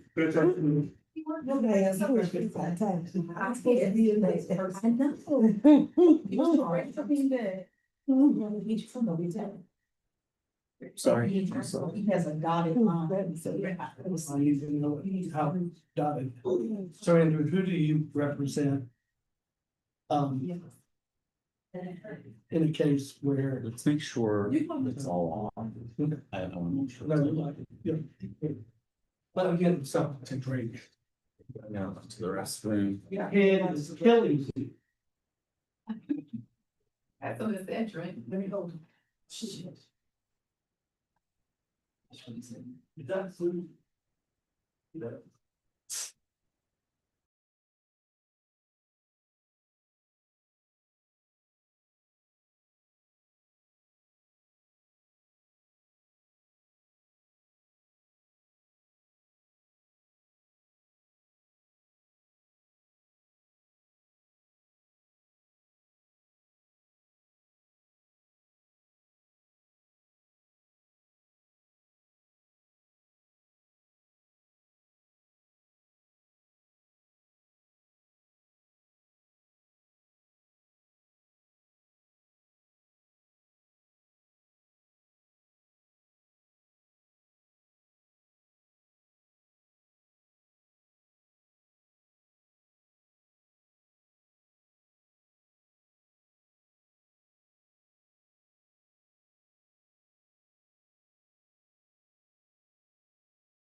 Thank you so welcome. I mean, Which one is saying? Testing. Yes. Yeah, it's been. Check, 1, 2, 1, 2. Okay. Check. It's a little late. Check. Chairman, is this your phone? No, that was Inspector. Oh, that's Mr. That's a conditional permit. No, it ain't. Wait, one, it's okay. Live.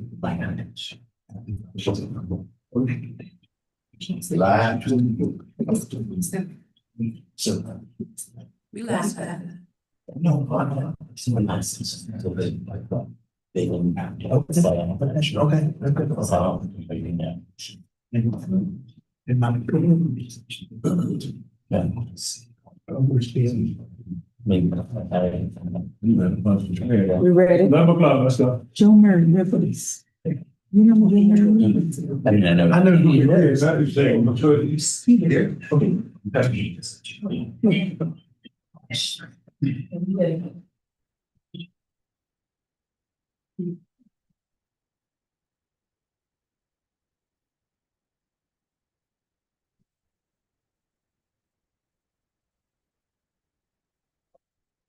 Ready? Thank you. I'd like to welcome everybody back. I'd like to note that there were no votes or any actions taking place in executive session. Right.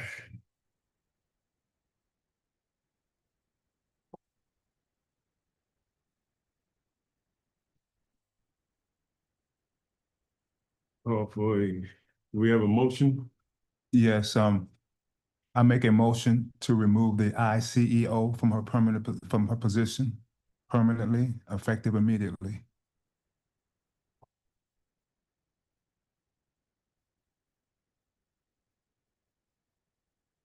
I second.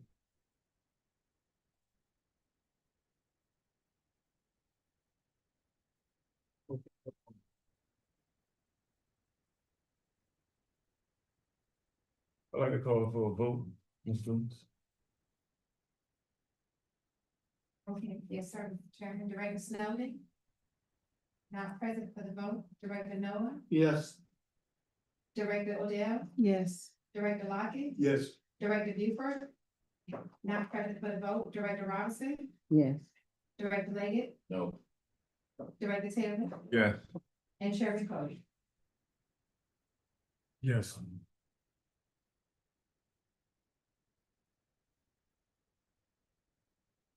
Chairman motion passed.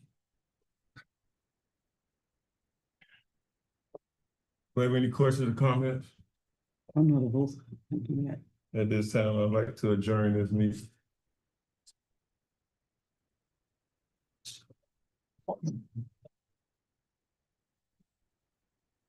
All right.